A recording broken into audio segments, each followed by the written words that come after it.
Seeing that Yang Kai had been easily trapped, the Firebird once again showed a proud and disdainful expression, opening its mouth to spit out a sharp flame blade that pierced straight towards Yang Kai with unstoppable might. Evidently, it wanted to use this opportunity to take Yang Kai's life. The 100+ grand heavenly shields in front of Yang Kai shattered, and the purple shield was only able to block this attack's momentum for a moment before its light faded. Its spirituality severely damaged, and it was knocked aside.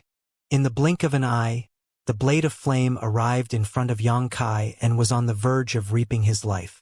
Just then, a dark blade-like attack flew out from Yang Kai, one that seemed to be silently tearing space apart without emitting the slightest energy fluctuation, making it all but impossible to detect. Space Blade.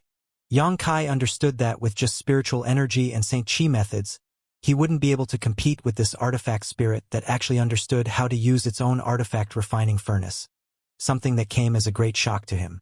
The artifact spirit by itself was extremely difficult to deal with, but now that it was using the furnace that gave birth to it, it became even fiercer. Fighting with it like this was tantamount to courting death. So Yang Kai had used his trump card without hesitation. Yang Kai was quite confident in his Space Blade. Although the artifact spirit's methods were extraordinary, and it was inherently proficient in the use of fire attribute principles, Space Force was also a powerful and rarely seen method. Regarding the Tao of Space, Yang Kai knew he had not yet achieved a grand accomplishment in his comprehension, but using it to deal with this artifact spirit shouldn't be an issue. Sure enough, when the Space Blade met the Flame Blade, it began to warp and twist as it destabilized under the powerful fire attribute aura, and it soon disappeared. But before it did, it swallowed the Flame Blade and exiled it to the void. Yang Kai had managed to avert this crisis. Without waiting for the artifact spirit to attack again, Yang Kai sent out several more Space Blades, half of them flying towards the artifact spirit while the other half circled around his body. The suppression holding down Yang Kai was instantly cut by the Space Blades, and he regained his freedom of movement. The moment he was able to use his Saint Chi again, Yang Kai leapt back and waved his hands, releasing a long Space Blade towards the red light curtain that was blocking the stone chamber's entrance, opening a crack in it large enough for him to safely pass through. The next moment, Yang Kai's figure flickered and rushed into the several thousand-meter-long tunnel as the angry cries of the artifact spirit came from behind him. His opponent had obviously been forced back by the Space Blade for a moment and had no time to care about the retreating Yang Kai. Yang Kai didn't expect his Space Blades to be able to kill the artifact spirit. The fire attribute energy his opponent was able to control was both pure and dense, not something that could be completely consumed by Yang Kai's current Space Blade. Being able to take the Firebird by surprise and create an opportunity to escape was enough to satisfy Yang Kai for now. Yang Kai's current plan was to leave this earth-lung fire pond as quickly as possible and find another place to refine the profound sunflower water.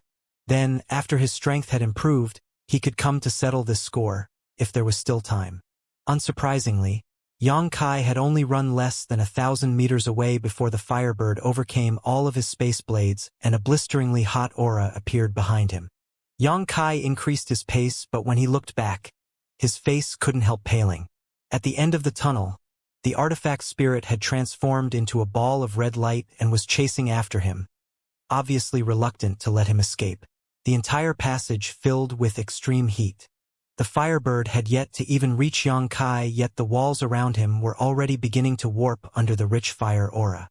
Yang Kai pushed his speed even higher, but compared with this naturally born artifact spirit, he still fell a bit short. The exit of this tunnel back into the earth-lung fire pond was getting closer, but the distance between himself and the artifact spirit was shrinking too quickly. Yang Kai's eyes flashed a savage light, but just as he was about to turn around and hit the artifact spirit again, a strange cry rang out behind him. This cry clearly contained unwillingness and anger, and at the same time, the fire attribute aura which had permeated the entire passage quickly receded like an ocean wave. Yang Kai was surprised and quickly turned back, a look of shock soon filling his face. Stopping in place, he stared at the scene behind him with interest. At a position just over 100 meters behind him, Yang Kai saw the Firebird struggling in place as a number of energy chains appeared on its body. The engraved runes on these chains were clearly a type of restriction that were tightly wrapped around the Firebird, binding it in place. The Firebird only let out a few more cries before the chains suddenly shrank around its body. The unwillingness in the Firebird's eyes grew more intense, but in the next instant, its body exploded and the red glow filling the tunnel disappeared. Was it destroyed? Xianxia frowned, but thinking about it for a moment, he quickly denied such a possibility before releasing his divine sense to investigate the stone room. Sure enough, inside the stone room, the originally hovering artifact refining furnace had fallen to the ground again and returned to the quiet state Xianxia had first seen it in. The strange bird pattern on this artifact refining furnace's surface still existed, but unlike before, it now seemed to have become irritable and was constantly swimming about, seemingly trying to escape the artifact refining furnace again but unable to do so. Xianxia quickly calmed down and wore a grin. It turned out that this thing couldn't get too far from the artifact refining furnace, and once it tried to, it would forcefully be taken back. This wasn't too surprising though. After all, the Firebird was the artifact spirit of this artifact refining furnace, so the two were strongly connected. After confirming that the artifact spirit had no way to pursue him further, Xianxia breathed a sigh of relief and wiped the cold sweat from his forehead. The battle just now had been one of the most dangerous Xianxia had fought. Even when facing the origin-returning Realm Master brought by Xiahong last time, he was able to handle the situation with ease without worry about his life. After all, he had Yangyan's spirit array to fall back on at the time. However, this time, forced by that artifact spirit to fight in that stone room, Xianxia had used all of his methods with the exception of his demon eye of annihilation, yet was still forced to flee in distress. Xianxia had barely been able to escape with his life from this artifact spirit, so if it had been another Saint King, they probably would have died on the spot. Standing in the passage for a while, Xianxia silently pondered. Since the artifact spirit couldn't chase him outside the stone room, there was no need for him to leave the Earth-Lung Fire Pond. This was a rare treasure land. The environment outside in the fifth layer was quite good, but compared to this place it was completely incomparable. But there was no way Xianxia would be able to use this stone room, so he could only try his luck with the other chamber next door. Xianxia didn't believe that there was an artifact spirit there too.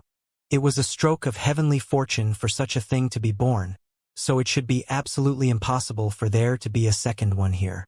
If by some chance there was a second artifact spirit though, Xianxia would only be able to give up on this bottom level and use one of the stone chambers up above. Thinking so, Xianxia turned around and walked back out to the Earth-Lung Fire Pond, a moment later diving into the right stone cave. Just like the previous passageway, this one was a few thousand meters long, and at its end was a magnificent stone chamber.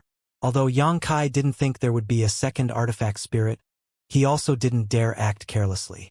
Standing at the entrance to the stone chamber, Xianxia investigated the inside carefully, only relaxing after he discovered that the Origin King grade artifact refining furnace located at the center of the chamber was scrapped.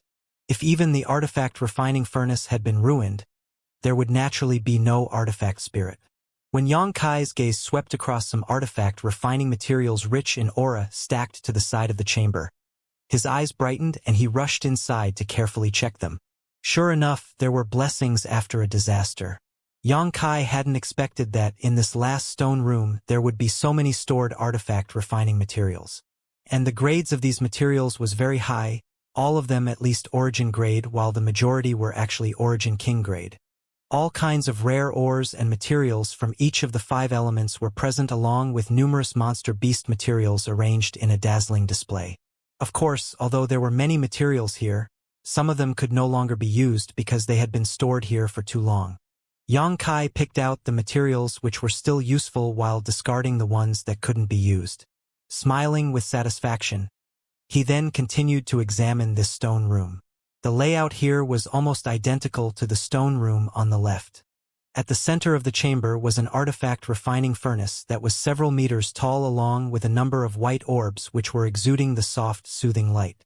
However, there were less of these light orbs in this room, only 4 rather than the 8. It seems that the owner of this stone room wasn't as highly ranked as the owner of the stone room on the left. Xianxia didn't dwell on this though and quickly walked over to the 4 stone tables, pouring his Saint Qi into them to close the stone room's spirit array. After waiting for a long time, the ruined artifact refining furnace finally cooled enough for Xianxia to stuff it into his space ring. Although this artifact refining furnace was greatly damaged, it was originally Origin King grade, so if he took it back and let Yang Yan take a look at it, perhaps it could be repaired.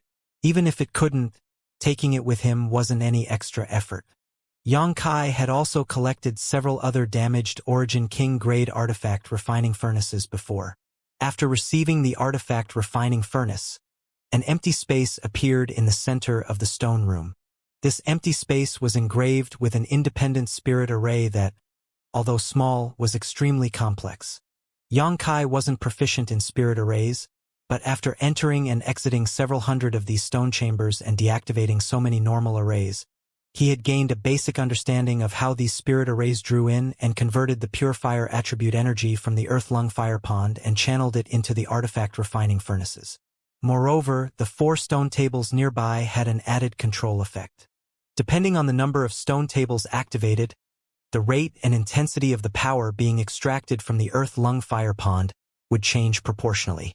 In other words, activating 4 of the stone tables at once would have a completely different effect from only activating a single one. This design made Xianxia very satisfied, and he felt that the master who had arranged these spirit arrays really possessed extraordinary methods. After having delayed things so long, Xianxia wasn't going to waste any more time, quickly arriving at the spot originally occupied by the artifact refining furnace and sitting down cross-legged. A day later, Xianxia opened his eyes. Meditating for a day allowed him to adjust his condition to its optimal level. Immediately, he waved his hands and a number of delicate jade bottles and rare herbs appeared around him, all of them possessing rich and vigorous auras. These things were the auxiliary materials that were required to refine the profound in sunflower water. Zhong told Xianxia about these things, and since his time on Rainfall Star he had managed to collect all of them. After all, although these materials were also rare and precious, Xianxia had harvested a lot of herbs on the floating continent and later searched through Rainfall Star's Hung Luo Chamber of Commerce branch warehouse for the rest, so it hadn't been any trouble. Zhong had said that it was best to reach the origin realm before attempting to refine the profound in sunflower water because only with such cultivation could they withstand the pain from the refining process. Xianxia chose to start refining it in the Saint King realm though, because of his self-confidence. Whether it was in terms of physique, soul, or Saint Qi, Xianxia estimated that he was no worse than any ordinary origin returning realm master. The only shortcoming he might have was being unable to comprehend sure. On top of that though, his tenacity and endurance weren't comparable to an average cultivator's, otherwise, it would have been impossible for him to integrate great demon god's unyielding golden skeleton into his body when he was so weak, or realize the profound unyielding will martial skill. As such, Xianxia wasn't worried about his cultivation being too low. His only consideration now was how to get the most benefits out of refining the profound in sunflower water. Zhong had said that this thing could greatly improve the cultivation of a cultivator without any harmful side effects. Xianxia felt that his current first-order Saint King cultivation was too low, and if he could improve it quickly it would increase his safety and ability to survive. He wasn't worried about damaging his foundation, state of mind, or comprehension of the martial Tao and heavenly way. His physique was abnormally strong, so even if his cultivation realm soared this time, it wouldn't cause him any physical harm or create any difficulties in his later cultivation. There was also no need to worry about his mental stability. After absorbing so many soul remnants from various cultivators, Xianxia's state of mind was no longer on the level of a Saint King realm cultivator. Similarly, his understanding of the heavenly way and martial Tao far exceeded others in his realm. Now that everything was prepared, Xianxia naturally wasn't going to delay any further. Although he had carefully prepared everything beforehand, Xianxia still inspected all the materials that were placed around him to make sure one last time there were no omissions before nodding lightly. After thinking about it, he also took out a few golden sun fruits and set them down nearby. He had obtained these golden sun fruits together with Dai Yuan in the flowing flame sandfield, and each of them contained a large quantity of potent yang attribute energy, which would be perfectly suited for use at this time. When everything was ready, Xianxia's expression became solemn, and he sent his Saint Qi into a nearby stone table. After the stone peer absorbed his Saint Qi, Its surface flashed and the spirit array engraved in the room, which had been stopped for some time, began rumbling again. After a while, pure fire attribute energy was drawn from the earth-lung fire pond and poured into the spot where Xianxia was sitting. The fire and aura condensed into a tangible substance that immediately wrapped around Xianxia, rushing into his body like a great flood in the next instant. Xianxia's expression remained unchanged as he ignored the surge of pain he felt, not only not trying to resist, but instead opening all of his body's pores and allowing this fire aura easier access. Soon, all of Xianxia's clothes were reduced to ash, exposing his intrepid body and solid muscles. His skin was releasing a golden glow and its surface was beginning to crack, allowing golden blood to flow out. These ruptures were quickly restored under the effects of the golden blood before cracking again, forming a cycle of destruction and repair.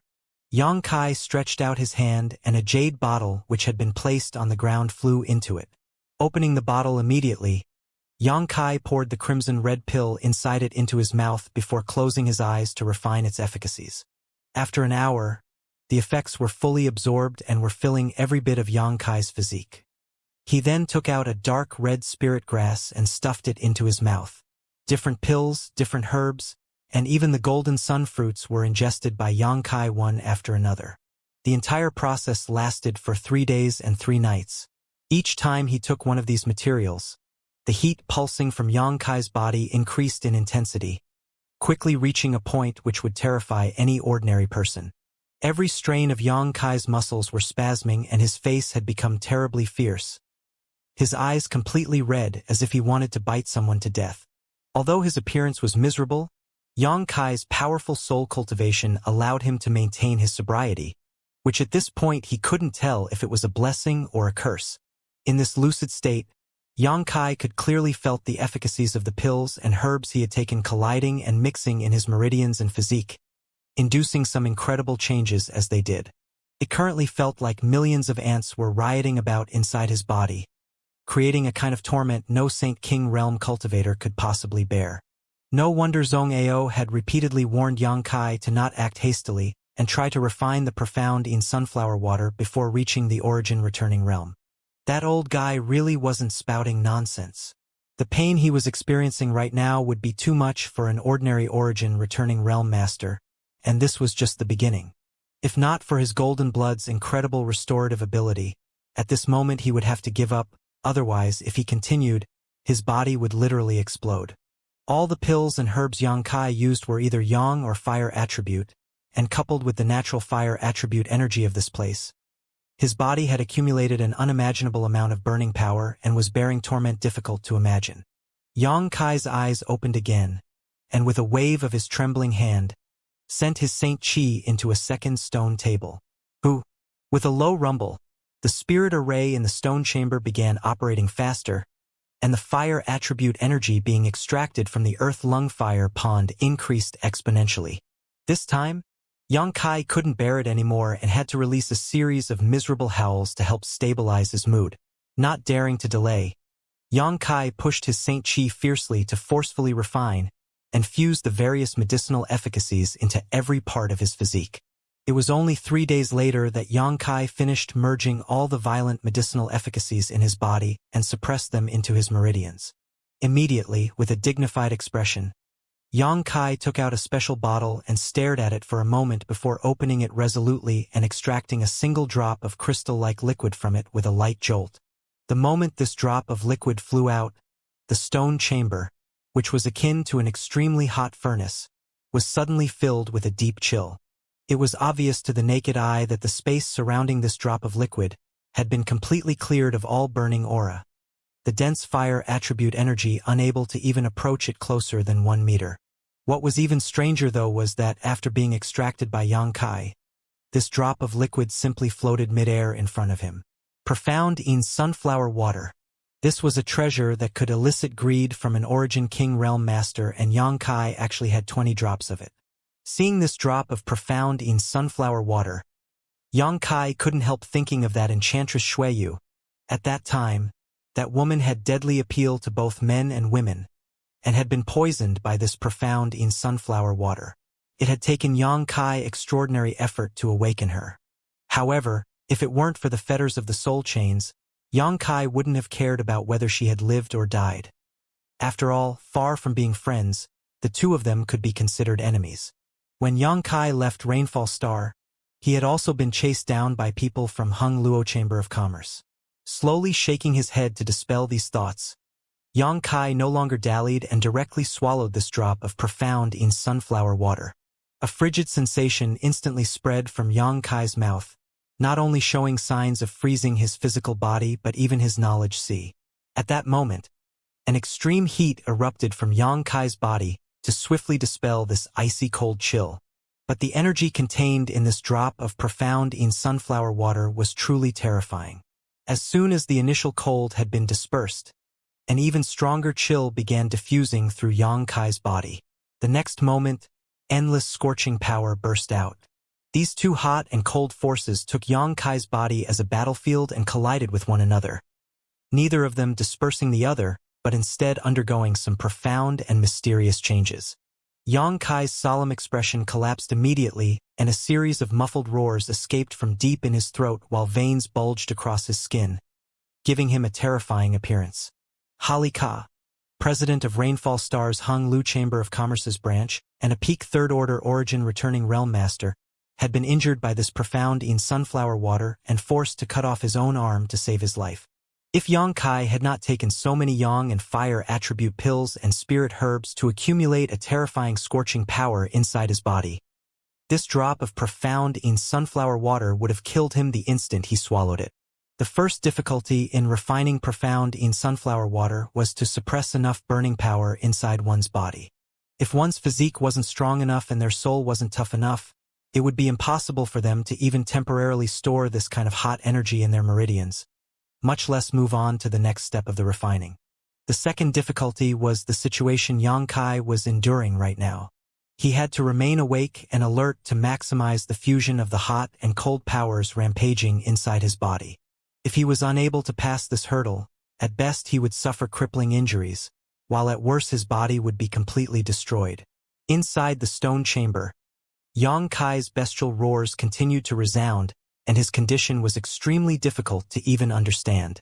Sometimes his whole body was cold like profound ice, the air around him filled with frost and his skin a dark blue. Then in the next moment, his skin would be red hot and releasing steam as if he was a cooked crab. As he withstood this alternating extreme hot and cold, Yang Kai was pleasantly surprised to find that his cultivation was growing at a horrifying speed. Not only was his cultivation realm increasing, but the demonic flame in his body also seemed to be undergoing some subtle changes. Yang Kai's demonic flames were themselves a strange coexistence of hot and cold forces. It was a unique Saint Chi that only belonged to him. The situation in his body created by refining the profound in sunflower water actually mimicked the properties of the demonic flame perfectly and was gradually causing some changes in the Saint Chi in his body. Not only had Yang Kai not anticipated such a development, Zhong Ao likely hadn't either. In the fifth layer of the flowing flame sand field, inside a stone chamber at the bottom of an unoccupied earth lung fire pond, a pale Yang Kai sat calmly. Although he was exhausted and about to collapse, Yang Kai's expression still had traces of joy and excitement mixed into it, and the Saint Chi fluctuations emanating from his body clearly indicated he had obtained a substantial improvement in his cultivation. It had been more than a month since he began refining the profound in sunflower water, but it was not until yesterday that he finally finished. He hadn't expected that it would take such a long time and that there would be so many unexpected developments during the refining process. The cold power contained in the profound in sunflower water was far too powerful, and the spirit grasses and spirit medicines he had taken before, coupled with the fire attribute energy drawn in by the stone chamber spirit array with 2 stone tables activated, still couldn't suppress it. As the hot and cold forces in his body became unbalanced, as a last resort, Yang Kai had activated the 3rd stone table control to dramatically increase the amount of fire attribute energy being channeled into the stone room. This attempt to balance the power of the profound in sunflower water with the power of the earth lung fire pond had backfired though.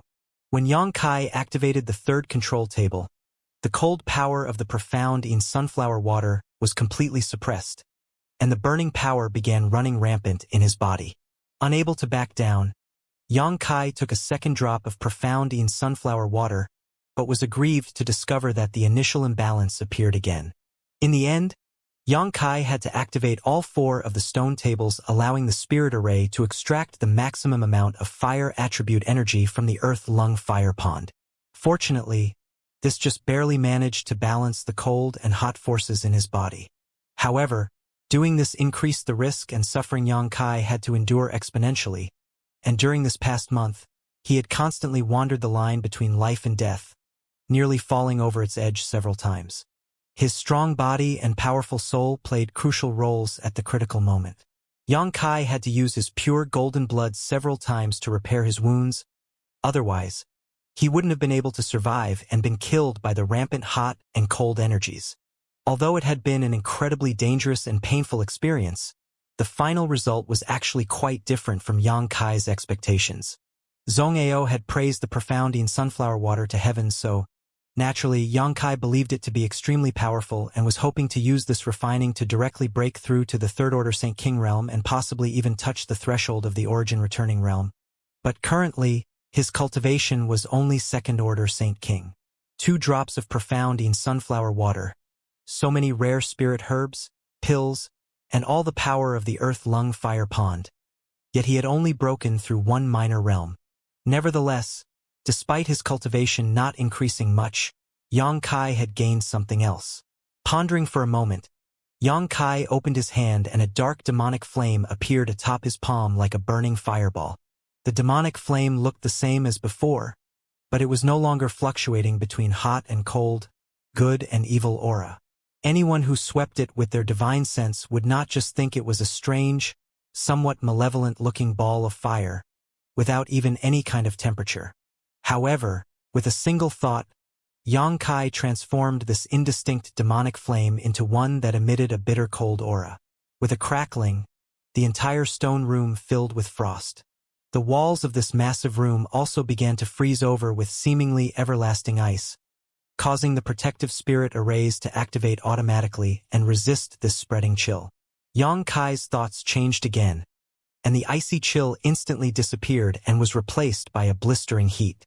The frost that had diffused before disappeared in the blink of an eye, and a raging inferno took its place. The protective spirit arrays in this stone room couldn't respond to this dramatic change fast enough, and many cracking sounds rang out. Xianxia showed a look of satisfaction as he gently clenched his fists, causing the black ball of demonic flame to disappear. He also noticed that after refining 2 drops of profound sunflower water, the main reason why his cultivation didn't improve too dramatically was that his demonic flame had absorbed most of the energy. When the profound sunflower water and the various hot forces reached a balance in his body, logically speaking, these 2 conflicting forces should have led to massive growth in his cultivation, but the strange demonic flame, which itself was an amalgamation of hot and cold energy, was actually able to accept the efficacies of the profound sunflower water and the fire attribute energy to strengthen itself. The demonic flame only recently came into existence, and up until a month ago, it had been a coexistence of cold and hot energy. Although this simultaneously hot and cold energy was unpredictable and incomprehensible, Xianxia was unable to manipulate its state at all. But now, Xianxia could achieve fine control of its properties. The power of his demonic flame had greatly improved, and his ability to manipulate it had also increased dramatically. In the future, when Xianxia faced enemies, if he wanted his Saint Qi to be cold, it would be cold. Then if he wanted it to be hot, it would be hot. This ability to control the properties of his demonic flame provided a greater boost in combat efficiency than a simple increase in his own power. Overall, Xianxia was very satisfied with this refining. From the moment the demonic flame came into existence, Xianxia knew that this exotic power had great growth potential. Unfortunately, he hadn't been able to figure out how to enhance his demonic flame, and there was no one who could help guide him. This opportunity was a coincidence that allowed him to find a way forward. As long as he could create a balance of hot and cold energies, Xianxia could allow his demonic flame to absorb them and promote its growth. It seemed that the remaining profound sunflower water wasn't useless after all. Xianxia thought secretly. He was still thinking about what he was going to do with so many profound in sunflower water drops. Selling them wasn't an option. Everyone would know he had such a treasure and there would be no end in troubles. But allowing the profound in sunflower water to simply collect dust would be nothing short of wasting heaven's precious gifts. Now Xianxia had a plan. As long as he could collect a large number of yang and fire attribute herbs, he could refine the profound in sunflower water 2 or 3 more times to further strengthen his demonic flame. Of course, this was all just an idea, and Xianxia didn't even know whether he could realize it. If not for the fact that time was running out, Xianxia would be willing to refine some more profound in sunflower water here to experiment. Unfortunately, more than 5 months had passed since he first entered the flowing flame sand field, so there wasn't much time left until the 6-month deadline. He could only put this idea on hold for a while and try to verify it later. Xianxia was afraid that he would never again find such a good refining environment like the earth-lung fire pond here. After all, the next time the flowing flame sand field opened would likely be hundreds of years from now. After sitting in meditation for a day, Xianxia had fully restored himself, got up, walked around the room to collect the 4 soft glowing orbs embedded in the walls, and tossed them into his space ring. These light orbs were not ordinary objects, so Xianxia planned to take them back and place them around his residence. Not only could these things calm one's mood, but they could also optimize one's environment, so he didn't plan on leaving them behind. After making sure that he had thoroughly cleaned out anything of value in the stone chamber, Xianxia left and walked down the long tunnel. Soon, Xianxia walked out of the passage and stood at the entrance to the cave. Staring out this entrance, his lips couldn't help curling into a grin. More than a month ago, he had suffered a big loss to that artifact spirit, and if he hadn't cultivated Space Force, he would have died on the spot. Now that his cultivation had risen a minor realm and he had obtained the ability to manipulate his demonic flame's temperature, he definitely planned on settling the score. If Xianxia said he wasn't interested in owning an artifact refining furnace with an artifact spirit, it would be a lie. If possible, he would naturally want to subdue the other party. But that artifact spirit was not an existence to be taken lightly.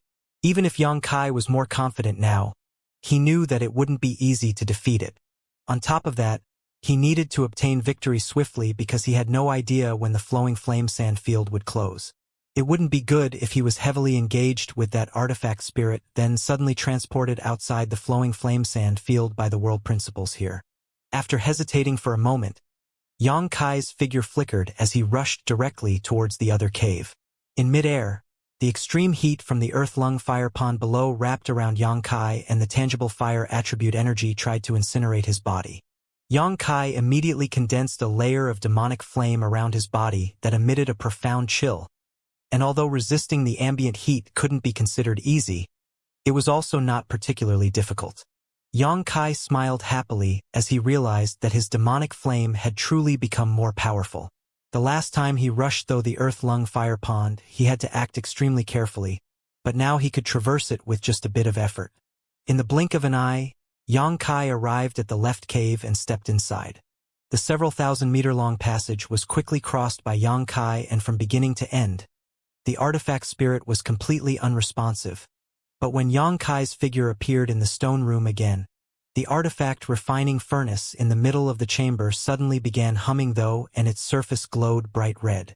In the next instant, the scarlet firebird let out a piercing cry and its lithe body leapt off the surface of the furnace. The temperature of the entire stone chamber rose sharply, and the air took on a red hue. This artifact spirit was obviously bearing a grudge. The last time it had allowed Xianxia to escape, which had been frustrating it for the past month, but now that it saw Xianxia appearing before it again, it immediately felt like it was being provoked and was preparing to teach this impudent human a lesson. This was also in line with Xianxia's intentions. His muscles tightened and the ice-cold demonic flame layer around his body welled up to resist his opponent's hot aura.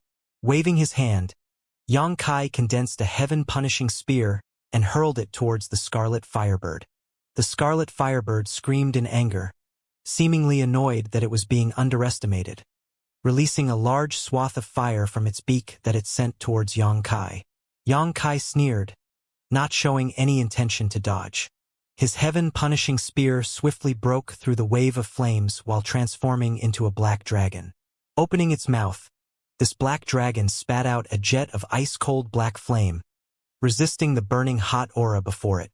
After several battles, Xianxia had gained some experience with his yuan control mastery and could now easily manipulate his Saint Qi and transform it into various kinds of attacks. Xianxia had to admit that obtaining enlightenment about yuan control mastery with the help of the red candle fruit was extremely helpful in battle. This alone improved his combat power by at least 20%. Yuan control mastery was an excellent method, but it put a significant load on one's divine sense, so not every cultivator could comprehend it or use it. Only those with more powerful souls could become proficient in it. The transformation of the heaven-punishing spear clearly surprised the firebird, and seeing the cold flames from the black dragon withstand its heat wave clearly enraged it. With a flap of its wings, it released a barrage of flames that quickly bypassed the black dragon and struck towards the place where Xianxia stood. Wind and thunder force surged behind Xianxia, and a pair of delicate transparent wings manifested. With a flicker of these wings, Xianxia's figure disappeared, causing the barrage of flames to hit nothing but air. Without waiting for the firebird to launch another attack, Xianxia released a dozen space blades. Since he was planning to fight a quick and decisive battle, Xianxia naturally had no intention of probing his enemy and immediately used his trump card. His space blade, which was capable of devouring almost anything, flew out quickly and elicited a look of dread from the human-like eyes of the firebird.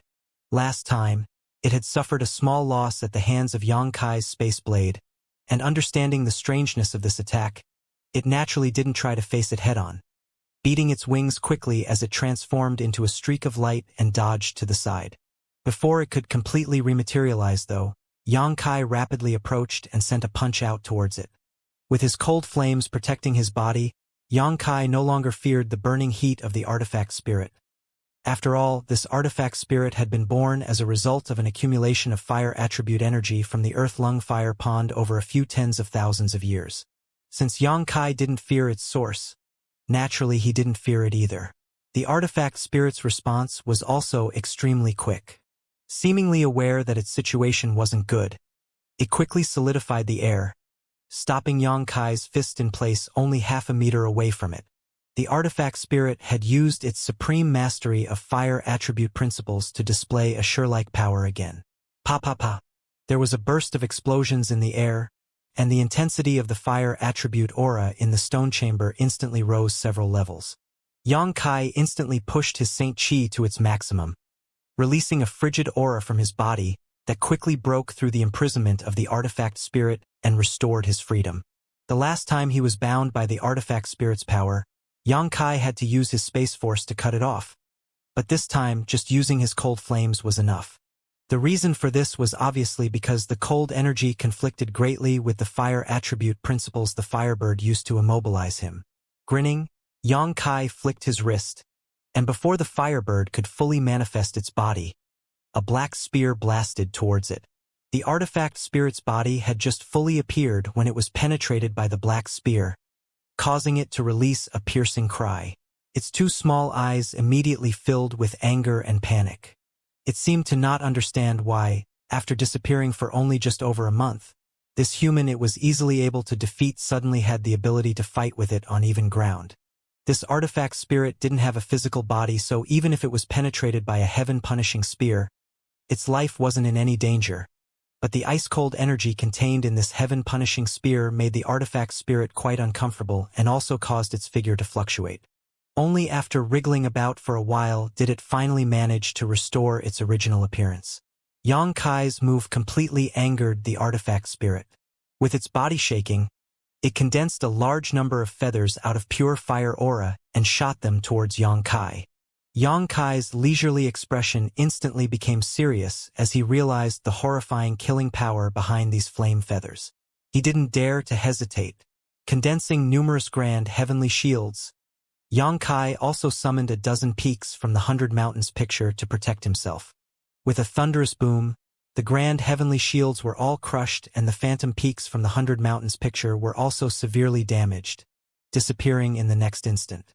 Xianxia hurriedly took back the 100 Mountains picture and then used his wind and thunder wings to boost up his speed to evade.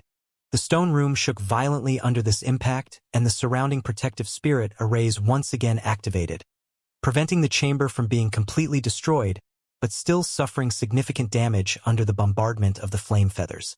After releasing these flame feathers, the artifact spirit's body shrank and its expression looked a little tired.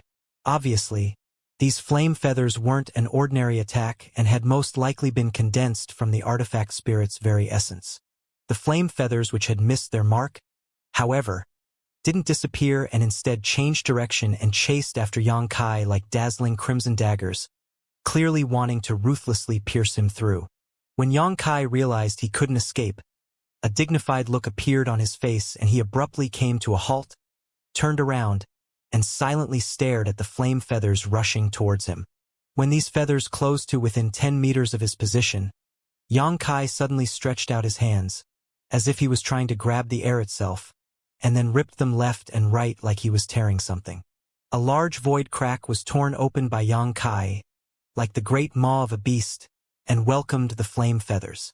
Seeing this, artifact spirit cried out and the flame feathers nimbly returned to their owner. Apparently, it also knew that it couldn't let its flame feathers enter this void crack. Once inside, it would likely never be able to recall them. In the blink of an eye, all the remaining flame feathers had reintegrated into the artifact spirit's body, restoring it to its full size once more. But at that moment, Xianxia's figure flickered, reappearing close by and slamming his palm down. At the same time, in the air, a huge black palm print appeared, one which seemed capable of covering the entire world. Heaven-covering hand. The artifact spirit couldn't evade the strike and, as its two small eyes stared at the giant palm print, it was forced to push the fire attribute energy in its body in an attempt to forcefully withstand this blow. In the next instant, the heaven-covering hand impacted the artifact spirit. A deafening bang resounded as cold and hot forces collided inside the stone room, sending out intense shockwaves that caused the chamber to shake violently. The heatwave and black dragon, which were still locked in combat not far away, were struck by the shockwave and immediately scattered into light particles, disappearing from existence.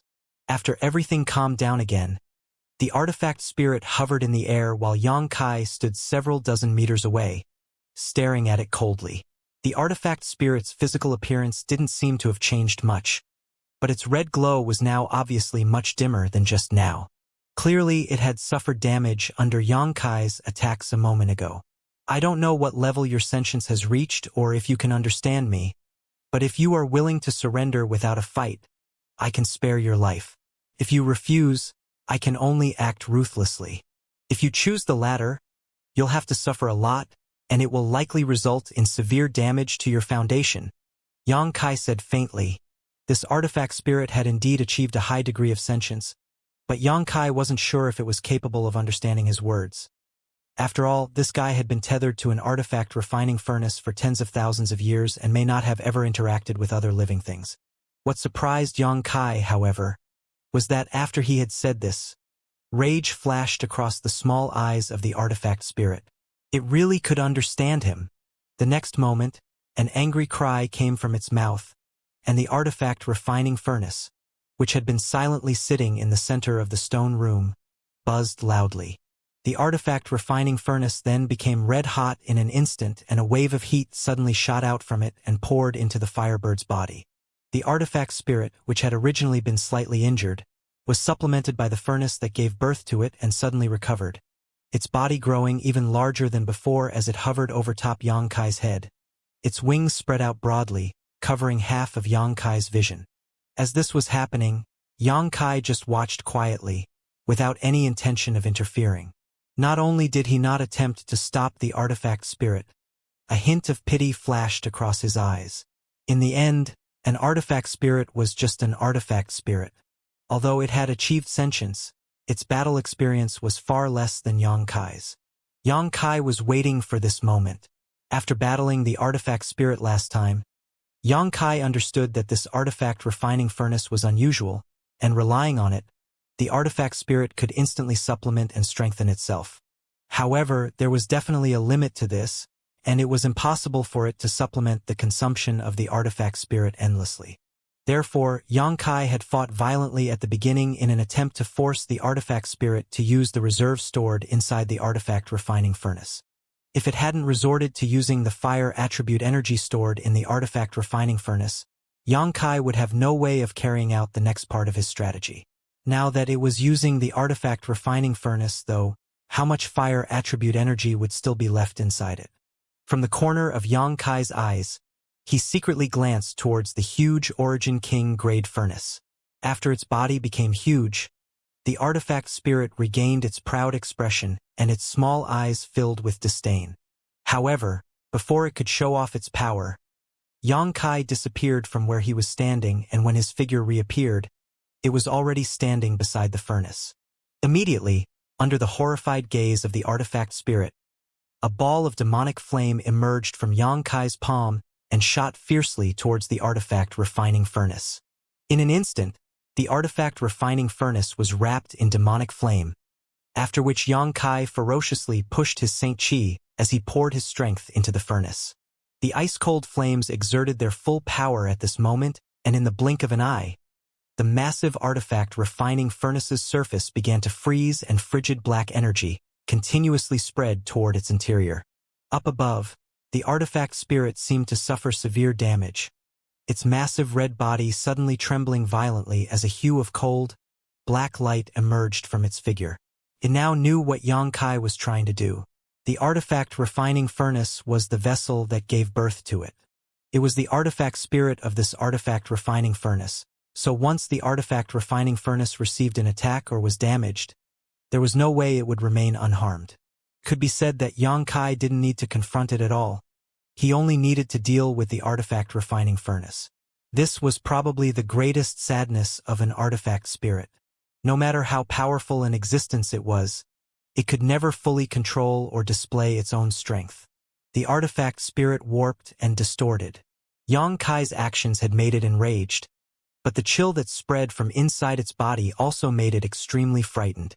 Not daring to hesitate, the firebird opened its mouth and released a powerful heat blast to attack Xianxia. It didn't expect this blow to kill Xianxia. It only wanted to drive him away from the artifact refining furnace so he could no longer attack its vessel. Xianxia was also quick shocked at this moment. He discovered that this artifact refining furnace contained an intense fire attribute energy that made freezing it quickly impossible. Even as the heat blast struck towards him, Xianxia didn't dare to move. After all, his intentions had been exposed. This artifact spirit's intelligence was quite high, so once he left the artifact refining furnace, it would be extremely difficult to approach it again. Staring at the blistering hot blast, Xianxia's expression became solemn as he stretched out his other hand and fiercely tore open a void crack. This void crack was twice as large as the previous one Xianxia had opened. The heat blast arrived in front of Xianxia at that moment and poured into the void, becoming exiled forever and failing to bring any harm to Xianxia at all. However, the void crack Xianxia opened immediately began to destabilize. Although Xianxia's understanding of the Tao of space and his ability to manipulate space force had improved greatly, he was still a fair distance away from reaching the grand accomplishment stage. Forcibly ripping open a void crack to confront an enemy was a measure of last resort. When this void crack was struck by the purifier aura contained in the heat wave fired by the artifact spirit, it instantly warped and appeared to be on the verge of collapsing. Xianxia's face sank. Leaving one hand on the void crack, trying to maintain its stability and stalling for as much time as possible, he used his other hand to desperately pour his ice-cold Saint Qi into the artifact refining furnace. Like a dam had burst, Xianxia's Saint Qi flooded out of his body, causing the black frost on the surface of the artifact refining furnace to rapidly expand. The artifact spirit could see that the void crack Xianxia opened was crumbling, and a look of joy flashed across its small eyes. However, when it glanced over at Xianxia desperately trying to seal the artifact refining furnace in ice, panic once again filled its face and it poured even more energy into its heat blast. It seemed to realize that after this battle, either it would be frozen or Xianxia would be incinerated, so it held nothing back. The battle in the stone chamber instantly reached a deadlock. As the heat blast continued pouring out from the artifact spirit's mouth, The surrounding space became extremely hot, but at the spot where Xianxia stood, the unstable void crack intercepted and devoured this blast. At the same time, crackling sounds came from the artifact refining furnace behind Xianxia as a layer of black ice gradually spread across its surface and cold energy seeped into its insides. Although this process wasn't fast, it wasn't slow either. As time passed, the void crack warped further and became more and more unstable. Eventually, under the pressure of the artifact spirit's heat blast, the void crack collapsed, exposing the figure of Xianxia behind it. Seeing this, the artifact spirit showed a look of pleasant surprise. Without the strange black crack that could devour its heat blast, it had full confidence to incinerate Xianxia in one shot. A cruel and violent light flashed across its eyes and the artifact spirit opened its mouth wider, concentrating an intense ball of red light that caused shocking waves of heat to spread across the shaking stone room. Seeing that it was about to shoot this blast, the solemn look on Xianxia's face suddenly morphed into a grin as it gave a faint glance towards the artifact spirit before letting out a hearty laugh. Along with his laughter, there was a sudden cracking noise as the huge artifact refining furnace became completely encased in a layer of ice that blocked even the slightest bit of aura from leaking out. The moment this layer of ice finished forming, the artifact spirit acted as if it had been struck by lightning, its huge body seemingly losing all strength. As it fell from the sky, the mass of fire attribute energy it had condensed in its mouth exploded, causing a backlash that blasted apart its entire head. However, this explosion didn't kill the artifact spirit since it did not possess a true physical body. It was inherently proficient in fire attribute principles, so such a backlash wasn't capable of taking its life. Nevertheless, although it didn't lose its life, the artifact spirit's massive body quickly shrank down and, after landing, it had returned to its original size. On top of that, its newly reborn head was quite dim and it had difficulty standing up. Obviously, it had been severely weakened.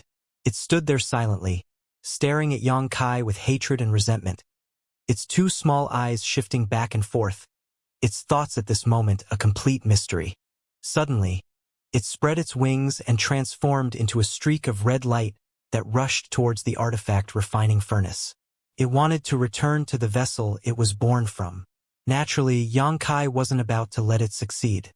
After carefully plotting against it and finally managing to obtain a decisive advantage over this artifact spirit, if he allowed it to return to the vessel, all his efforts would have been in vain. Jet black demonic flames poured out from Xianxia's body and swiftly gathered into fireballs that floated around him. Under the guidance of Xianxia's divine sense, these strange black fireballs circled slowly as they released an astonishing cold aura. Tracking the rushing red light with his eyes, Xianxia flicked his wrist and sent out one of the ice-cold black fireballs to intercept it. Whether it was because it hadn't yet recovered its strength or because its foundation had been damaged, the artifact spirit didn't even attempt to avoid this black fireball and was hit by it directly. With a loud blast, alternating hot and cold impact waves spread out fiercely and the artifact spirit's body manifested once again, tumbling through the air before directly slamming into the stone walls, its red glow dimming significantly once more. Struggling back up, the artifact spirit transformed into a red streak again and shot out. Xianxia coldly snorted and sent out another ball of cold flame. Hong hong hong. Inside the stone chamber, the artifact spirit suffered almost inhumane torture. Each time it was hit by the cold flames, its body dimmed, and after 7 or 8 times, it even began having difficulty maintaining its form. Its 2 wings had shortened dramatically, and its signature 3 long tail feathers had also disappeared. With its container frozen, and having suffered a severe battering, the once mighty artifact spirit's mood became anxious as it lost all ability to fight back against Xianxia, degenerating into a sandbag to be beaten. However, this fellow was remarkably tough. It had been corroded many times by the cold flames but was still intact and its spirituality had not been lost. This secretly startled Xianxia and also strengthened his idea of subduing it. This time, if he had not successfully removed the firewood from under the pot by cutting off the artifact spirit from the artifact refining furnace, with the strength and resilience this firebird displayed, Xianxia knew there would have been no way he could conquer it. But with its vessel now under Yang Kai's control, if he still couldn't subdue it, it would be too much of a waste. After being easily knocked off again, the artifact spirit stood up tenaciously and let out a low, miserable-sounding chirp from its mouth. Yang Kai narrowed his eyes, his expression neither happy nor sad as he indifferently spoke. Since you've achieved sentience, why don't we talk this over? I don't want to destroy you, and I'm willing to let you keep your life, but you must submit to me. The artifact spirit cried out repeatedly, its two small eyes glaring at Yang Kai angrily. Yang Kai just chuckled. You'd best think about it carefully. In any case, I don't need to subdue you. I can just destroy you here and erase your existence. It wasn't easy for you to be born. As for how long hard you needed to endure to do so, you understand far better than I do, so why not accept my proposal? Naturally, submitting to me isn't necessarily a bad thing for you. As far as I know, artifact spirits like you should have strong growth potential. I'll bring you out of this place and will even find ways to help you grow. Yang Kai understood that hard and soft selling went hand in hand. When dealing with highly sentient races, a big stick and candied fruit was the surest way to succeed, let alone dealing with an artifact spirit. Sure enough, the artifact spirit, which had been utterly opposed to the idea at first, heard Yang Kai's last words and its small eyes slowly began turning, seemingly thinking over the pros and cons of this deal while trying to evaluate if Yang Kai was just trying to deceive it. Seeing a chance of success, Yang Kai struck while the iron was hot and said enticingly, You've been stuck here for tens of thousands of years and the Earth-Lung Fire Pond is the source of your birth. So presumably it can't help you grow any further. If you refuse to follow me, you'll be stuck here for who knows how long. The next time someone comes here though, they may not be as accommodating as I. After saying so, Yang Kai's voice sank. I've made my offer. Whether you submit or perish is up to you. Just know that I have little patience and time, so when I get up to leave here, if you haven't made a decision yet, you won't have another opportunity. Saying so, Yang Kai sat down cross-legged down next to the artifact refining furnace. After delivering such an ultimatum, Yang Kai believed this artifact spirit would make the smart choice. All he had to do now was wait.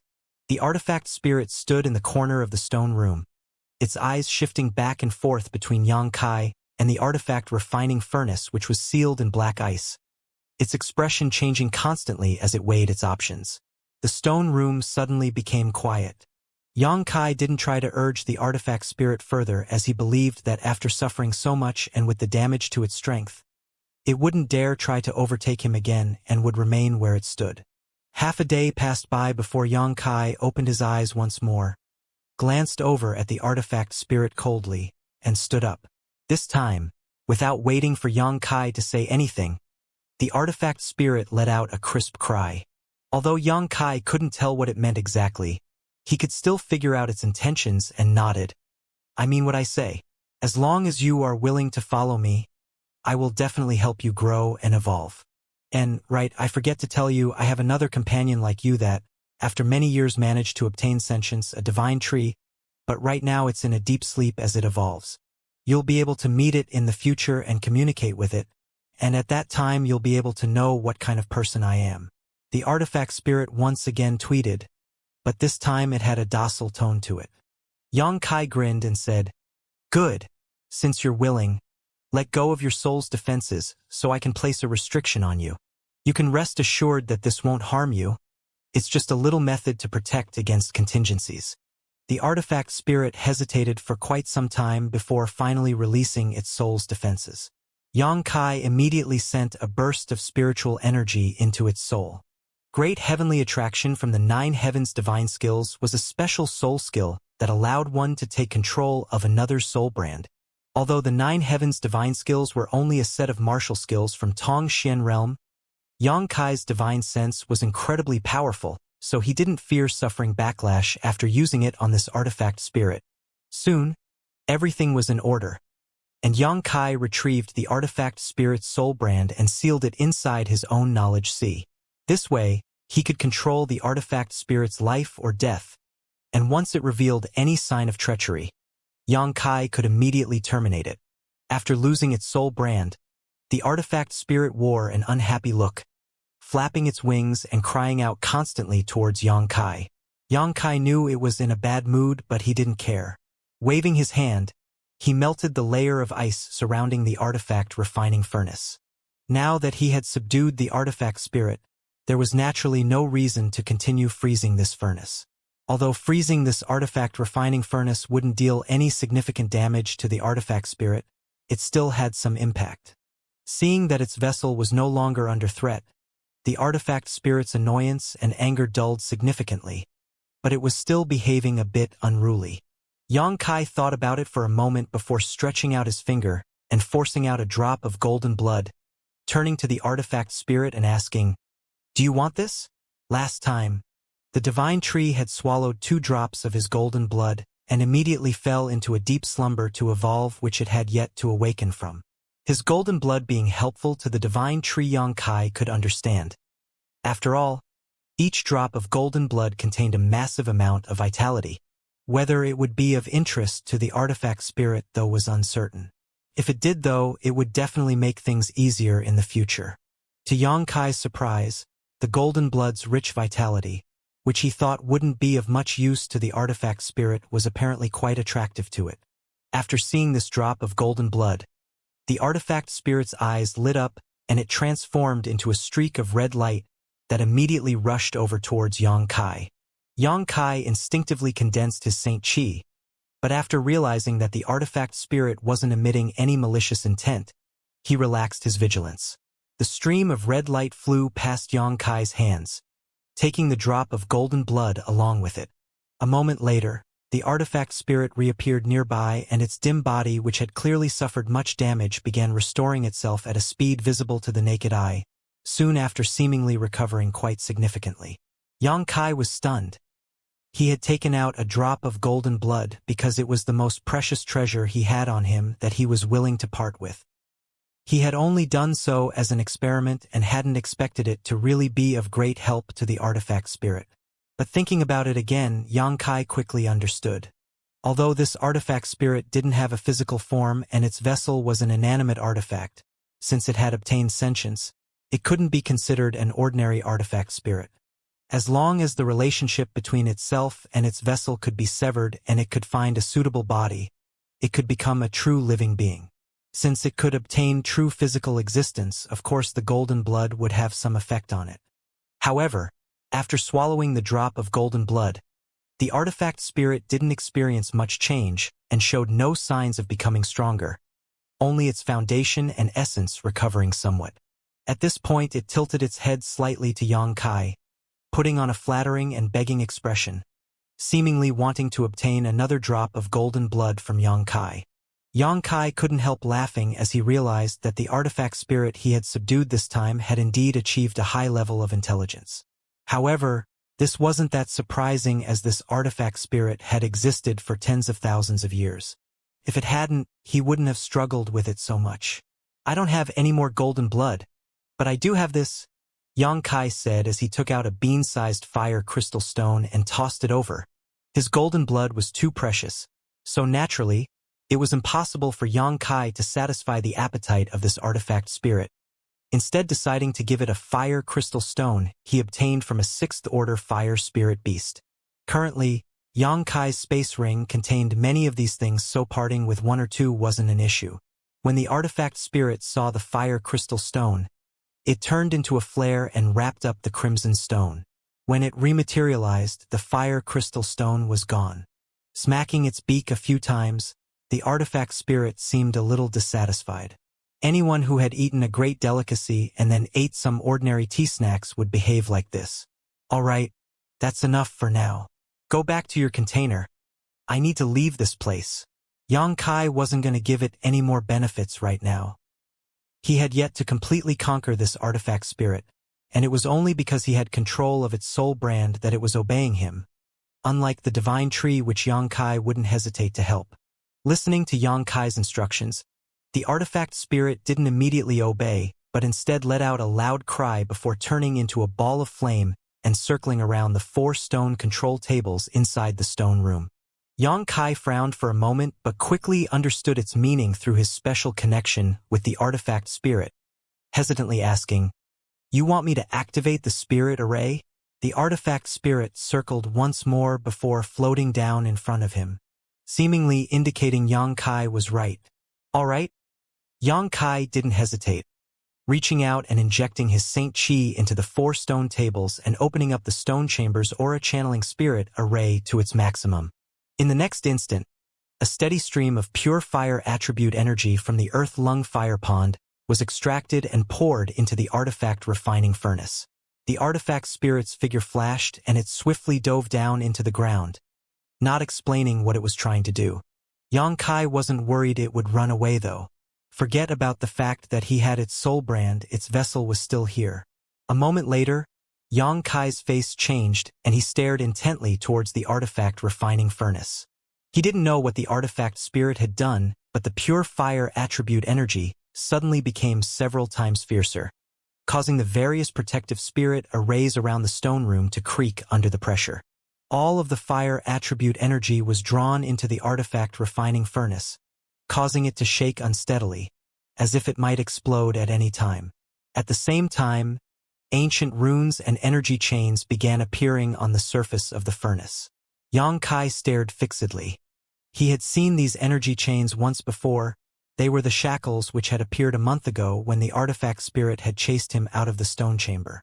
At that time, these energy chains had shattered and retrieved the artifact spirit's body, which had allowed Yang Kai to escape safely.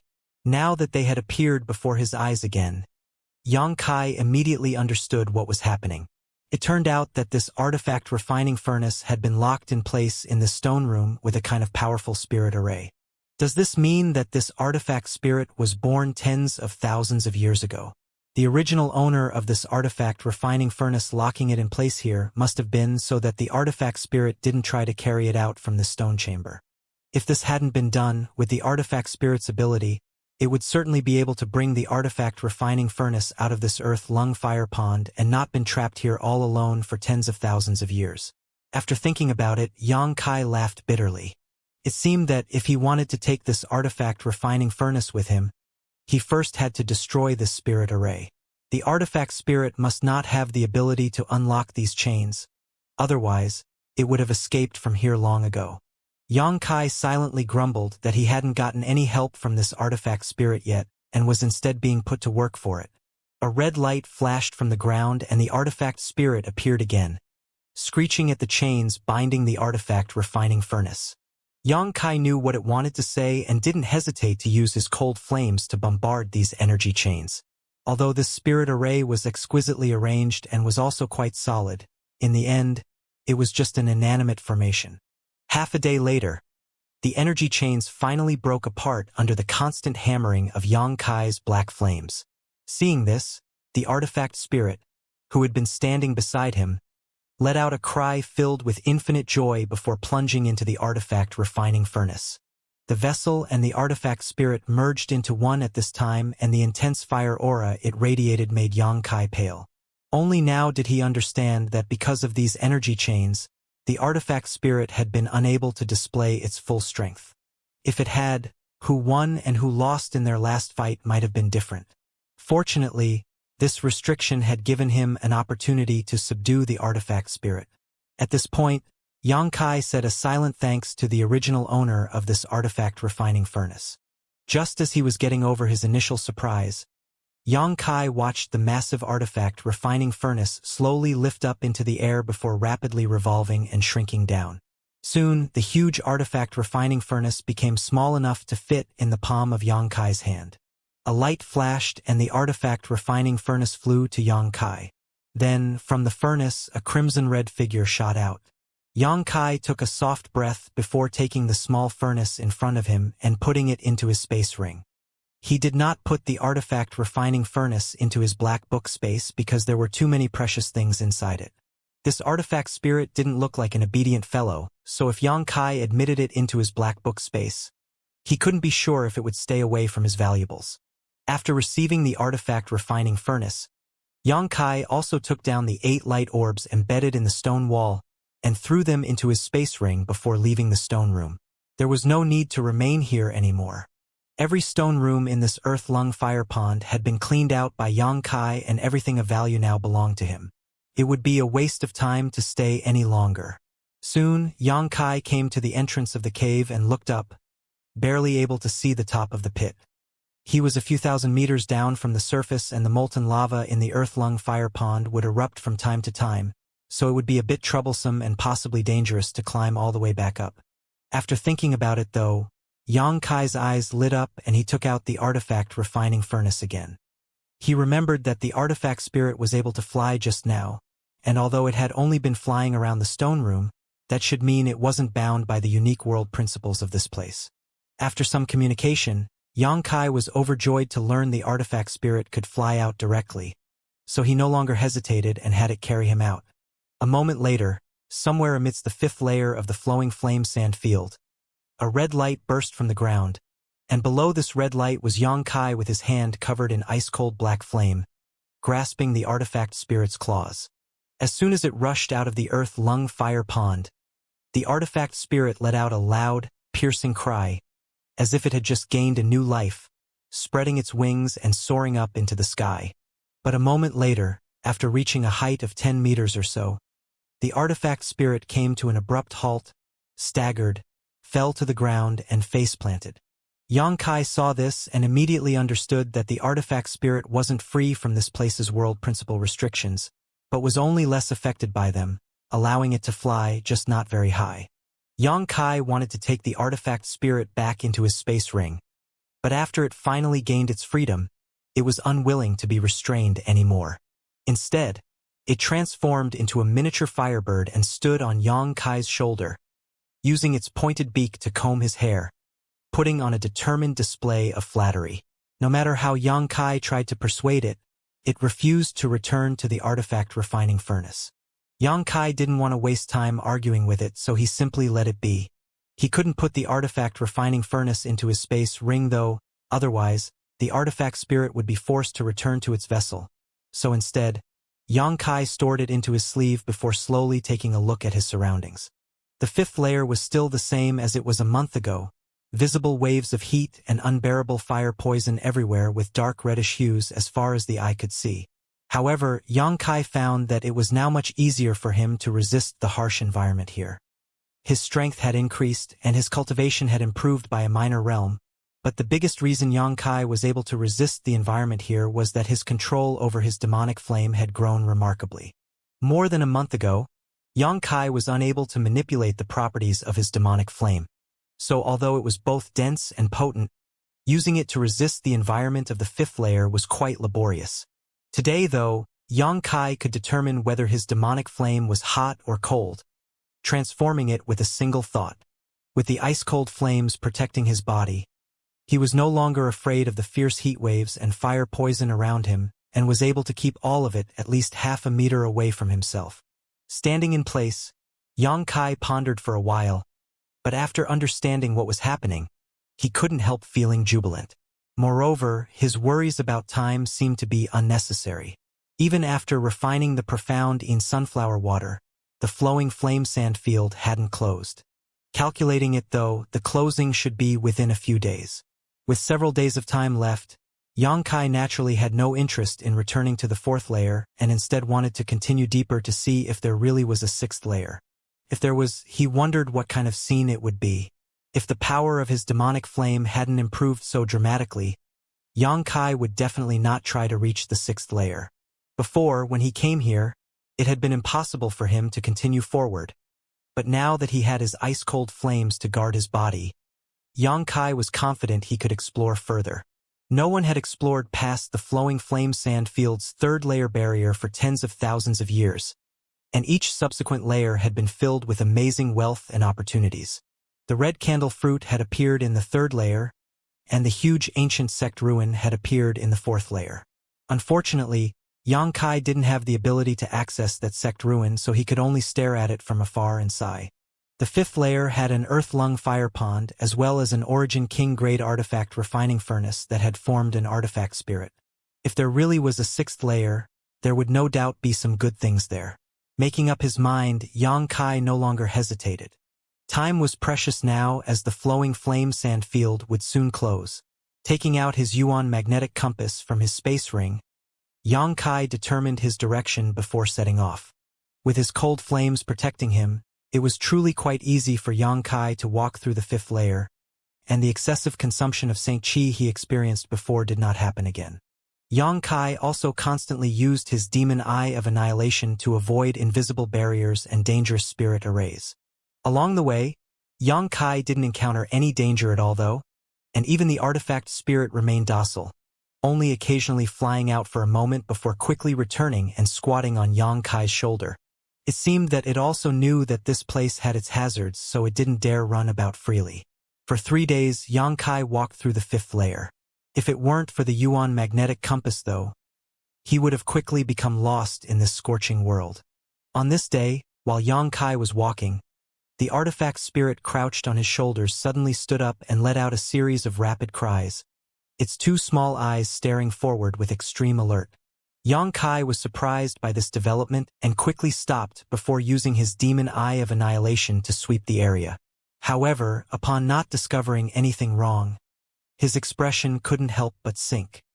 He knew that in the flowing flame sand field, there were some spirit arrays which were arranged so exquisitely that even his demon eye of annihilation couldn't see through them. Now, it seems he was in front of one such spirit array. However, this spirit array was actually first discovered by the artifact spirit, which came as a surprise to Yang Kai. This artifact spirit was born from an artifact refining furnace, so in theory, it shouldn't know much about barriers or spirit arrays, so how had it discovered something was wrong?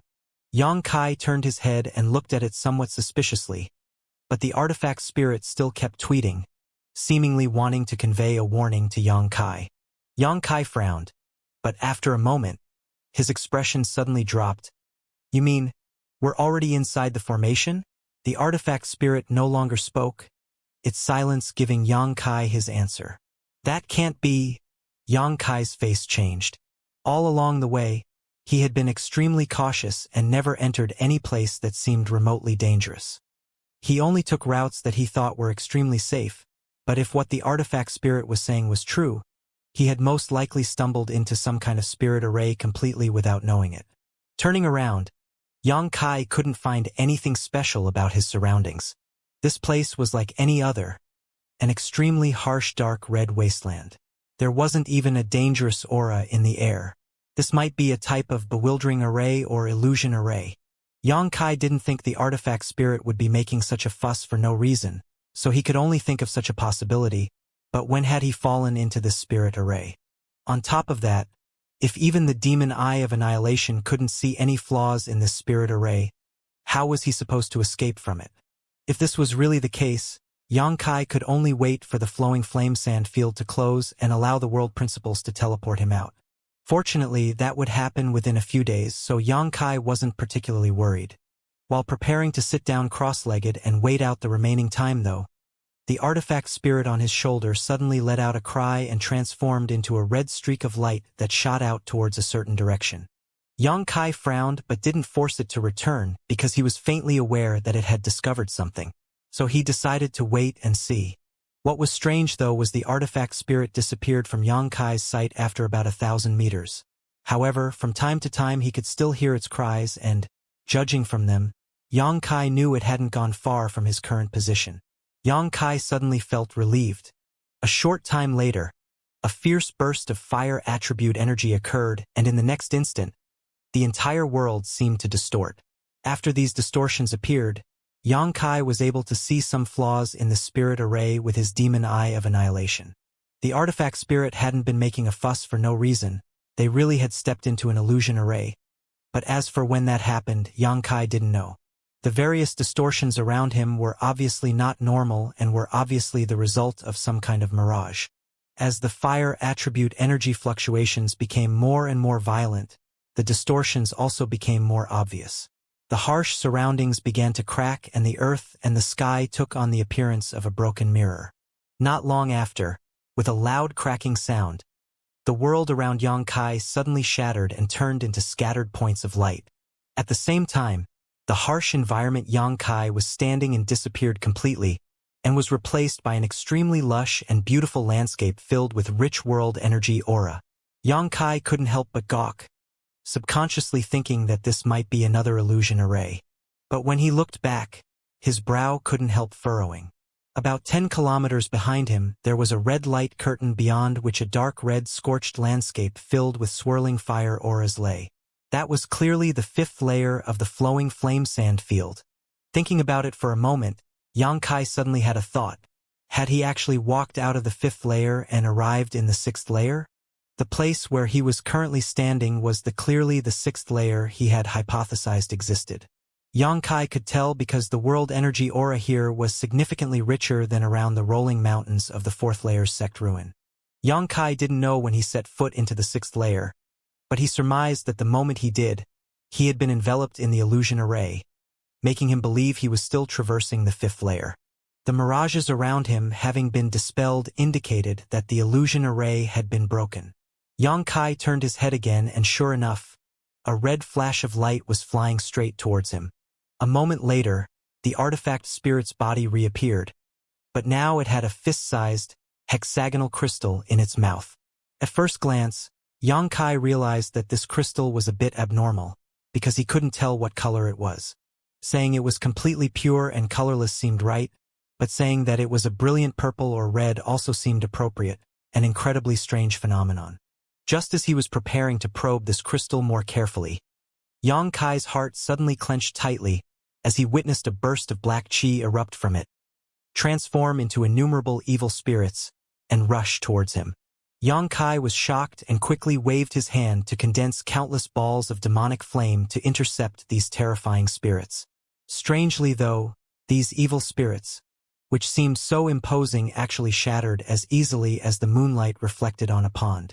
The moment the demonic flames passed through this wave of spirits, they all howled miserably and disappeared. At the same time, a series of angry chirps sounded in Xianxia's ear. Xianxia froze up and stared in front of himself only to see the artifact spirit still holding the strange crystal, its wings fluttering greatly as it flew about, constantly chirping as if yelling at Xianxia. Just now, Xianxia suddenly attacking had startled it. Xianxia ignored the firebird and instead knit his brow tightly. He also noticed at this moment that the evil spirits from just now weren't real. In other words, everything had been an illusion, because when that swarm had appeared, his demon eye of annihilation had allowed him to perceive their true form. Did this strange crystal have the ability to create such realistic illusions? Xianxia thought in surprise. Xianxia's soul was extremely powerful, so this crystal that could easily make him fall into an illusion was naturally not something ordinary, and it most likely was related to the illusion array he had just now been trapped inside. This thing may very well have been the array core of that spirit array. With the artifact spirit removing it from wherever it had been, the previous illusion array had been broken. The more Xianxia thought about it, the more convinced he became and the greater his interest in this crystal grew. After steadying his mind, he once again began examining it. However, this time no black qi poured out of it. Instead, Xianxia felt as if his knowledge sea became unstable and great dizziness overcame him. For a moment, Xianxia felt as if his body had become weightless and the heavens and earth had been inverted. Startled, Xianxia quickly took back his gaze and closed his eyes, taking quite a while to finally readjust himself. No longer daring to spy on the strange crystal at will, Xianxia beckoned to the artifact spirit, let it bring the crystal over, then tossed it into his space ring, planning on first going back before studying it further. The artifact spirit saw that Xianxia had finally returned to normal and no longer made a fuss, flying back and landing on Xianxia's shoulder before combing its feathers elegantly. Xianxia began examining the 6th layer carefully. Just a brief glance left him stunned. This was because he found that this 6th stage was incredibly small, only a few dozen kilometers across. With the barrier to the 5th stage flame area surrounding it, Xianxia was capable of seeing the entire 6th stage at a glance. In this 6th stage, the world energy was incredibly thick, and a few kilometers away from where Xianxia was standing, there was a noticeable green bamboo forest. These bamboos were quite slender and swayed freely in the wind. There seemed to be a loft of some sort in the very center of this bamboo forest, one that must have existed for countless years but even now showed no signs of decay. The entire 6th stage was wrapped around by the 5th stage, but it wasn't even slightly affected by the blistering heat. Yang Kai stared at the green bamboo forest and the delicate loft fixedly. Although he had encountered a huge sect ruin in the 4th layer and realized that this flowing flame sand field was inhabited long ago, it was still a surprise for Yang Kai to find such a loft here. The world energy here was richer than at the site of that sect ruin, so the loft which was built here was obviously not the home of someone ordinary. Most likely, it had belonged to a very high-level figure of that sect. What's more, this person was likely female, because the environment here was filled with a sense of elegance that male cultivators wouldn't care about. Taking a deep breath, Yang Kai kept his demon eye of annihilation open and slowly walked over to the loft. Since he had already arrived here, he wouldn't hold himself back. Yang Kai wanted to see if there was anything good left inside this loft while also examining this green bamboo forest. Any bamboo that grew here must not be ordinary. Originally, Yang Kai was worried that there would be barriers everywhere, with powerful spirit arrays hidden all over the place, but after easily walking a few laps around the green bamboo forest, he didn't encounter any such dangers, surprising him greatly. Was he just being paranoid? Regardless, Yang Kai didn't dare drop his guard. Standing at the edge of the green bamboo forest, he condensed a demonic flame sword in his hand while staring at the thumb or so thick, several meter tall bamboo in front of him, then chopped towards it. Each of these bamboos was emerald green and gave off a powerful vitality, clearly indicating that they weren't just ordinary bamboo. All of these bamboos could be regarded as good material for artifact refining. There were at least several thousand bamboos in this forest, so naturally Yang Kai planned on cutting some down and bringing them back for Yang Yen to refine some artifacts from. After swinging his sword, though, something unexpected happened. The place where the bamboo was chopped remained completely unharmed, without even a scratch. Yang Kai saw this and was startled, quickly realizing that he had greatly underestimated these green bamboos, but at the same time he became overjoyed. Since these green bamboos were so tough, they would obviously be excellent artifact refining materials. Thinking so, Yang Kai began chopping vigorously with his sword.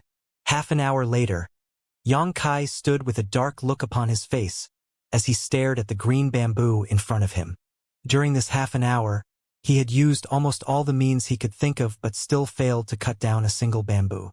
Even after using a few dozen space blades, he had only left a tiny, almost negligible notch in it. Judging from this rate of progress, it would be impossible for Yang Kai to cut down a single one of these green bamboos without spending at least 10 days of effort. How could Yang Kai waste so much time here?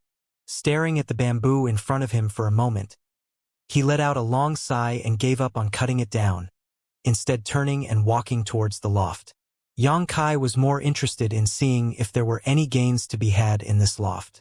A moment later, Yang Kai arrived in front of this loft, but instead of rushing inside, he simply stood there and observed this several tens of thousands of year-old building. It was indeed of a different construction style from current lofts, but these differences were quite minor. Yang Kai couldn't figure out what material it was constructed from, but it was extremely well preserved, the front door not even having any dust on it.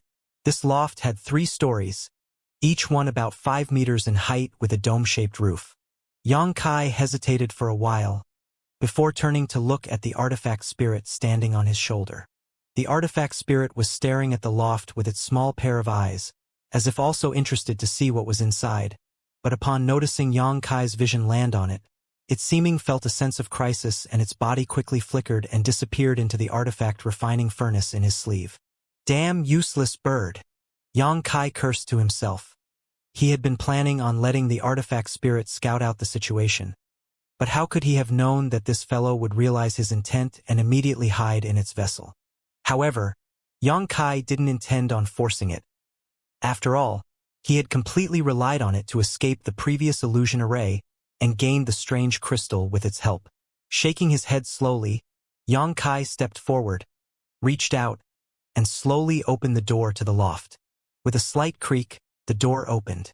Yang Kai wore a dignified look upon his face as he vigilantly condensed his Saint Chi. But even when the door was completely opened, Yang Kai didn't feel the slightest sense of danger. Instead, there was a light, relaxing aroma wafting about this loft, one that seemed to refresh all his senses when he inhaled it.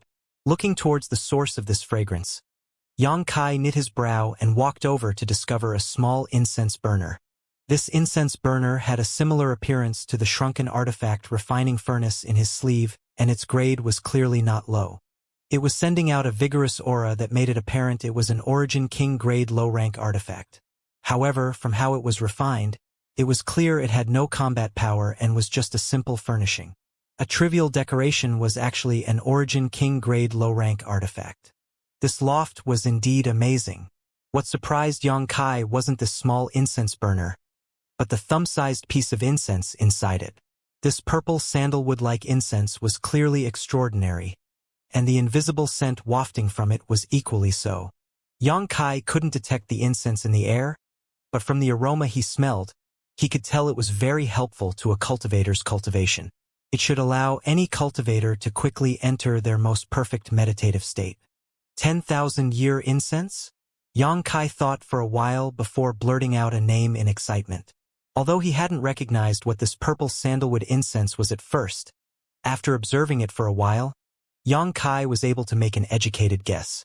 If it really was 10,000-year incense, then it was an incredible treasure. 10,000-year incense could literally burn for tens of thousands of years, and clearly this thumb-sized 10,000-year incense had been burning for such a length of time. Just from this fact alone, it was clear how incredible it was, probably the highest grade of 10,000-year incense. 10,000-year incense wasn't naturally generated, but rather something artificially refined. The raw materials required to refine it were astonishing, with parts of over a dozen species of 10th-order monster beast as the core ingredients. The rarest of all these materials was the heart of a beast called the seven-colored elk. The seven-colored elk was an extinct ancient monster beast.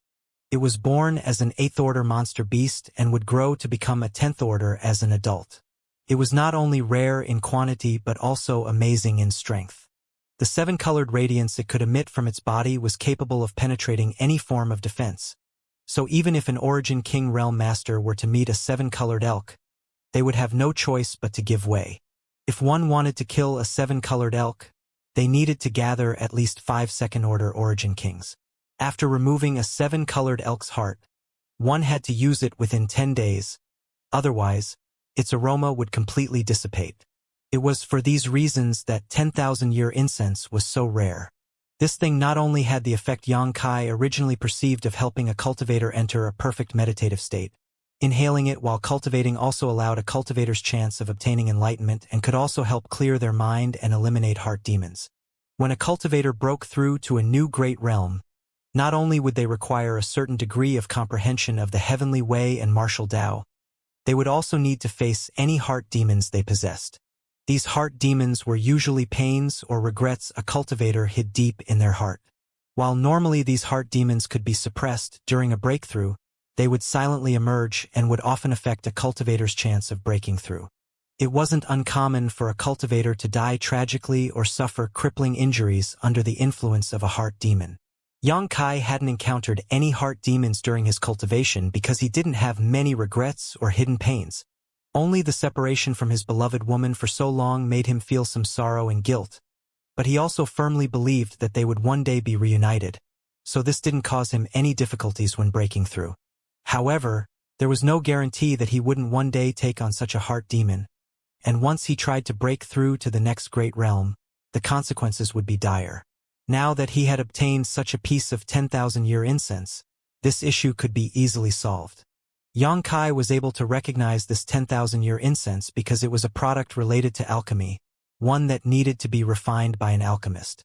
Yang Kai was overjoyed, and quickly put the small incense burner and the piece of 10,000-year incense into his space ring, nodding with satisfaction as he did so.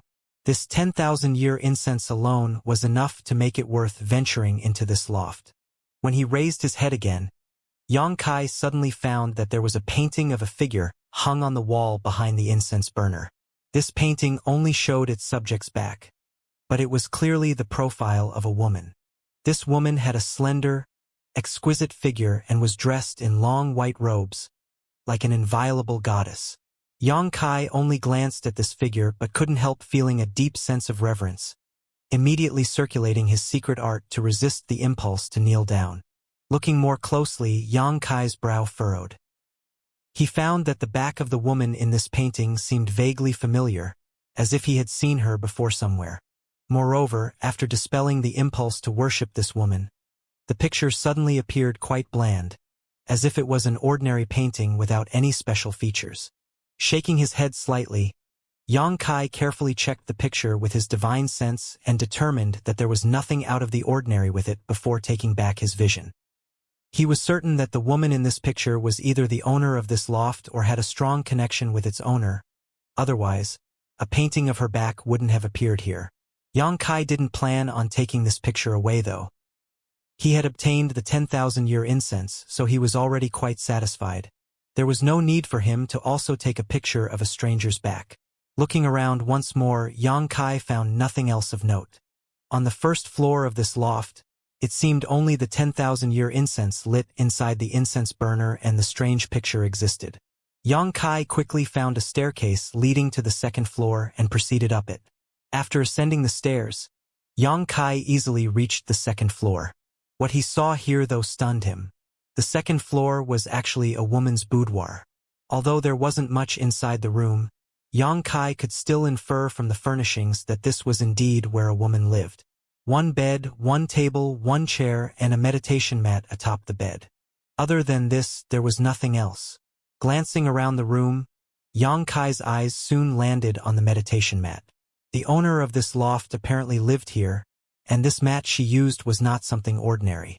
Thinking so, Xianxia stepped forward and reached out to pick up the mat. But to his surprise, the moment his finger touched it, it disintegrated into a pile of dust. It turns out it really was just an ordinary mat, one that was unable to withstand the erosion of so many years. Seeing this, Xianxia gawked for a moment before suddenly letting out wry laughter. After gaining so many good things one after another, it seemed that he'd become a bit greedy, not even willing to let off someone else's meditation mat. After searching the second floor for a while, Xianxia determined that there was really nothing good here before turning around and walking over to the stairway to the third floor. During his exploration of the flowing flame sand field, he had already achieved great results, and after experiencing the accident with the meditation mat just now, his mood had also calmed down greatly. Even if there was nothing on the third floor, he wouldn't care too much. Thinking so, Xianxia quickly ascended the stairs to the third floor. To his surprise, there actually was something on this third floor. Looking at it, it seemed to be some kind of token floating mid-air. Xianxia went stiff the moment he saw this token, quickly searching through his black book space in the next instant. After a moment, another token appeared in his hand. This token was almost identical to the one floating in front of him. Both tokens were made of some material that was neither metal nor wood and had no designs or embellishments. Only a large emperor character appeared on it. From the token in his hand, Xianxia felt a powerful coercion, one that made the heart of anyone who saw it race while simultaneously making one wish to prostrate themselves before it. Star Emperor Token. Xianxia's face became solemn as he instantly recognized this token. Star Emperor tokens were rumored to have been created by the Starry Sky Emperor many eons ago. Guizhou once told Xianxia that there were 10 Star Emperor tokens in total, but no one knew where all of them were. Additionally, each Star Emperor token sealed a divine ability of the Starry Sky Emperor, and by using this divine ability, one could easily kill an Origin King Realm Master. The Star Emperor token Xianxia had on him was given to him by Guizhou. Xianxia had brought Guizhou out from the floating continent, ending his 2,000-year imprisonment there. At the time, Guizhou had acted unpredictably, making no distinctions between good and evil, but at the last moment, for some reason Xianxia still didn't comprehend, Guizhou had actually given him this Star Emperor token. Perhaps it was Guizhou's way of rewarding Xianxia for saving his life. At that time, Guizhou told him that when he encountered true danger, he could infuse his Saint Qi into this token to use the Star Emperor's sealed divine ability. Of course, even if he were to use the Star Emperor's divine ability to kill a powerful enemy, with Xianxia's current cultivation, there was basically no chance he would survive the ensuing backlash. After all, the divine ability of the Star Emperor token was far too powerful. Once Xianxia used it, it would quite possibly destroy him in the process. Since obtaining the Star Emperor token, Xianxia had been hiding it in his black book space, never intending on using it. On the one hand, it was too dangerous to use. On the other hand, Xianxia had yet to encounter a calamity he couldn't resolve, so there was no need to use it.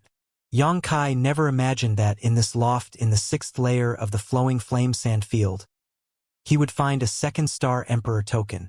However, Xianxia quickly found that something was wrong, because the Star Emperor token suspended in midair in front of him didn't seem the same as the one in his hand. The aura coming from it, although majestic, didn't give off any feeling of danger. Someone had used the divine ability sealed inside this Star Emperor token. In other words, this token didn't have the Star Emperor's killing strike anymore. Xianxia figured this must be the case, but the fact that this Star Emperor token hadn't been destroyed after it was used was also quite surprising to him. No matter what, with a Star Emperor token in front of him, Xianxia obviously wasn't going to just ignore it. When he was about to reach out and take it though, a faint layer of light rippled from it. Xianxia's face changed when he noticed the murderous intent contained in this light halo and pushed his Saint Chi hard to retreat. However, although Xianxia's speed was great, the light ripples were faster, and they quickly reached him. Xianxia's face was ashen. Even if the Star Emperor token had already been used, it seems it couldn't just be touched at will. Just when Xianxia thought he was doomed, the intact Star Emperor token in his hand also released a faint light ripple that cancelled out the approaching one, causing both to disappear. The second Star Emperor token, which had been suspended in the middle of the 3rd floor of the loft, seemed to lose its support and fell to the ground, making a clinking sound as it bounced a few times before coming to a stop. Still quite frightened, Xianxia clenched his own token tightly as cold sweat seeped from his forehead. He hadn't expected such a change to happen. If he hadn't happened to be holding his own Star Emperor token, he would at least have been heavily injured just now. The strange power that was contained in that faint light halo wasn't something he was currently capable of resisting. After taking a moment to calm his breathing, Xianxia walked forward slowly. At this moment, the world suddenly seemed to shake, and Xianxia felt that something in the surrounding space had changed. There was a faint repulsive force coming from all directions, seemingly rejecting his very presence. At the same time, a slim, illusionary jade white hand appearing from the sky and seeming tried to grab Xianxia. This jade white hand clearly belonged to a woman, but it was surprisingly large, almost covering the entire floor, and it completely ignored the loft itself as it descended directly on top of Xianxia's head. Xianxia's face changed greatly, instantaneously understanding that it was time for the flowing flame sand field to close, which was why the surrounding space had become turbulent. Xianxia figured that this scene was happening in front of all the cultivators still inside the flowing flame sand field. This jade white hand had clearly appeared to remove all of them from this place. Xianxia's conjecture wasn't wrong. From the 1st layer to the 4th layer of the flowing flame sand field, the same illusionary jade white hand reached out from the void and easily scooped up all the cultivators who were resting, walking, or even fighting, transforming into a brilliant flash of light that soon disappeared together with the cultivators. The next moment, outside the flowing flame sand field, figures strangely appeared and the elders of the major sects who had been waiting outside joyfully went forward to meet them. On the 3rd floor of the loft, Xianxia fiercely pushed his Saint Chi and sent out his own palm to meet this jade white hand. Naturally, though, his heaven-covering hand failed to even stall this illusionary jade white hand. Xianxia raced forward at that instant, sending out a dozen space blades to block this jade white hand for just a moment. Taking advantage of this hard-won time, Xianxia quickly grabbed the Star Emperor token on the ground before calmly standing in place, not intending to resist any further. However, when the jade white hand grabbed Xianxia, and space around him began to distort and teleport him out, the 2 Star Emperor tokens in his hand glowed, forming a light blue protective cover. The jade white hand disappeared, but Xianxia was still standing in the 3rd floor of the loft with a confused look on his face. Soon, the distorted space returned to normal and even the feeling of rejection disappeared. It was as if Xianxia had been forgotten as he stood there alone. It took him a while to react, but when he did, a happy smile appeared on his face. Xianxia was certain that the phenomenon just now was a signal that the flowing flame sand field had closed, and that the teleportation power just now had somehow been blocked by the 2-star Emperor tokens, meaning he was now the only one left here. He was happy that he now had a lot more time to use, but what worried him was whether he would face any danger when trying to leave.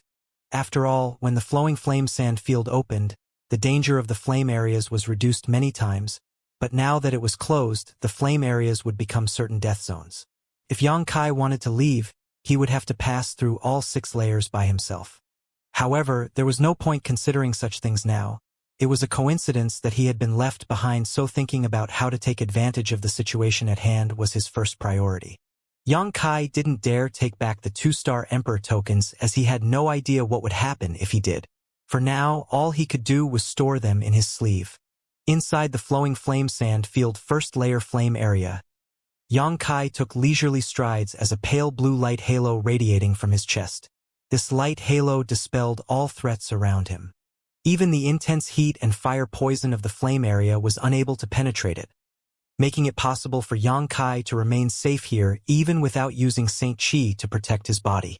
It has been more than half a year since the flowing flame sand field closed, and during this period, Xianxia had spent most of his time in the 6th layer. It wasn't that he was searching for treasures though, as he had already taken away everything of value from the loft. The reason he stayed there was just to cut down a few of the green bamboos. His original plan was to cut a handful of these bamboos and then leave, but they had turned out far more tenacious than he expected. Even using his space blade, it had taken him a full 20 days to cut down a thumb-thick bamboo. However, using his space blade for 20 days straight wasn't a waste of time, as Xianxia quickly discovered that his mastery of the space blade had greatly improved, along with its power and stability. Pleasantly surprised, Xianxia no longer cared about how much time cutting these bamboos took. For the next 6 months, Xianxia had taken this bamboo forest as his training ground and fought against them with all his might. Still, after all that time, he only managed to cut down 20 bamboo stalks. If not for him worrying that delaying longer would worry Yang Yan and Wu Yi, Xianxia wouldn't have minded staying longer though. And so, 1 month ago, Xianxia had set off towards the outside of the flowing flame sand field. During this period, Xianxia had kept the 2-star Emperor tokens on his person, not daring to store them away for a moment. After the flowing flame sand field completely closed, the dangers inside really increased dramatically. The 2nd and 4th layer treasure areas didn't experience much change, but the 3rd and 5th layer flame areas had their ambient heat and fire poison concentration increased tenfold. Xianxia quickly concluded that even his cold black flames couldn't resist such scorching heat. Fortunately, the Star Emperor tokens created a layer of protection that allowed him to travel about freely. He didn't know why the Star Emperor tokens could restrain the flame area environment, but Xianxia vaguely felt that this flowing flame sand field should have something to do with the legendary Starry Sky Emperor. Otherwise, a second, used Star Emperor token wouldn't have appeared in the loft in the 6th layer. At this time, if someone were to enter this place, it would indeed be a death sentence. So it was no wonder that cultivators on Shadowed Star would only enter when the heat weakened and conditions became relatively safe. Currently, not far in front of Xianxia, there was a kind of dark red energy curtain that contained a sensational heat.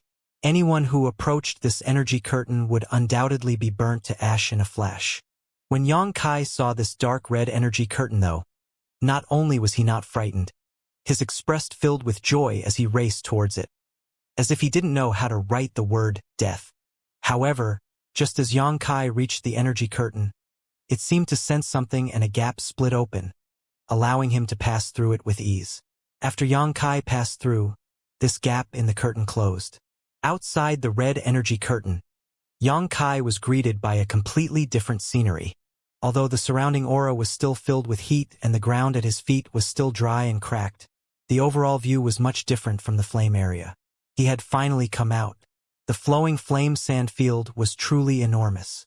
Xianxia had used his wind and thunder wings continuously along the way, but it had still taken him an entire month to travel from the innermost to the outermost layer.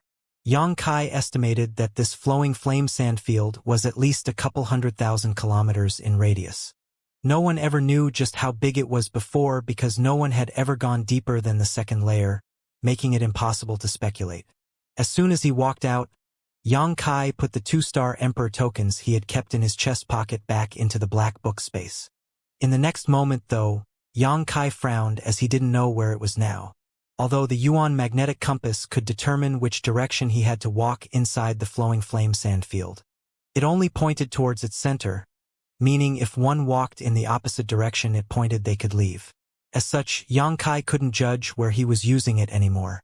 However, thinking that no matter what, he was somewhere on Shadowed Star, Yang Kai calmed down, but just as he was about to use his divine sense to explore his surroundings, his brow furrowed again as he glanced over in a certain direction. Not far from where Yang Kai was standing, he saw a figure flying towards him, and when their eyes met, this stranger showed an expression of shock. It had been 6 months since the closing of the flowing flame sand field, and every big and small sect had long ago departed. So this newcomer hadn't expected to encounter living people here. But in the next instant, this man quickly waved his hand, as if he recognized Yang Kai. Yang Kai was also extremely surprised. If the other party recognized him, how could he not recognize them? Although he didn't know the name of this guy, Yang Kai had indeed seen him once. It was back when the flowing flame sand field had just opened and Yang Kai first entered. The man who was flying over was actually the same one who had invited him to travel together back then. At that time, 2 people had been transported inside nearby Yang Kai, one belonging to Shadow Moon Hall while the other was this cultivator. Yang Kai had refused his invitation. Seeing Yang Kai at this moment, this man showed a joyful look and immediately adjusted his heading to rush straight towards Yang Kai. But before he could approach, his expression changed greatly and he abruptly came to a halt. Another figure quickly crossed this cultivator and stopped in front of him. Immediately after, another figure appeared behind this man, these 2 clearly attempting to intercept this person. The man's face couldn't help but sink, and he glanced over at Yang Kai seemingly unintentionally, appearing like he wanted to say something but ultimately remaining silent. The 2 newcomers saw they had successfully blocked this man and released sighs of relief. They also secretly used their divine senses to investigate Yang Kai, but upon seeing he was just a second-order Saint King, neither of them paid him much mind. The taller of the 2 cultivators chuckled as he looked at that man he had intercepted with clear malicious intent and said, "Junior Brother Deng, I was wondering why you decided to run towards this flowing flame sand field. Turns out you had a helper here, but why would you think a mere second-order Saint King would be able to help you resist us?" The other cultivator, who was wearing purple robes, sneered and added, "It seems that Junior Brother Deng Ning has been riding high lately and become somewhat muddled. Otherwise, why would he rush to such an out-of-the-way place? There's no need for Senior Brother Yi to try to reason with him."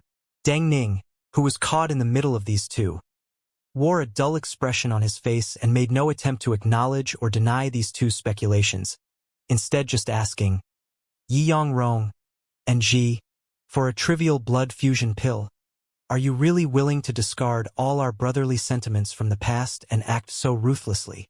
The tall cultivator named Yi Yang Rong sneered, "Brotherhood? In Demon Blood Temple, such a thing is nothing but an illusion. Senior Brother here doesn't expect any such feelings from you either. As for the blood fusion pill, Junior Brother Deng should understand his own situation. Hand over that pill, and out of consideration for our relationship as brothers, I won't make things too difficult for you." "Oh, really?" Deng Ning chuckled sarcastically.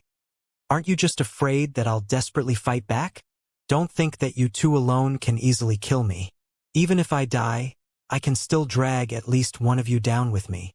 Hearing this, Yi Yang Rong and Nji's faces both sank, revealing a hint of hesitation, apparently knowing that Deng Ning's words weren't an empty threat. Nji frowned and converged some of his murderous intent before attempting persuasion. "Junior Brother Deng, you obtained many good things inside the flowing flame sand field last time, and because of that harvest the elders rewarded you with that blood fusion pill, but as far as I know, that wasn't all you obtained, was it? The sect also allowed you free access to the skills and technique library and granted you a powerful artifact, so why make such a fuss over a mere pill? We don't want any of your other treasures. As long as you hand over that pill, it will be enough.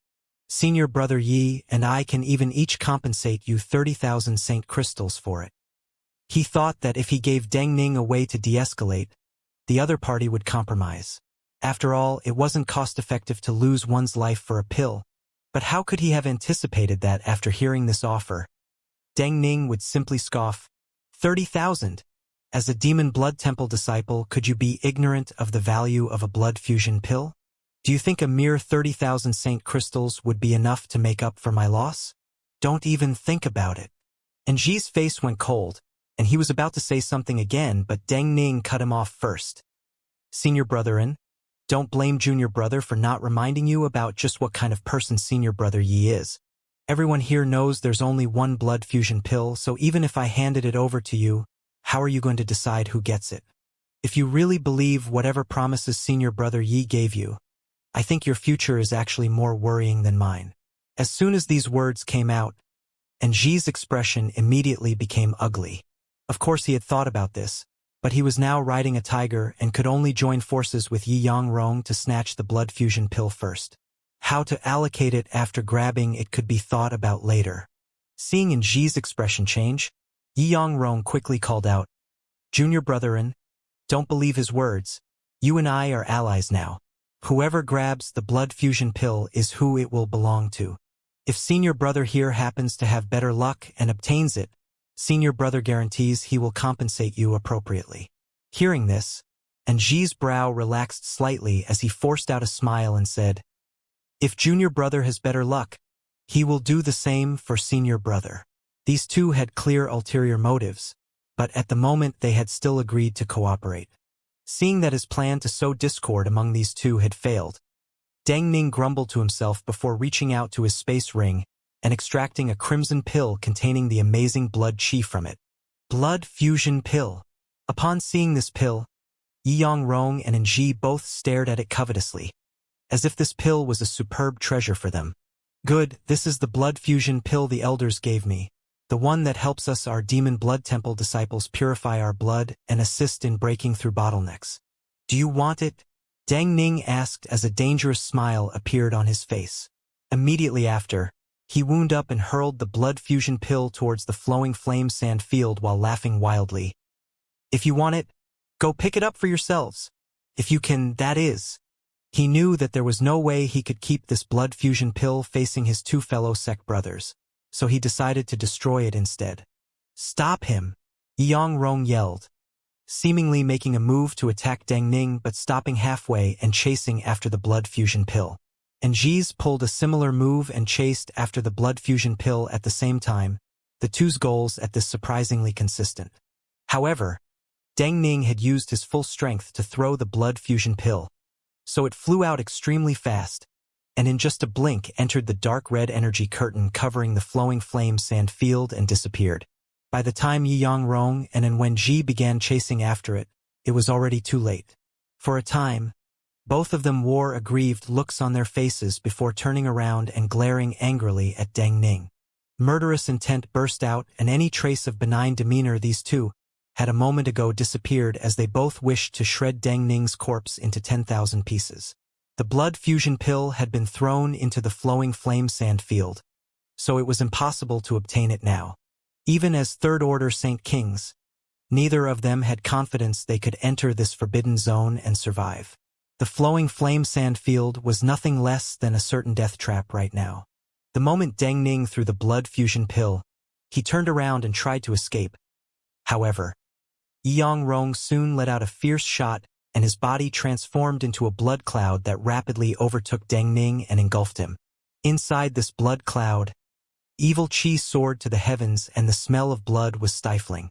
In the next instant, Deng Ning let out a terrified shout, "Demon blood body! Since when did you cultivate this skill?" He seemed to have been shocked by the method Yi Yangrong displayed, and in the next moment, fierce sounds of battle and Deng Ning's stuffy snorts could be heard coming from the blood cloud. Yi Yangrong's sneering voice soon sounded, "Senior Brother isn't very talented. He actually began cultivating this skill over 3 years ago and only recently managed to master it.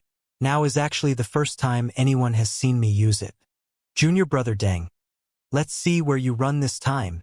After saying so, he shouted, "Junior Brother and go kill that other bastard, then come help me. The blood fusion pill is gone, but as far as I know, Junior Brother Deng also managed to obtain the Demon Blood Thread Techniques Cultivation Manual. If you want it, you'd best act quickly." Originally, when Yi Yangrong transformed into a blood cloud and enveloped Deng Ning, and Ji's expression became heavy. He had never anticipated that his senior brother Yi had hidden his skills so deeply, actually not exposing a technique this powerful for 3 years. Fear had filled Ji's face. Now that the blood fusion pill was gone, Ji had considered withdrawing. After all, even if he teamed up with Yi Yangrong to kill Deng Ning, he wouldn't obtain much benefit. But now that he knew Deng Ning actually had demon blood thread cultivation method on him, he became quite excited, but he still hesitated to act. How could Yi Yangrong not understand what Ji was worried about though? Realizing this, Yi Yangrong shouted loudly, "Junior brother and senior brother's demon blood body consumes a massive amount of Saint Qi but is still only able to deal with junior brother Deng reluctantly. So there's no need for you to worry, I will betray you afterwards. I know junior brother An's means. Senior brother won't do anything to embarrass himself." And Ji pondered sullenly for a while before finally making a decision, his fluctuation expression becoming firm as he nodded. "Good. Then junior brother will join forces with senior brother once more."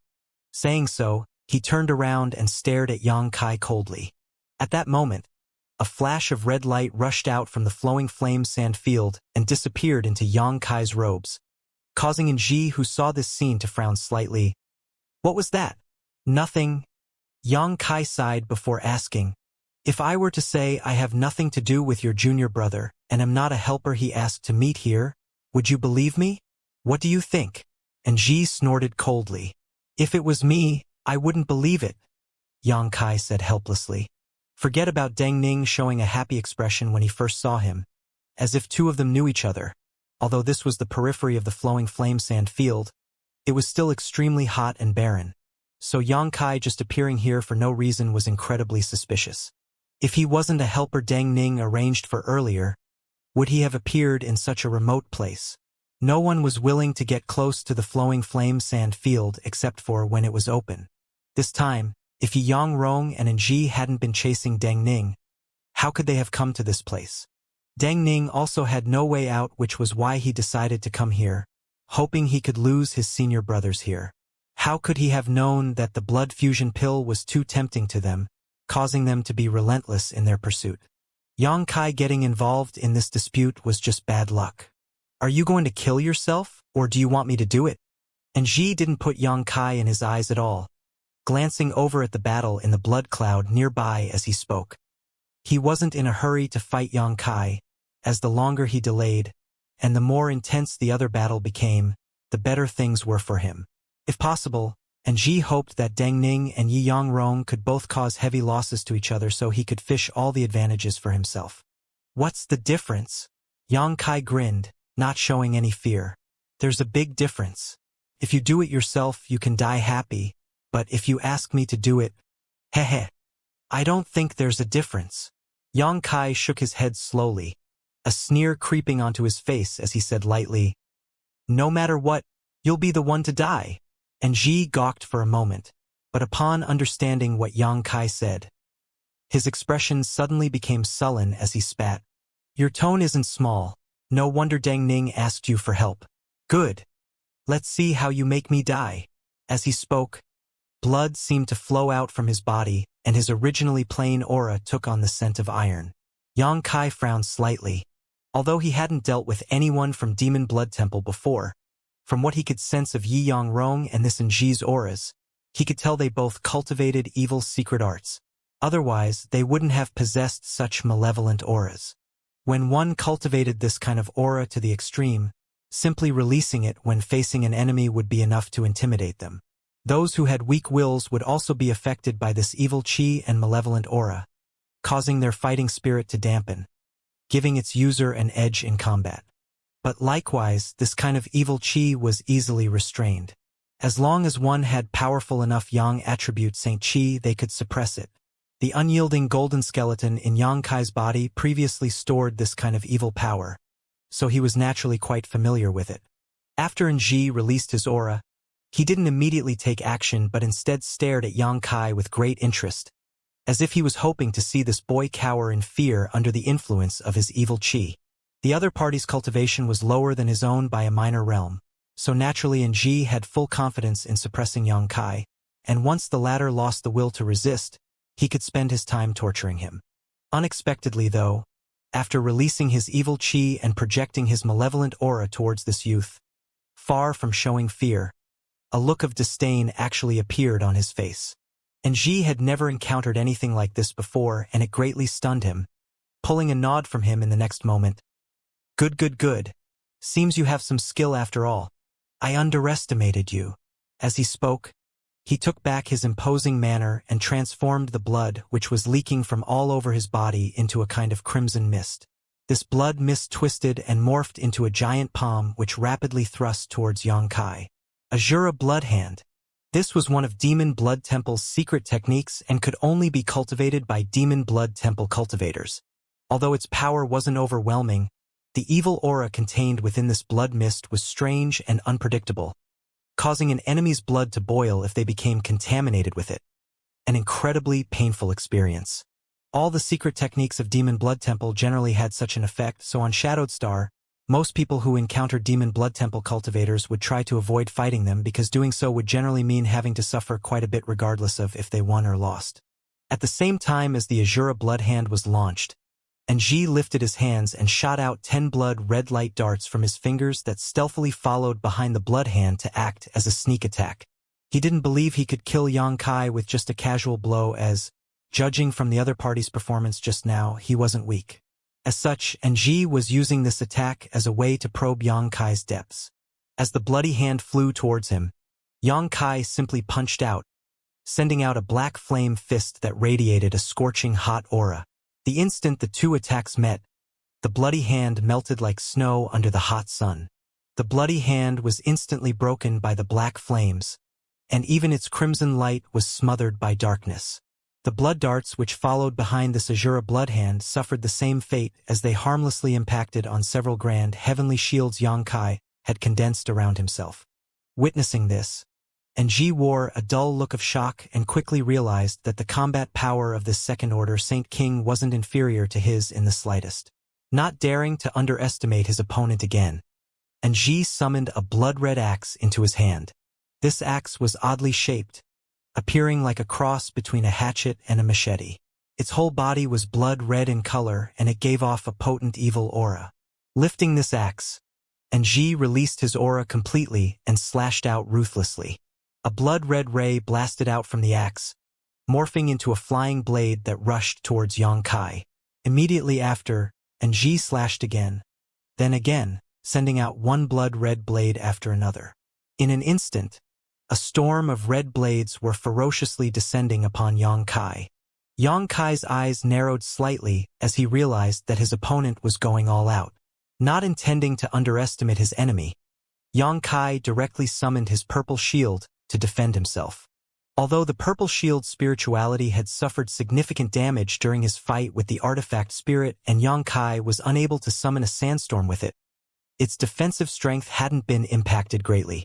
Yang Kai had just summoned his shield when the countless blood blades arrived in front of him, impacting on its surface like a bloody rain, raising an earth-shattering clatter and even forcing Yang Kai to retreat backwards. When Ji saw this, though, he didn't show the slightest joy but instead wore an even more solemn expression. The purple shield his opponent had summoned looked dim and dull, but it was actually capable of blocking his blood blades, so it was obviously a high-quality origin-grade artifact. Realizing this, Ji began swinging his axe even more vigorously. As he swung his axe, it seemed to have an effect on the already condensed blood blades, causing them to fly in different directions away from the purple shield, spin around midair, then head towards Yang Kai from all sides. Yuan control? Yang Kai frowned, but quickly rejected this idea because it was obvious to him that this Ji didn't understand Yuan control mastery. These blood blades being able to change direction should be related to this strange artifact. Understanding this, Yang Kai let out a light sigh. He had only been defending himself because he wanted to see what kind of means this Demon Blood Temple disciple would display. After all, he had to continue living on Shadowed Star for the foreseeable future, so the more he knew about the cultivators of the local forces, the better he could prepare himself to face them. How could he have known that this Ji, who was a genuine third-order Saint King, would actually have such weak, impure Saint Qi. Although the methods he used were a bit strange, they couldn't pose any threat to him at all. Realizing this, Yang Kai lost all interest in probing this enemy and put away his purple shield, exposing his body directly to the countless blood blades. And Ji saw this, and a pleased expression filled his face. Although he didn't understand why Yang Kai had given up defending himself, he knew that this was an opportunity he couldn't afford to miss. As such, he waved his axe fiercely, driving the countless blood blades around Yang Kai to all impact him at once. Yang Kai stared at him indifferently.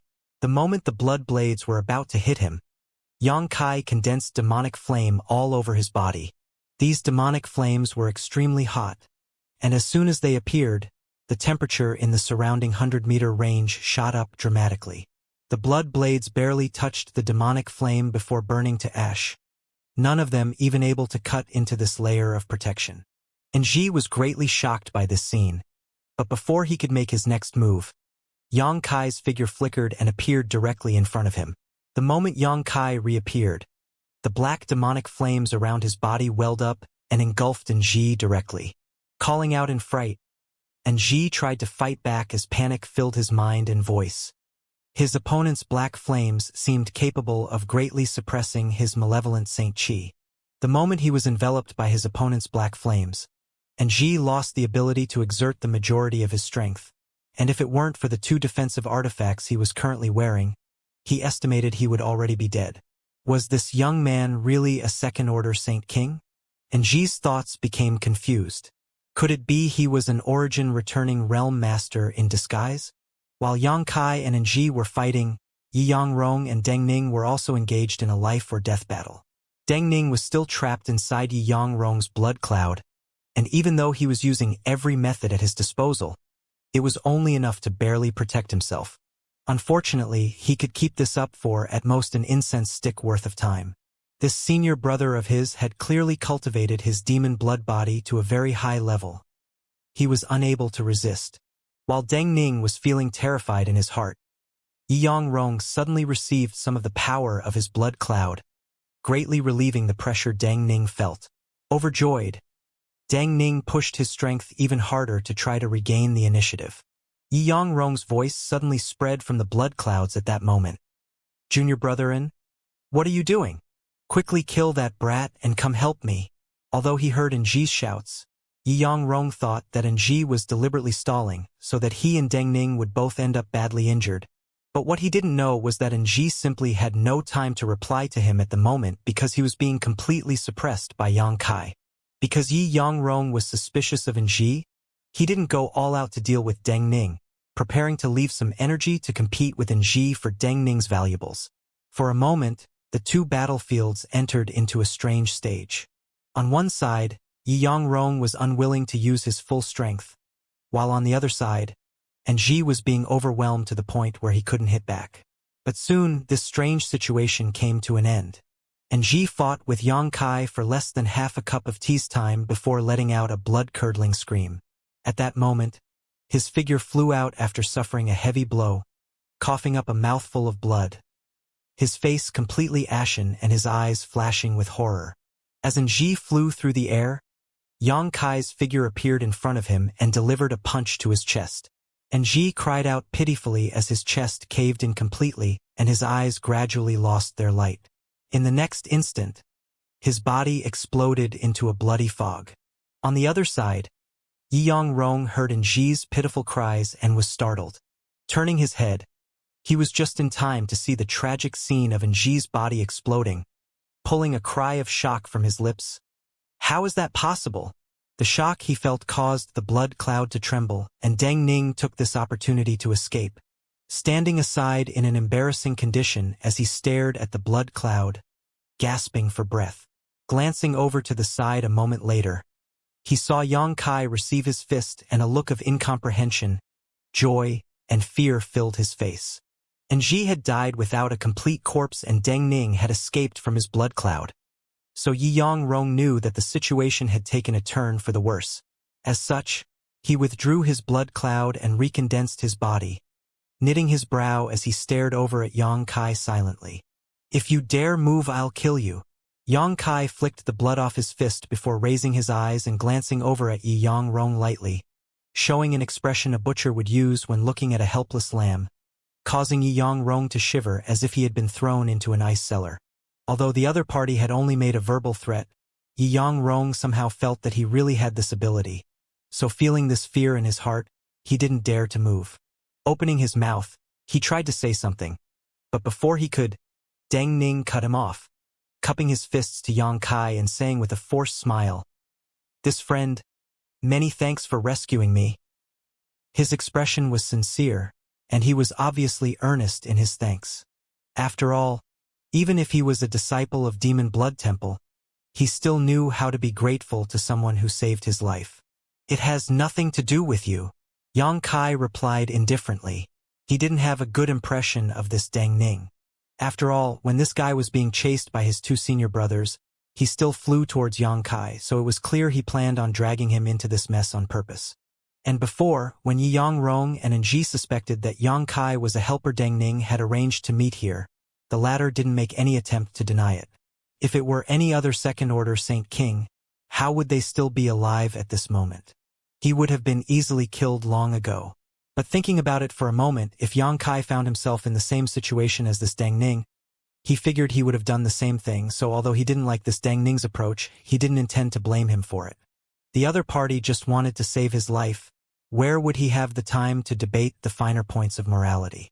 Choking on Yang Kai's words, Deng Ning's face filled with embarrassment, but he tactfully didn't try to explain himself, instead putting on a serious expression and shouted, "Friend, can I ask you to make a move once more?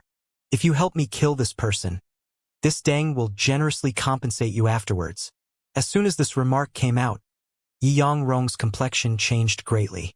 Only now did he realize that this young-looking second-order Saint King was really not a helper arranged by Deng Ning, causing his stomach to turn green in a flash.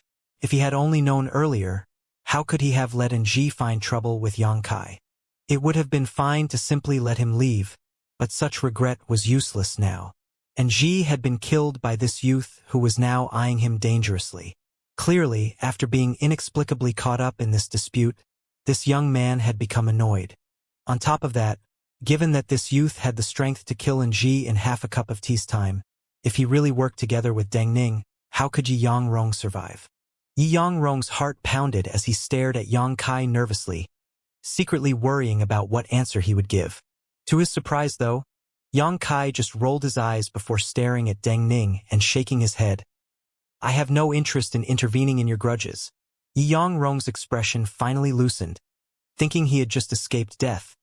But Deng Ning quickly followed up, "Friend, we are the Demon Blood Temple disciples. You killed my senior brother, so if you let Yi Yang Rong go back, he will definitely expose what has happened here. Once that happens, it will surely be troublesome for you. So you think I should kill all of you to silence the witnesses to the crime?" Yang Kai grinned as he glanced back and forth between Deng Ning and Yi Yang Rong, making both of their hearts jump as they sweat uneasily. Yi Yang Rong cursed out Deng Ning in his heart viciously, hating the fact that he couldn't just shut up, but thinking about what this unknown youth had just said. He quickly thought up a plan and spiritedly asked, "Junior brother Deng, this friend doesn't seem to be the affable type. Why don't we put aside our internal grudges temporarily and work together to deal with him?" Deng Ning simply sneered at this offer and refused without thinking. "Sorry, I'm not interested in joining hands with people like you." After rejecting Yi Yang Rong's offer, he turned back to Yang Kai and said, "Silencing the witness to the crime sounds about right, and if friend kills me too, I won't utter any complaint. After all, if you had not intervened just now, I would have died anyway.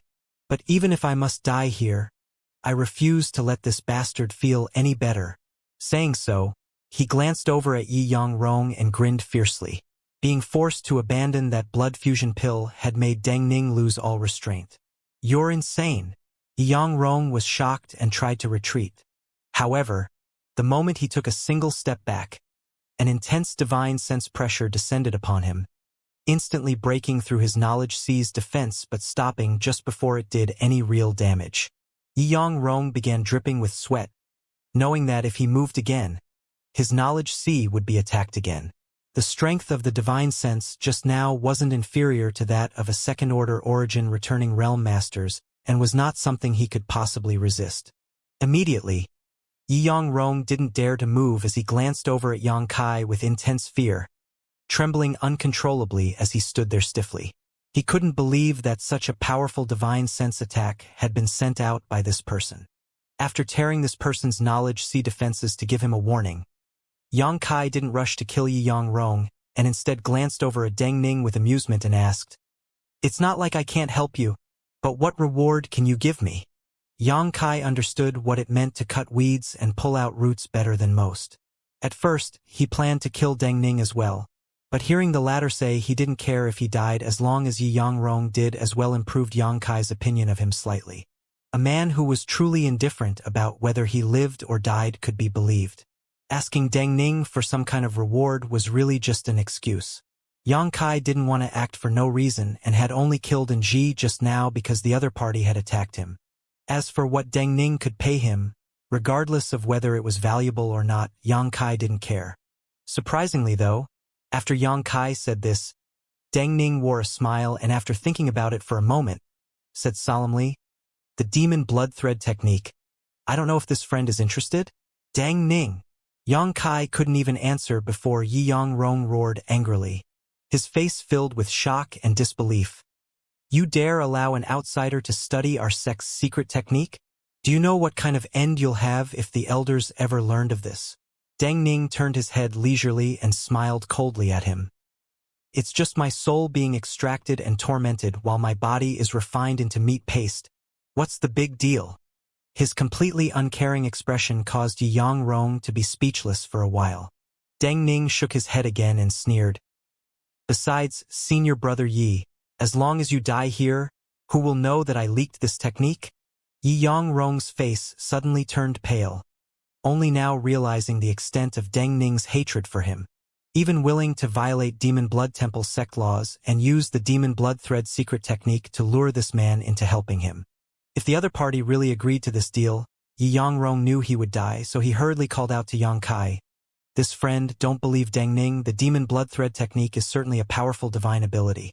One that only core disciples of the temple have the right to cultivate, but you don't cultivate my Demon Blood Temple's secret arts. So the Demon Blood Thread technique is useless to you. Furthermore, if you obtain this top-level technique, it absolutely won't be ignored by the sect. Once news of you possessing it reaches the elders, you will certainly have no way to escape their pursuit." Saying so, a thought crossed Yi Yangrong's mind and he suddenly seemed to understand something. His face turning much paler as he stared at Deng Ning and tremblingly said, "This was your plan all along." Deng Ning grinned meaningfully as he saw Yi Yangrong finally understand, no longer trying to cover anything up and instead saying to Yang Kai, "Friend, I don't know your name, nor your origin, but right now I don't care. I just want this bastard here to die. Giving you the Demon Blood Thread technique has certain risks for you, but the same is true for me. Once this trade is exposed, I will be the one who endures endless torture, so I will never betray you. About this you can rest assured." This Deng Ning's mind was quite sharp. He seemed to have noticed from the start that Yang Kai wanted to kill both of them off. So he had used the Demon Blood Thread technique as a way to tie their two fates together. As long as Yang Kai agreed to this trade, Deng Ning would never be able to betray him, because doing so would be the same as sentencing himself to death. This was a thinly veiled display of goodwill on his part. As for whether the Demon Blood Thread technique was useful to Yang Kai, how could Deng Ning care about that? Seeing Yang Kai's hesitant look, Deng Ning steeled his heart and prepared to increase his offer. "If friend is not satisfied, I can—" "No, that Demon Blood Thread technique will do." Yang Kai interrupted his words. He also saw through Deng Ning's intentions, but he didn't care about such trivial means. As for Deng Ning gambling everything on a single throw of the dice, Yang Kai was completely indifferent. Seeing Yang Kai nod, Yi Yangrong's face went ashen while Deng Ning was overjoyed. "You start." Yang Kai suddenly urged Deng Ning. Deng Ning looked stunned, but thinking Yang Kai would help him, he didn't ask any questions, pushing his blood chi madly before biting his tongue and spitting out a blood mist. This blood mist was like a living creature that twisted and morphed, quickly transforming into a short spear. Deng Ning grabbed the short spear in one hand and rushed towards Yi Yangrong, his expression stern and determined. What happened next shocked him. He clearly saw Yi Yangrong try to avoid his attack, but just as he did, a look of pain appeared on the face of this senior brother of his. At the same time, Yi Yangrong's St. Chi seemed to seize up and his body froze in place. Deng Ning's short spear easily passed through Yi Yangrong's heart and came out his back. Blood splashed out as a horrified look filled Yi Yangrong's face. Holding the bloody short spear in his hand, he seemed to want to pull it out, but his strength slipped away far too quickly. In the blink of an eye, his vitality completely dissipated. Deng Ning was dumbfounded by this sequence of events, and it wasn't until Yi Yangrong's body hit the ground with a loud thud that he awoke from his daze. Deng Ning was certain that the reason his senior brother had not had a chance to fight back against his blow just now was because of this mysterious second-order Saint King young man. Did this youth possess such skill?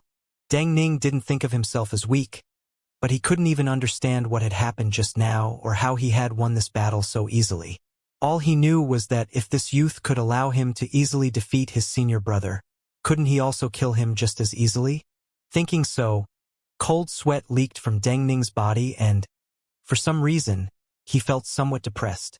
When he saw Yang Kai kill Ji, he knew that this youth was probably an elite from some great force, but it wasn't until now that he understood that this person was a true monster. Various thoughts crossed his mind, and only after a short silence did Deng Ning turn around.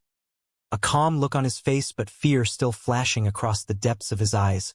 Flew down, wore as big a smile as he could, and cupped his fists to Yang Kai. Friend, many thanks. When I saw you in Flowing Flame Sand Field, I thought there was something extraordinary about you. Now it seems I was right. Yang Kai nodded lightly and said nothing. Unable to read Yang Kai's mood, Deng Ning's heart clenched up. After all, he didn't know what kind of temperament this person had. Fearing he would say something to upset Yang Kai, Deng Ning hurriedly remembered their previous agreement and quickly took out a scroll made from some kind of beast skin from his space ring and extremely politely handed it over. This is the Demon Blood Thread Techniques Cultivation Manual. Because I did not have enough merits though, this is only the first half of the technique. Moreover, it is just a copy of the original. I may have copied it, but I guarantee it is no different from the original. As he spoke, Deng Ning carefully observed Yang Kai's expression.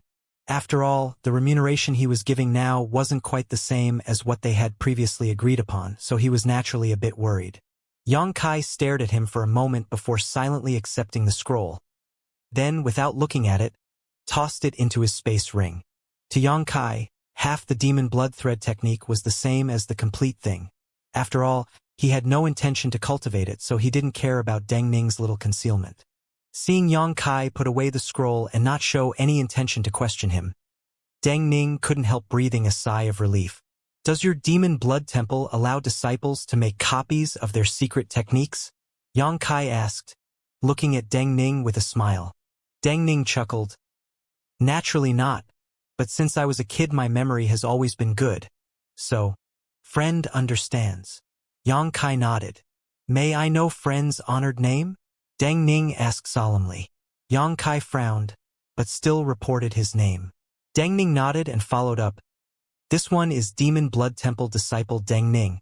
Presumably Brother Yang already knows this though.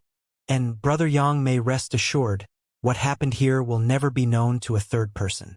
If this Deng reveals it to anyone, may he suffer from heart demon backlash and never break through to the origin returning realm.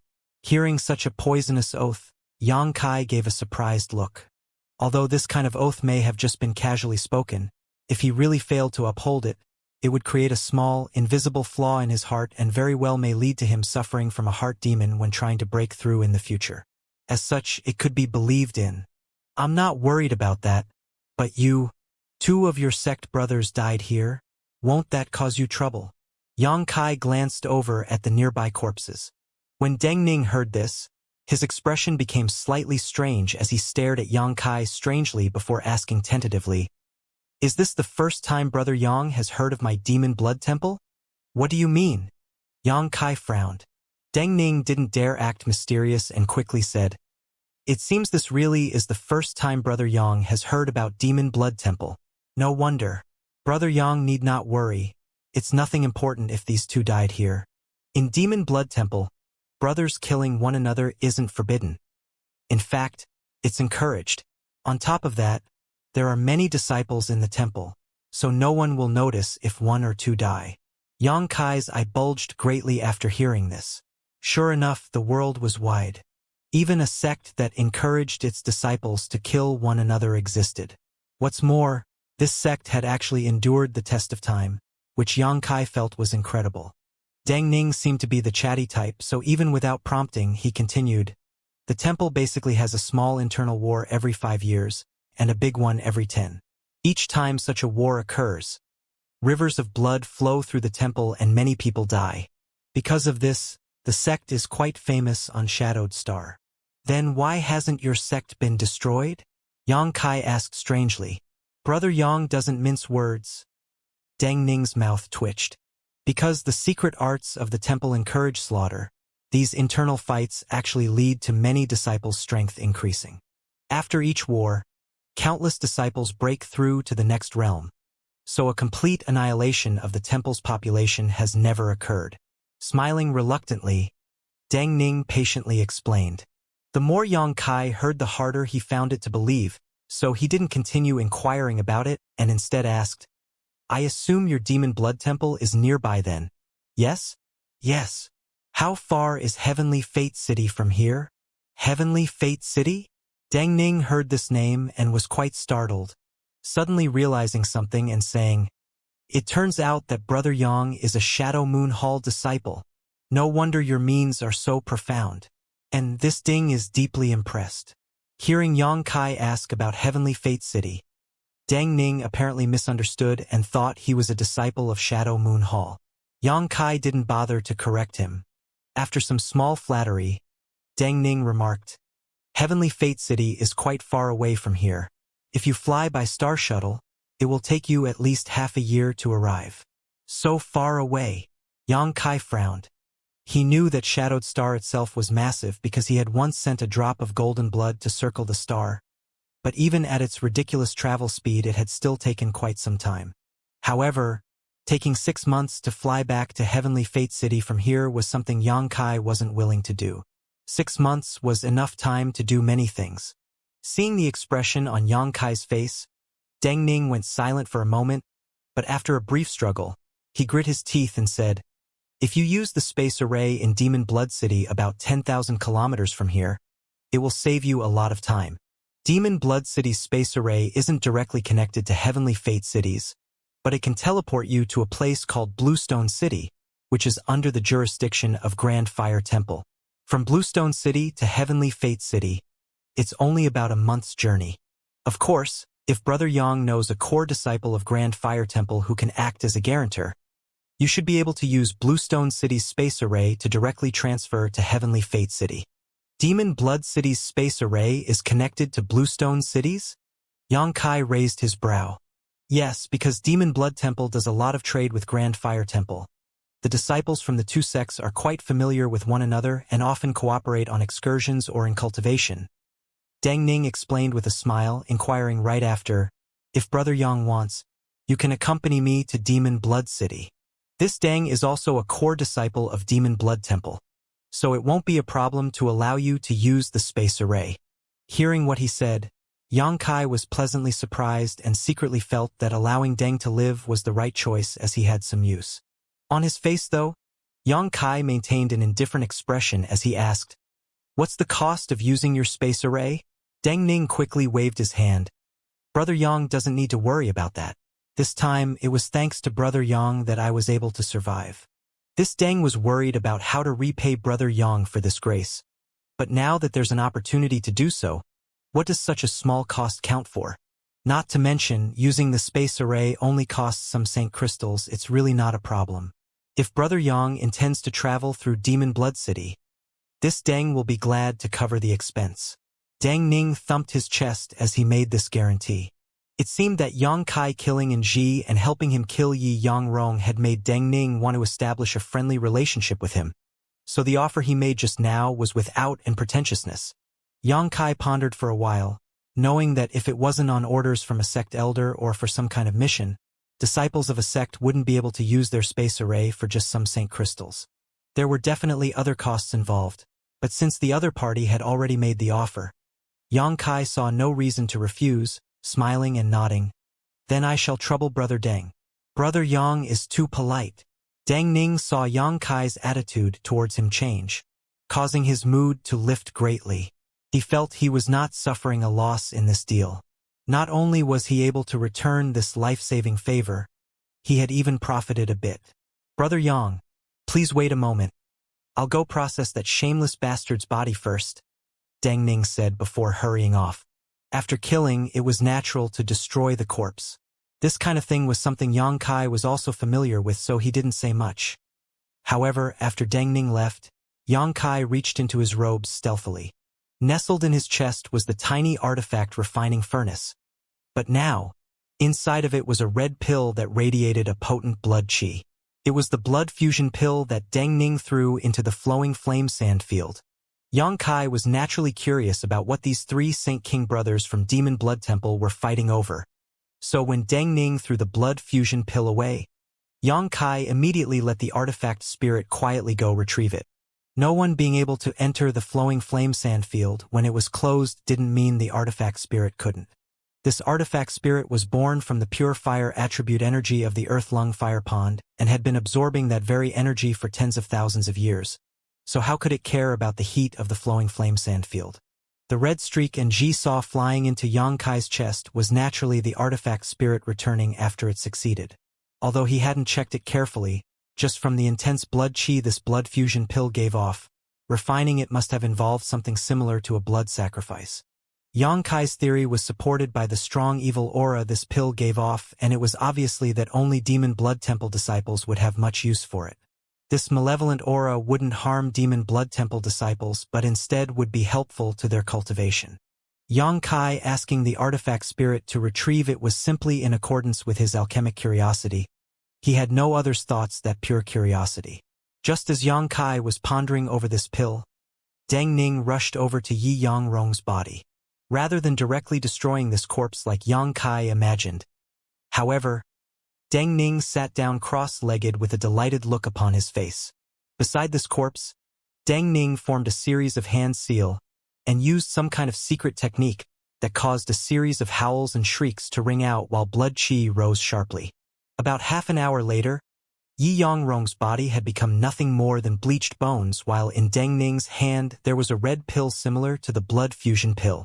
Deng Ning stared at this pill with great satisfaction before storing it away in his space ring, smiling happily as if he had obtained a treasure before smashing the leftover bones. He then collected Yi Yangrong and Ji's space rings before walking back over to Yang Kai. When he saw the strange look on Yang Kai's face, Deng Ning smiled and explained, "I've shown Brother Yang something embarrassing. I won't lie, for Demon Blood Temple's disciples, fellow sect brothers are also living cultivation materials. It's another reason why the internal fights never stop." Yang Kai stroked his chin and said, "So I destroyed a potential pill like that?" He had exploded in Ji's body, so obviously Deng Ning couldn't refine the corpse into a pill. It's not important. This Deng is already very satisfied with his current harvest. Although the sect encourages internal fighting, killing another disciple in the same realm is extremely difficult and dangerous. There are countless disciples who die when they attempt to kill another, so even if sect encourages it, most won't easily try to find trouble with others. Deng Ning didn't dare bother Yang Kai with the details, so he quickly changed the subject. "These are the space rings of my two senior brothers. There should be some good things in them, but most are probably useless for Brother Yang. However, there are a few 100,000 saint crystals." Yang Kai glanced at him and waved. "No need, you can keep those two space rings for yourself. Just consider it payment for helping me use your Demon Blood City's space array." With Deng Ning's intentionally reminding him that the things in these space rings were useless to him, how could Yang Kai not know what he was thinking? A couple 100,000 saint crystals were nothing to Yang Kai, so he didn't mind giving them to Deng Ning. Sure enough, Deng Ning was overjoyed, and after trying to humbly decline a few times, he eventually agreed, happily wearing the two space rings on his hand. seemingly not minding if anyone knew he had killed two of his sect brothers. Finished here, Deng Ning and Yang Kai summoned their star shuttles and flew towards Demon Blood City. Along the way, Deng Ning deliberately talked to Yang Kai, trying to probe what his position in Shadow Moon Hall was, but Yang Kai never let anything slip. It didn't take much for Yang Kai to change the subject. After some conversation, Yang Kai finally understood why, when he saw Deng Ning in the flowing flame sand field, he felt like he had heard his voice before. It turned out that both of them had participated in the Treasure Trove Pavilion auction held in Heavenly Fate City before the opening of the flowing flame sand field. At that time, Deng Ning had bid on behalf of the Demon Blood Sect elders several times. When the topic of the grand auction came up, Deng Ning prattled on endlessly about the rare treasures which had appeared with a longing expression upon his face. Little did he know that most of those treasures were things Yang Kai had brought to auction. Time passed quickly as the two chatted, and soon a magnificent city appeared in Yang Kai's vision. Deng Ning took the initiative to introduce Yang Kai and told him that Demon Blood City was located about 1,000 kilometers away from the mountain range where Demon Blood Temple was situated. Although Demon Blood Temple itself was an evil sect, cultivators from all over Shadowed Star came and went through Demon Blood City, so it appeared very lively on the surface, not any different from other major cities. The only noticeable difference was that many cultivators walking in the city had malevolent auras about them. Sure enough, after entering Demon Blood City, Yang Kai noticed many such people, most of them wearing cold, indifferent looks and emitting gloomy auras from their bodies. When anyone else saw these cultivators, they would busy themselves with their own business, doing their best to avoid them. In Demon Blood City, there were many shops and prosperous businesses. Many other forces had their own industries here, first to facilitate communication with Demon Blood Temple, and second to inquire about news from this region. Deng Ning took Yang Kai into Demon Blood City and guided him along the wide streets in a familiar way, constantly introducing him to the local sights and customs in a warm and sociable manner. After walking for half a day, the two arrived at a massive palace. "We're here. Demon Blood City's space array is inside." Deng Ning stopped and pointed to the front. Yang Kai looked up and found that the defenses around here were far tighter than those around the hall, where Heavenly Fate City's space array was located. Around the perimeter, there were 7 or 8 Demon Blood Temple disciples wearing Cyan artifact armor standing straight like spears, each one of them a 2nd or 3rd order Saint King. At the same time, from inside the palace, the unconcealed aura of an origin-returning realm master could be felt. "Brother Yang, please wait a moment while I go inform the elder in charge. When I've finished making the arrangements, I'll come back to welcome Brother Yang," Deng Ning said politely. Yang Kai nodded before walking into the palace's main hall under the eyes of the surrounding Demon Blood Temple disciples. The 7 or 8 Demon Blood Temple disciple guarding this place seemed to be curious about the relationship between Deng Ning and Yang Kai, and after Deng Ning walked further inside, they continually glanced at Yang Kai, speculating about his identity. However, that was all. None of them came up to question him. About half an hour later, Deng Ning's figure appeared from the inner hall, but at this moment there was a clearly pained and bitter look upon his face. Yang Kai saw this and immediately understood that his previous guess was right. It was definitely not a simple matter to allow an outsider to use the space array of this sect. Deng Ning had obviously paid a great price. Seeing other party go so far, Yang Kai felt a little guilty. After all, just half a day ago, he had been thinking about whether to kill Deng Ning in order to silence all witnesses. Now though, Deng Ning had gone to great lengths to allow him to use this private space array. It seemed that making friends with this person from Demon Blood Temple wasn't such a bad idea. Yang Kai thought about such things silently. Walking out of the inner hall, Deng Ning's expression quickly returned to normal as he let out a big laugh and called out, "I've let Brother Yang wait. Please follow me. Everything has been handled properly." "All right." Yang Kai nodded, his attitude much better than before. Since the other party had done him a favor, he secretly decided that if he met this Deng Ning again in the future, he wouldn't mind helping him out. Under Deng Ning's lead, the two entered the inner hall without obstruction. A large circle array that was essentially the same as Heavenly Fate City's space array stood quietly in the center of the inner hall.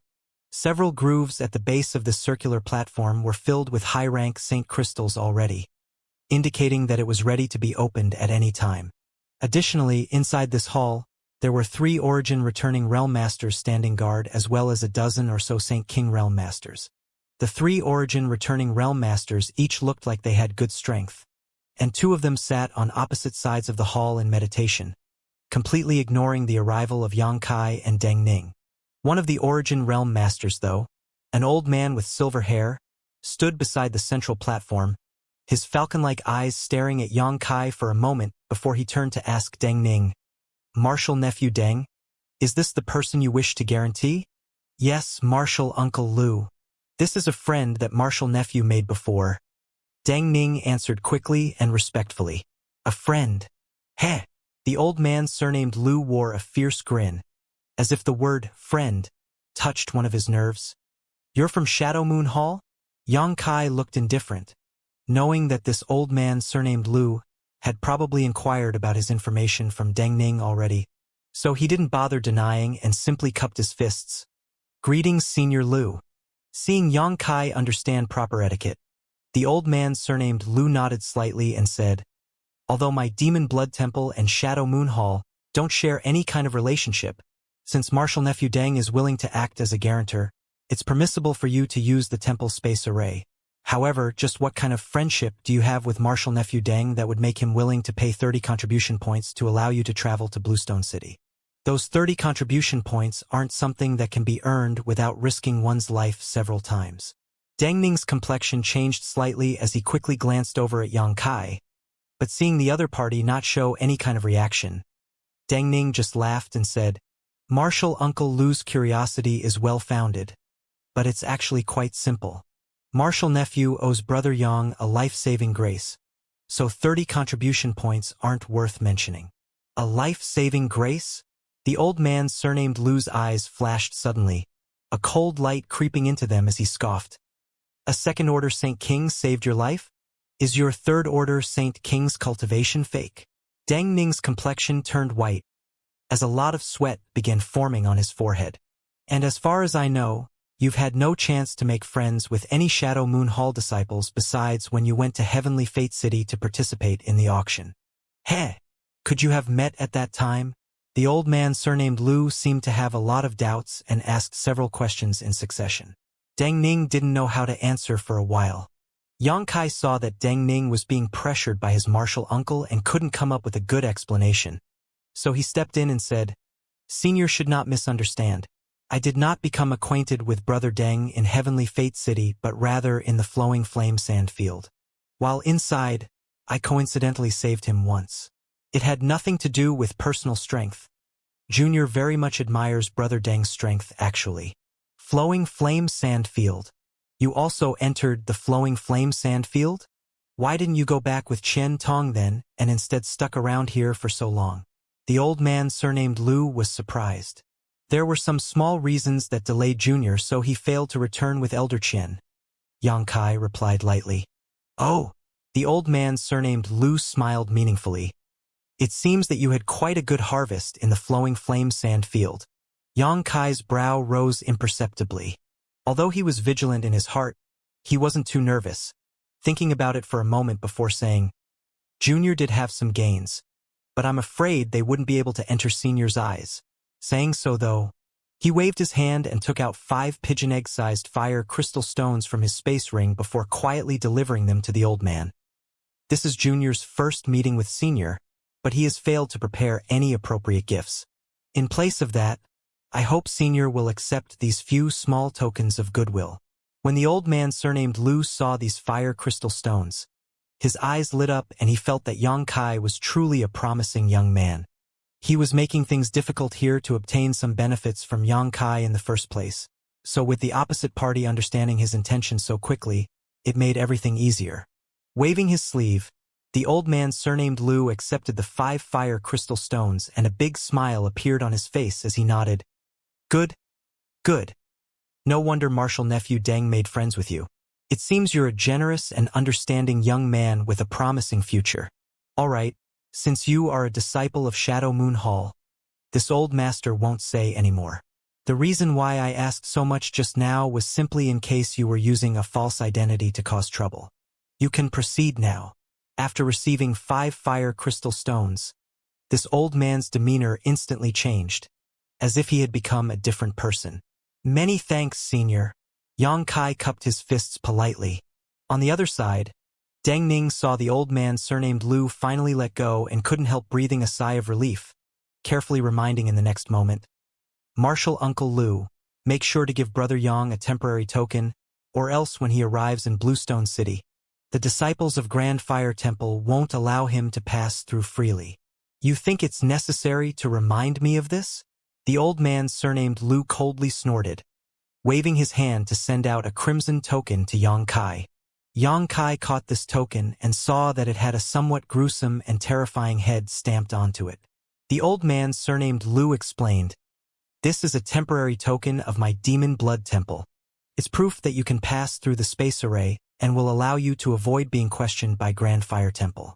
Of course, since it's just a temporary token, it can only be used for 3 days, but 3 days should be enough for you to return to Heavenly Fate City. Junior understands. Yang Kai nodded. Great. Step up and I'll open the array.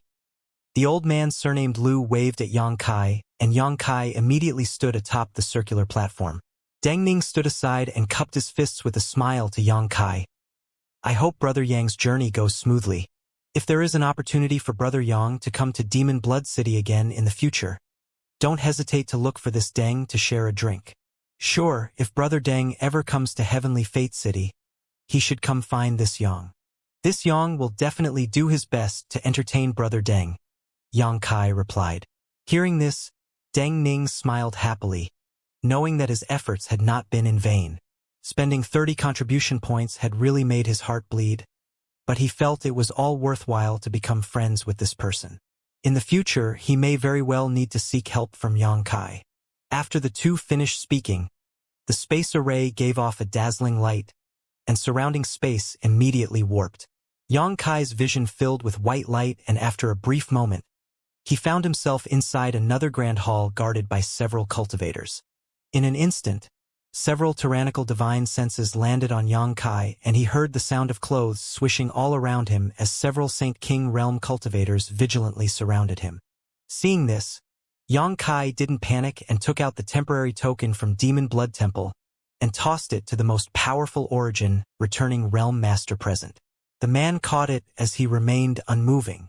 The origin returning realm master swept his eyes over the token for a moment before knitting his brow. Someone from Demon Blood Temple.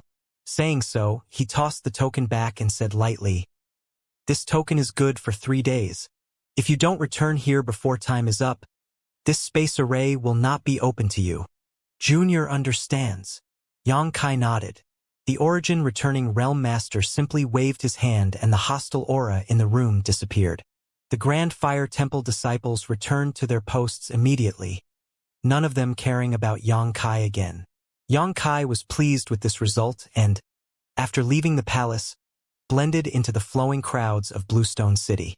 He had no intention of staying here, and after an hour or so, a blue streak of light flew out from Bluestone City and disappeared across the horizon a moment later.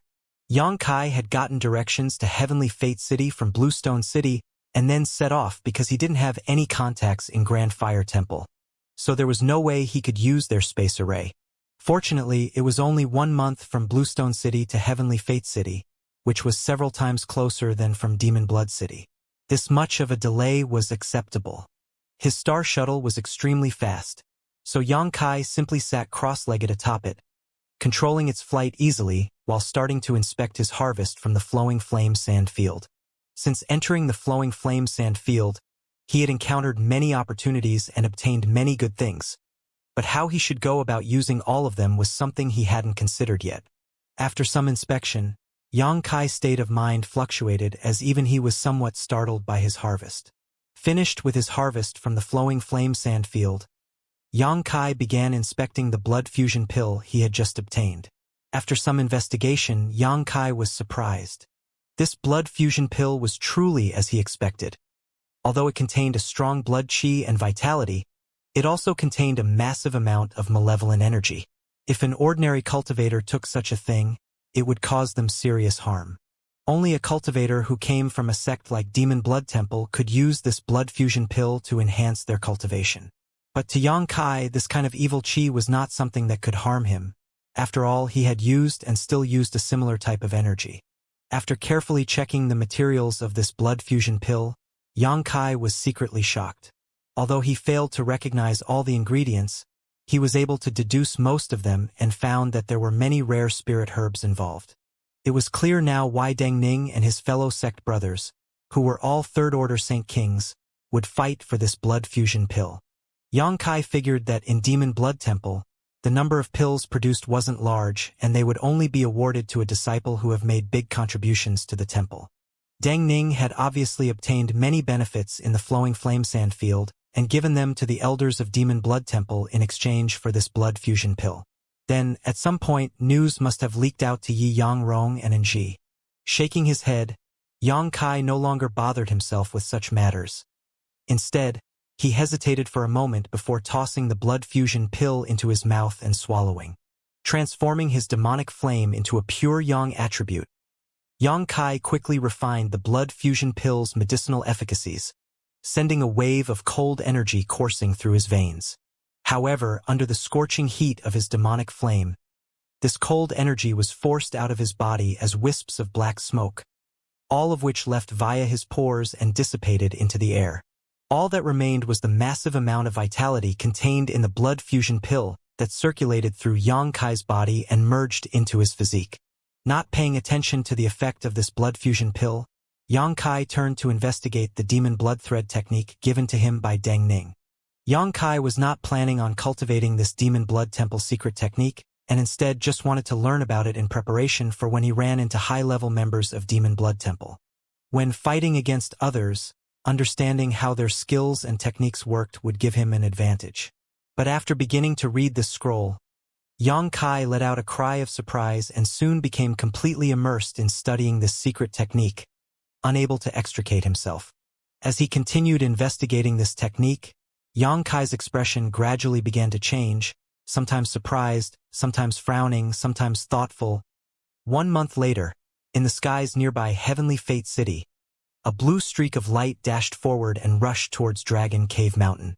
A moment later, this azure light arrived at its destination and Yang Kai's figure appeared. Looking around Dragon Cave Mountain though, Yang Kai was shocked and surprised, completely forgetting to move. It had only been about a year since he departed for the flowing flame sand field, but during this short time, Dragon Cave Mountain had changed dramatically. From the air, the few peaks that had originally existed here had become completely invisible and were replaced by a beautiful picture of rolling fog and clouds. Among the clouds there was a remarkable world energy aura, and through them Yang Kai was able to vaguely see the original cave he had sat in meditation in along with some small scattered buildings. Although there were not many of these buildings, they seemed well constructed. There were also some blurry figures shuttling back and forth inside the fog bank. Is this really Dragon Cave Mountain? Yang Kai suspected that he had taken a wrong turn somewhere and arrived outside the spirit peak of some sect. However, this place was indeed 50 kilometers from Heavenly Fate City. Yang Kai was certain of this because as he passed by the city, he had wondered whether he could drop in to see Qian Tong so the latter would know he was all right. Although the scene in front of him was not on the level of a grand sect's headquarters, Yang Kai couldn't believe such drastic changes had taken place in just 1 year. This change was definitely thanks to Yang Yen. The aura-gathering spirit array she had arranged here earlier was playing its role perfectly and under the exploration of Yang Kai's divine sense. He could tell that all of Dragon Cave Mountain was surrounded by a powerful spirit array. As he used his divine sense, he frequently encountered obstructions and there were even some places he was unable to probe at all, including the original mountain cave. Yang Kai's current divine sense was no weaker than that of a second-order origin returning realm master. Yet even he could not see through this barrier. Yang Kai estimated that even the strongest masters on Shadowed Star would not be able to do any better than he did. Yang Yen has actually done it. Yang Kai could not help feeling a bit stunned. Before he went to the flowing flame sand field, Yang Yen told him she intended to arrange an incredible defensive spirit array around all of Dragon Cave Mountain. but how could he have known she would complete it to such a degree in such a short period of time? Yang Kai also didn't know whether this spirit array had been fully arranged. If it weren't complete yet, that would only be more frightening. However, how many of the 100 million saint crystals he left behind were left? Arranging such a huge spirit array must have consumed an extraordinary amount of material and resources. When he thought of this, Yang Kai's face could not help twitching. Just as Yang Kai was exploring this barrier from the outside, from inside it, a few weaker divine senses emerged, but they withdrew quickly after contacting Yang Kai. Immediately, a beam of colorful light radiated from inside Dragon Cave Mountain and opened a kind of passageway through the fog bank right in front of Yang Kai. The view down this passageway was still obscured, but it should lead to the center of Dragon Cave Mountain. Yang Kai smiled as he understood that those inside had discovered him. So, without hesitation, he flew inside. Landing a moment later, the surrounding scene changed dramatically. For a moment, Yang Kai could not help sighing in admiration. The changes to Dragon Cave Mountain were so great that he barely recognized it. Before long, several figures rushed over, with Yang Yen, who was still wrapped in her customary black robe, in the lead. Because she was running so fast, her great peaks undulated up and down and her head wrappings flapped in the wind. On her face was a big smile and a look of relief, as if she had just put down a heavy load. Immediately behind Yang Yen were Wu Yi and Yu Feng. Chang Qi and Haowen were also present. Yang Kai even saw Shadow Moon Hall's first-order origin returning realm disciple Luo Qing. Everyone smiled broadly and all of them seemed to be breathing sighs of relief from the bottom of their hearts. It seemed that Yang Kai not returning even half a year after the flowing flame sandfield had closed had worried them greatly. Yang Yen worrying about Yang Kai was out of a genuine sense of friendship. If not for Yang Kai taking a chance on her, she might still have been sitting in Heavenly Fate City's refining pavilion claiming to be an origin-grade artifact refiner, while only being able to help some untrusting cultivators refine trivial items, unable to use any of her amazing talents. It was not an exaggeration to say that Yang Kai gave her the freedom to display her skills while simultaneously providing her unimaginable funds. The same was true of Wu Yi, Yu Feng, and the others from the Haiku family. As for Luo Qing, he should have been ordered to come here by Chen Tong to inquire about Yang Kai. "You're back." Yang Yen ran up to Yang Kai with small steps and looking him over from top to bottom. Her pair of beautiful eyes were making sure that he was not missing any limbs, patting his shoulder heartily as she nodded in approval. Next, Wu Yi, Yu Feng, and the others all came up one after another and greeted Yang Kai joyfully. Yang Kai's heart warmed, and he suddenly felt a sense of trust and belonging. Since he entered the star field, his heart had constantly felt empty, because in this vast star field, there was no one who would worry for his safety, care about where he was, or even pay any attention to if he was alive or dead. No one would think about him while he was out or ask him if he was well when he returned, completely different from back in Tongshan realm. But at this moment he once again felt such feelings. For a time, it was as if he had returned home and was facing little senior sister, Meng Wuya, Ling Tai Su, Chu Ling Xiao and the rest of his friends and family. "I'm back," Yang Kai said lightly, but his empty heart was warmed and filled greatly even so. "It's good that you've come back, and particularly good. During these past few months, everyone was so worried not hearing from you, wondering if something had happened to you outside." Wu Yi stepped forward and smiled lightly, her beautiful eyes glancing over at Luo Qing next and explaining, "You probably don't know, but after the flowing flame sand field closed, Elder Qian ordered some people to remain there to wait for you for half a year. Unfortunately, they never saw any trace of you. It wasn't until recently that they returned to Shadow Moon Hall." "Half a year?" Yang Kai's brow twitched. Most likely, Shadow Moon Hall's disciples had left just days before he had come out.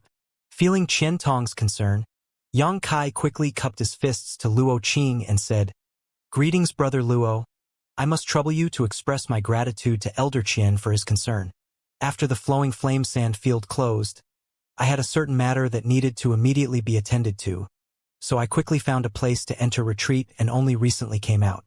It seems not sending any messages back made Elder Qian worry." Luo Qing laughed. "Brother Yang doesn't need to act so distantly.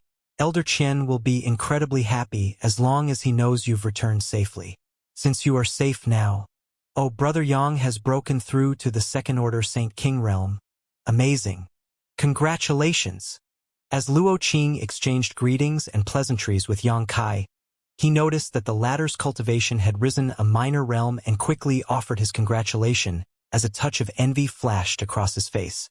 Because Luo Qing was an origin-returning realm cultivator, he could not enter the flowing flame sand field this time, causing him some small regrets.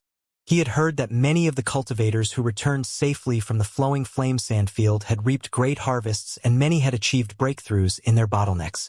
Seeing Yang Kai now, it seemed these rumors were true. Hearing Luo Qing's words, everyone else also showed a sunny expression. In truth, all of them are gathered because of Yang Kai, so Yang Kai was the real leader here. Now that Yang Kai cultivation had risen, they would naturally be excited. After a few more casual words, Luo Qing insisted on departing. Luo Qing was sent here by Chen Tong and had stayed in case there was any news about Yang Kai. Now that Yang Kai had returned safely, he naturally had to send back word to Elder Qian as quickly as possible to put him at ease. Yang Kai did not try to stop Luo Qing and simply sent him off politely. After Luo Qing left, Yang Kai said, "Let's also go back. The changes here are so extensive, you'll have to explain everything to me, or I may accidentally touch some spirit array in the future." Yang Yen smirked. "Naturally, I'll tell you about all them, but you can rest assured that none of the arrays will react to you." The group chatted happily as they walked back to the center of Dragon Cave Mountain. Yang Yen, Wu Yi Yufeng, Chang Qi, and Howen gathered outside the cave where Yang Kai originally used to meditate at a table that had been specially set up. On top of this table was a circular disc that showed a complete picture of Dragon Cave Mountain in astonishing detail. Every tree, every blade of grass was present. On this disc there were also a few dozen bright and dark spots, some of which were moving, some of which were stationary. These spots represented the people moving about inside Dragon Cave Mountain. This thing was a combination of Yang Yan's artifact refining and spirit array techniques. The Heaven's Eye Plate was a special artifact with no attack and defense capabilities. It could only be used to monitor the movement around Dragon Cave Mountain. It was by using this Heaven's Eye Plate that Yang Yen was able to determine Yang Kai had returned. Yang Kai seemed like a country bumpkin who had just come to the big city for the first time. He was very curious about this Heaven's Eye Plate and kept pointing at things and asking about how they related to Dragon Cave Mountain's current condition. Yang Yen and the others explained to him patiently, and after about an hour or so, Yang Kai gained a comprehensive understanding of the current Dragon Cave Mountain. At the same time, he was truly shocked by the huge changes Dragon Cave Mountain had undergone this past year. Dragon Cave Mountain now had countless offensive and defensive spirit arrays arranged around it. Even if an origin-returning realm cultivator broke into this place, they would not be able to easily leave. According to Yang Yen, unless several third-order origin realm masters collaborated, it would be impossible to break through Dragon Cave Mountain's Grand Spirit Array. But how could a third-order origin-returning realm master suddenly run over to attack Dragon Cave Mountain, much less several of them? No one would waste so much effort for so little gain. Moreover, the Dragon Cave Mountain's Grand Spirit Array was still only in its prototype phase and had yet to be perfected. If there was enough financial support, Yang Yen was confident she could enhance it further. After understanding the changes of Dragon Cave Mountain, Yang Kai sighed to himself as he once again realized bringing Yang Yen back from Heavenly Fate City was one of the best decisions he had ever made. She was able to turn this small Dragon Cave Mountain into an inviolable fortress. So if Yang Kai was to ever bring his friends and family out from Tongshan Realm and establish a proper sect, would the role she could play be even bigger? However, arranging all of this cost quite a few Saint Crystals. Wu Yi said while frowning and complaining slightly to Yang Kai. The 100 million Saint Crystals you gave us before you left have been completely spent, and even the 30 million Saint Crystals brought back by foreign Elder Chong have been used up. After purchasing so many materials from Shadow Moon Hall though, Dragon Cave Mountain has become Shadow Moon Hall's most valuable customer. Foreign Elder Chong brought back 30 million Saint Crystals? Yang Kai raised his brow as he turned to look at Chang Chi, but he quickly remembered how Chang Chi acquired so many Saint Crystals, He must have mined all of them from the underground lode in the flowing flame sand field. It seems that after Yang Kai left him there, Changqi had been mining nonstop until the flowing flame sand field closed. Otherwise, he would not have been able to obtain such an amazing amount. Junior will have to borrow these Saint Crystals from foreign Elder Chang for now, but he will surely repay them in the future. Changqi put on a frown and pretended to be annoyed. Yang Kai, you saying such things makes it seem like this Chang is an outsider. If you had not brought this old man to find that Saint Crystal lode, how could he have ever obtained those 30 million Saint Crystals? At least half of these Saint Crystals should belong to you in the first place. Not to mention that without you, this old man and old How would not be homeless. So what if I had so many Saint Crystals? With my strength, it would only bring disaster to myself. I would have no way to protect such a fortune regardless of the circumstances. In the end, I would have to join some other force to protect myself, at which point I would be forced to hand over those Saint Crystals.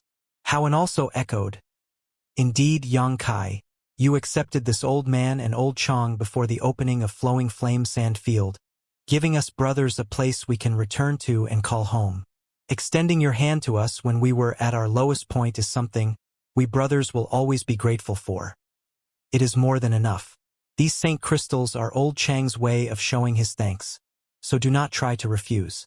In any case, we brothers cannot live much longer and have neither children nor family, so what use would we have for so many Saint Crystals anyways? Now, Dragon Cave Mountain has become a famous treasure land that many cultivators without sex or families dream of entering. Yet old Chang and I were able to join it without any effort. That much is already enough to satisfy us. There's no need for you to say any more. Yang Kai smiled bitterly, knowing that if he were to try to refuse again, it would only have the opposite effect, so he cupped his fists and nodded. Then I will offer my thanks for 2 foreign elders' consideration. Changqi laughed. Very good. We brothers being able to live out our last years in peace here, dying in a warm bed, is our final wish. To this, though, Yang Kai shook his head and said, I'm afraid that your wish won't be realized for some time. After you break through to the Origin Returning Realm, your lifespan will naturally increase. Origin Returning Realm.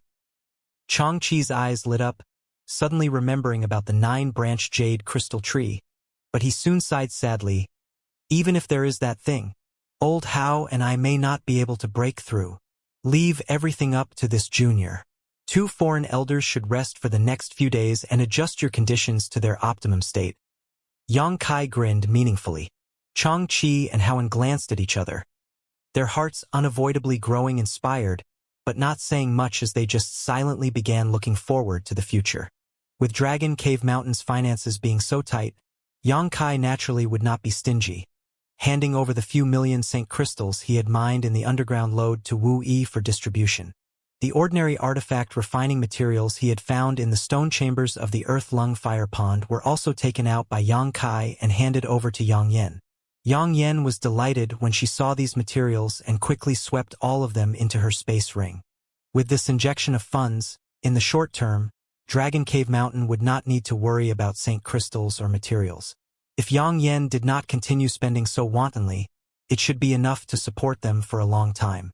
Because Yang Kai had just returned from the Flowing Flame Sand Field, even though everyone had much they wanted to discuss, they didn't want to disturb him for too long, so after chatting about Dragon Cave Mountain's future development issues, everyone departed.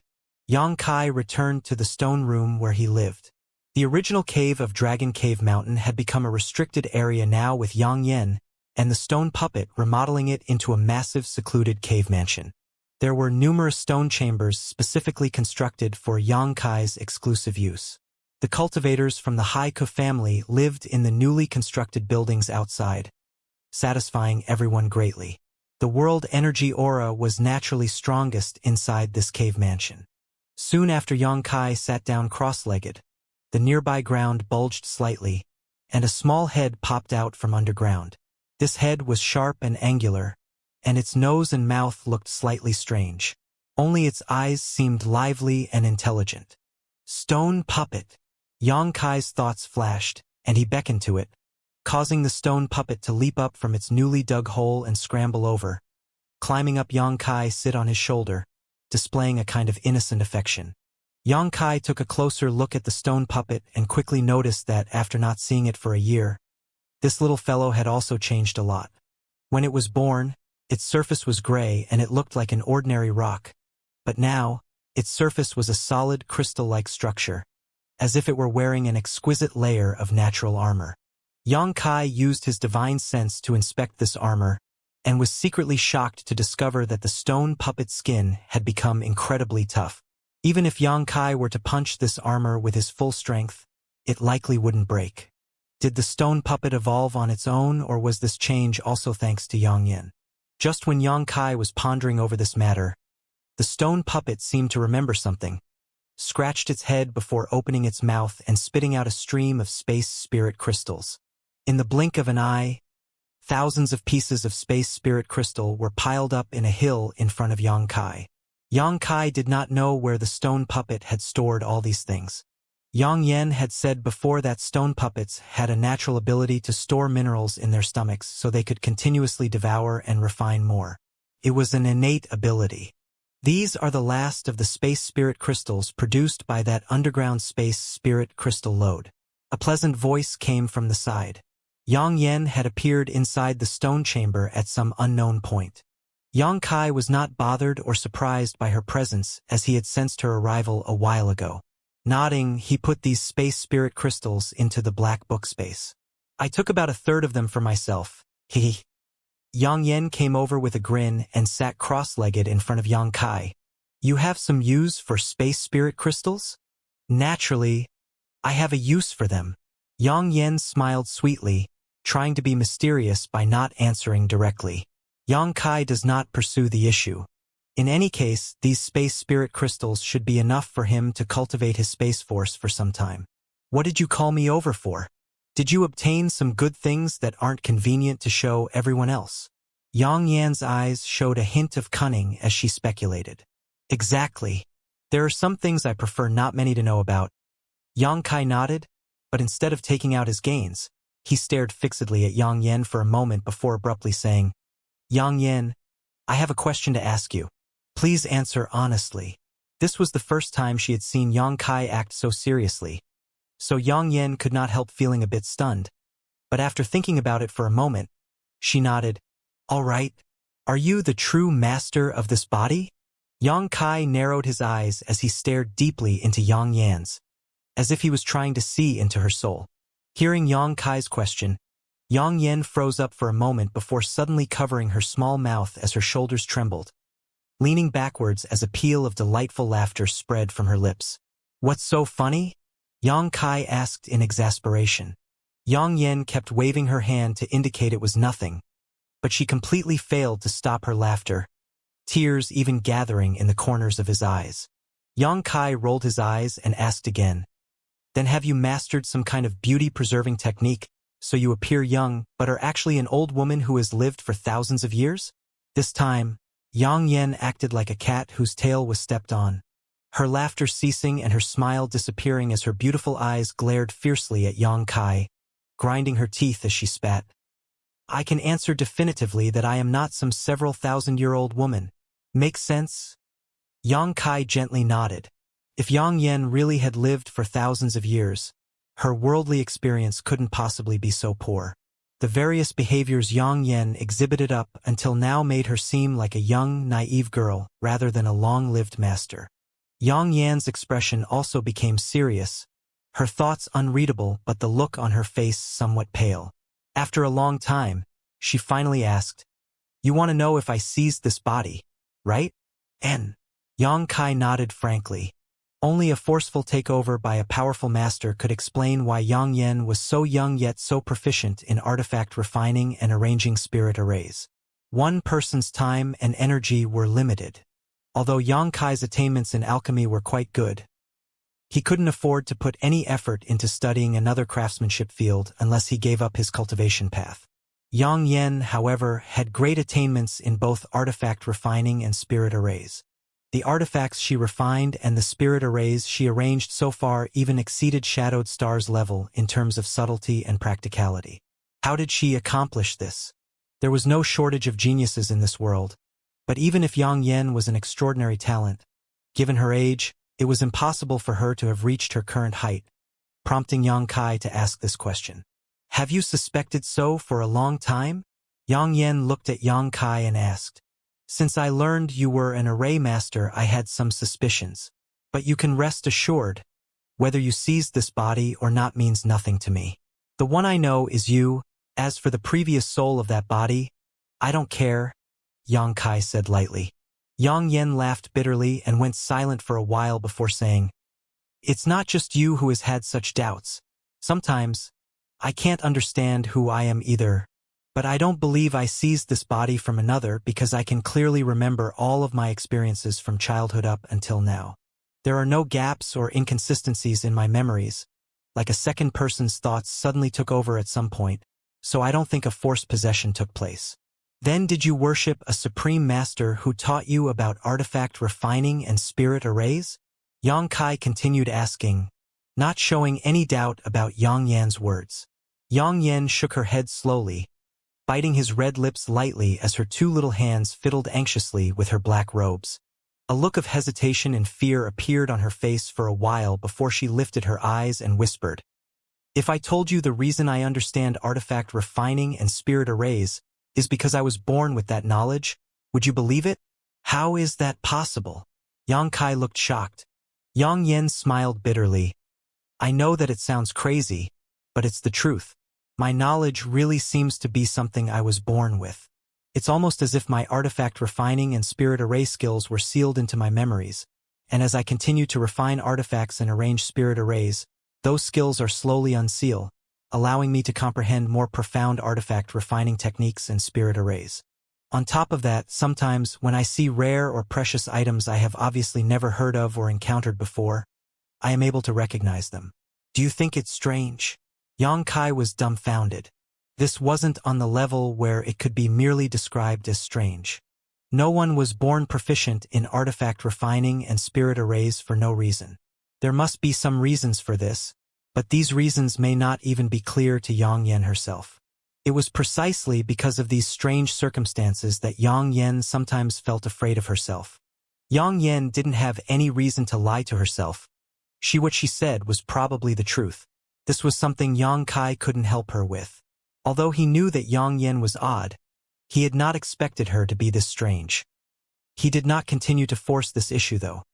For Yang Kai, whether Yang Yan's current self was one that had seized this body, or somehow possessed vast innate knowledge others couldn't hope to master for a lifetime, that had nothing to do with him. He only knew the current Yang Yen, that was enough for him.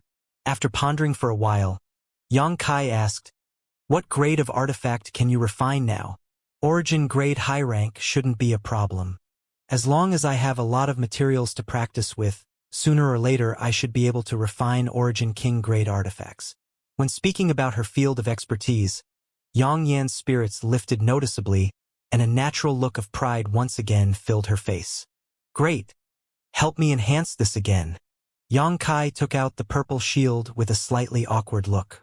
The shield's original purple hue had becoming incredibly dim and dull, indicating its spirituality had suffered a great loss.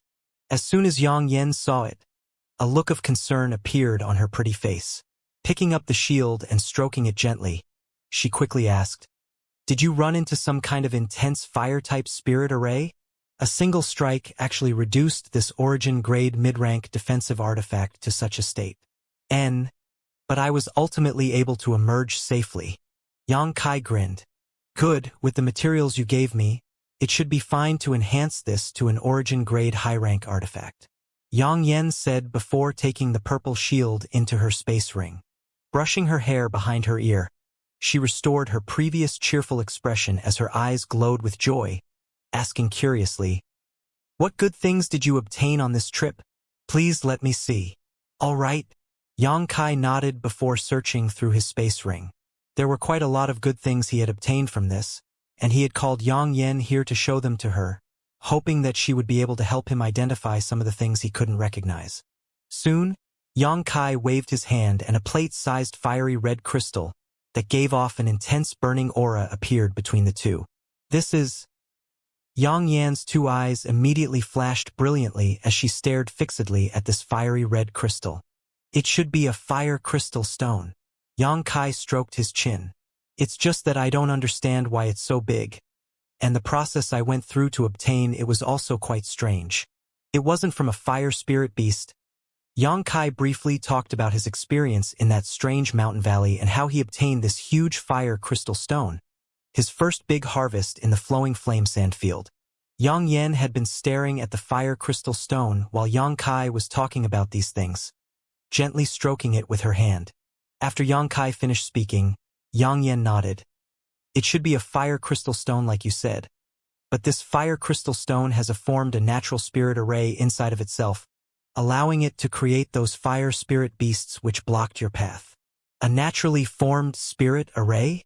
Yang Kai expression changed. He had not checked at the time. Yeah. It's a naturally generated and very profound spirit array. Yang Yen smiled. This thing is exceptionally good, but using it for artifact refining would be wasting the heaven's precious gifts. Give it to me, it can be used as an array core for a powerful spirit array. Okay. Yang Kai nodded, handing the giant fire crystal stone over to Yang Yen freely.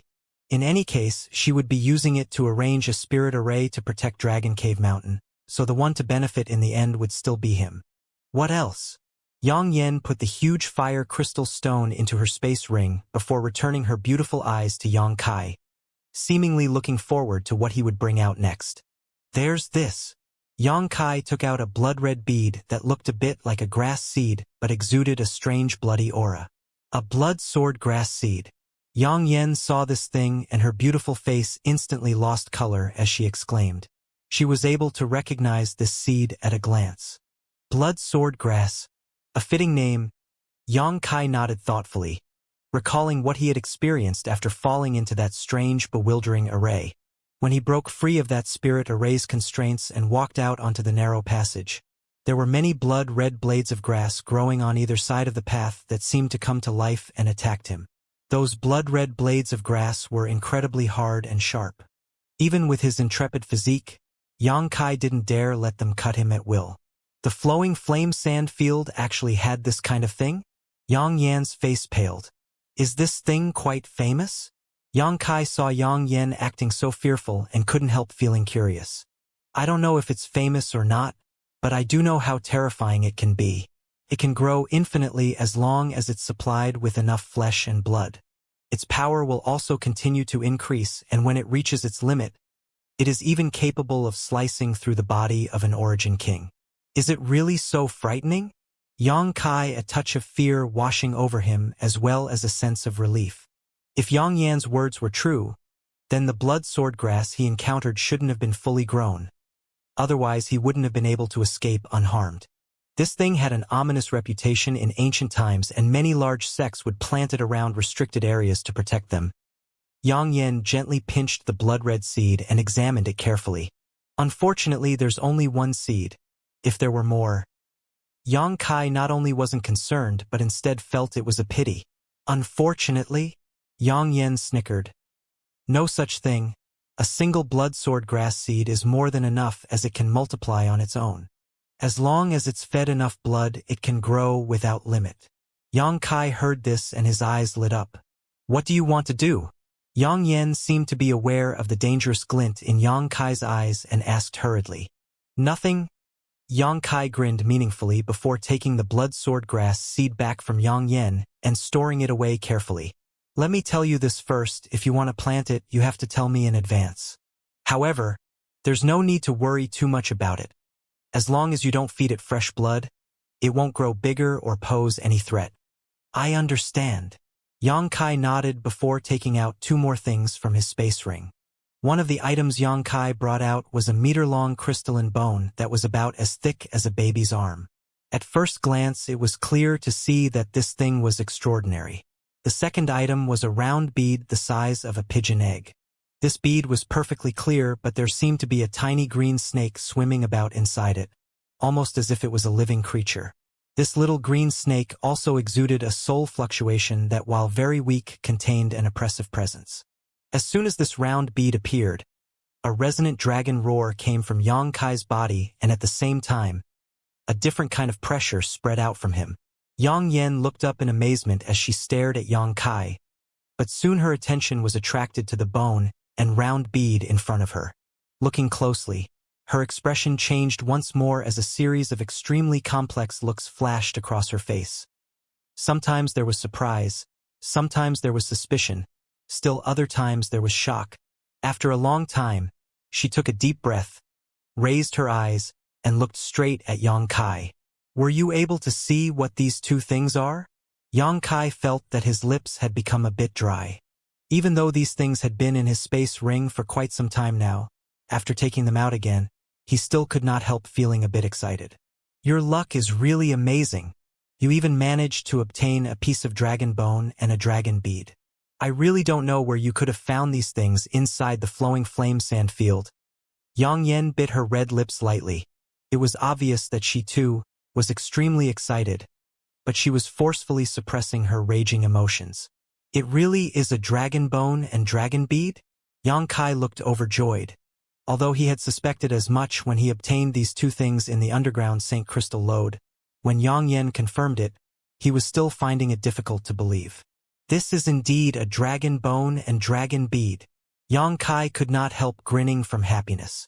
Yang Yan also seemed to be happy, as if Yang Kai's heaven-defying opportunities were her own, accompanying him in his foolish laughter for a time. A while later, after Yang Yan and Yang Kai calmed down, the former asked, "What are you going to do with them? Can they be refined into an artifact?" "I happen to be missing an offensive artifact." Yang Kai already had a plan in mind, so he naturally asked immediately. Yang Kai didn't care for offensive artifacts. Even an origin-grade high-rank artifact may not necessarily be able to produce a more powerful attack than he could produce himself. As for origin king-grade artifacts, with his current strength, he couldn't properly active them. But now that he had obtained a piece of dragon bone and a dragon bead, if they could be refined into an offensive artifact, Yang Kai knew his combat effectiveness would rise greatly.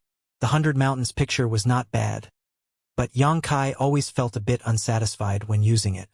That would be difficult? To Yang Kai's surprise though, Yang Yan, who always seemed omnipotent in such matters, heard his request and actually shook her head. This made Yang Kai, who was looking forward to it, suddenly show a disappointed expression. "I'm not saying that I can't refine them into an artifact, but rather that doing so would reduce their value instead of promoting them." "What do you mean?" Yang Kai frowned and asked.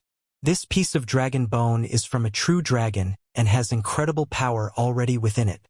From the color of the dragon soul in this dragon bead, it and the piece of bone should come from a wood attribute true dragon.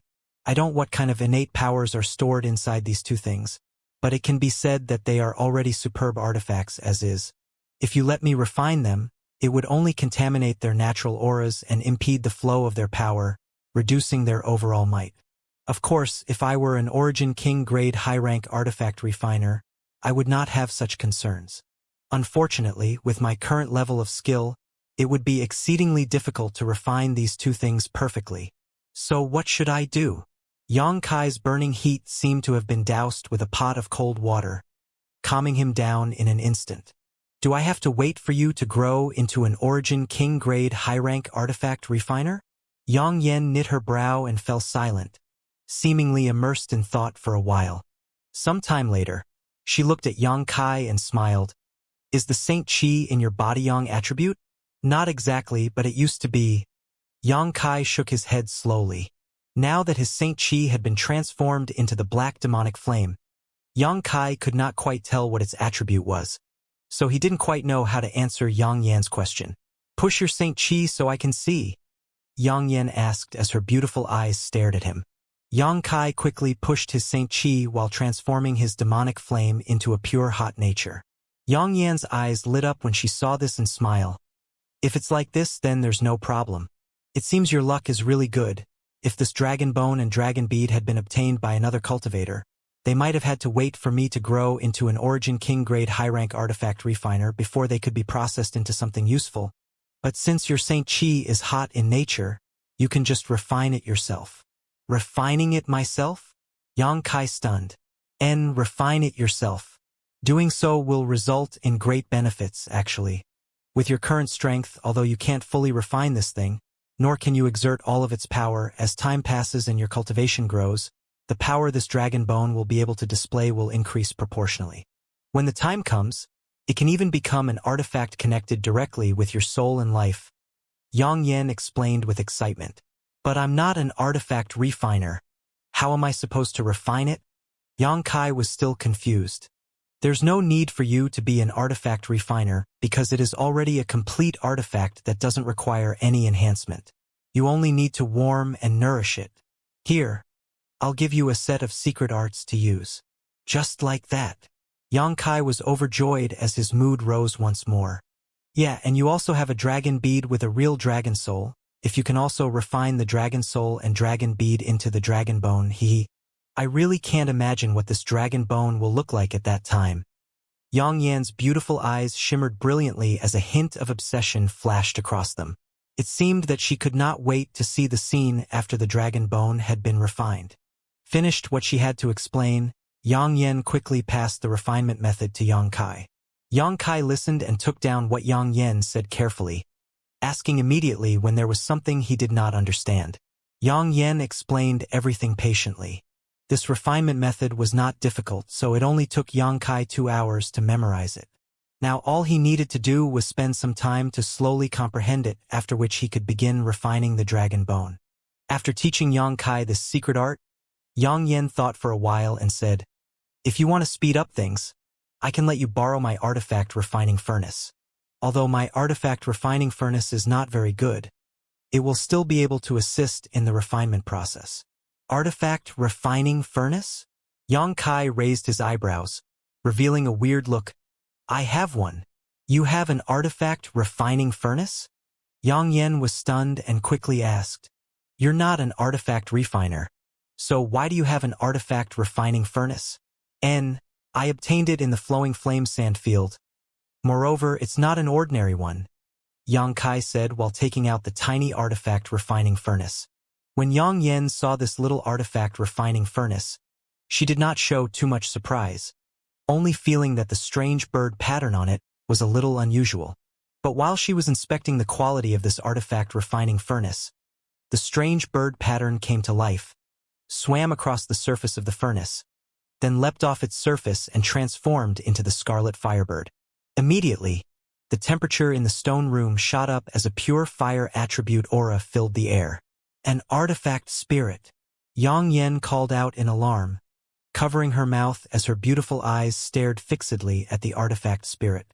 Along with great shock, her face also showed nearly obsessive interest. The artifact spirit also seemed to realize Yang Yan's hot intentions and, after flying a quick circle, landed on Yang Kai's shoulder.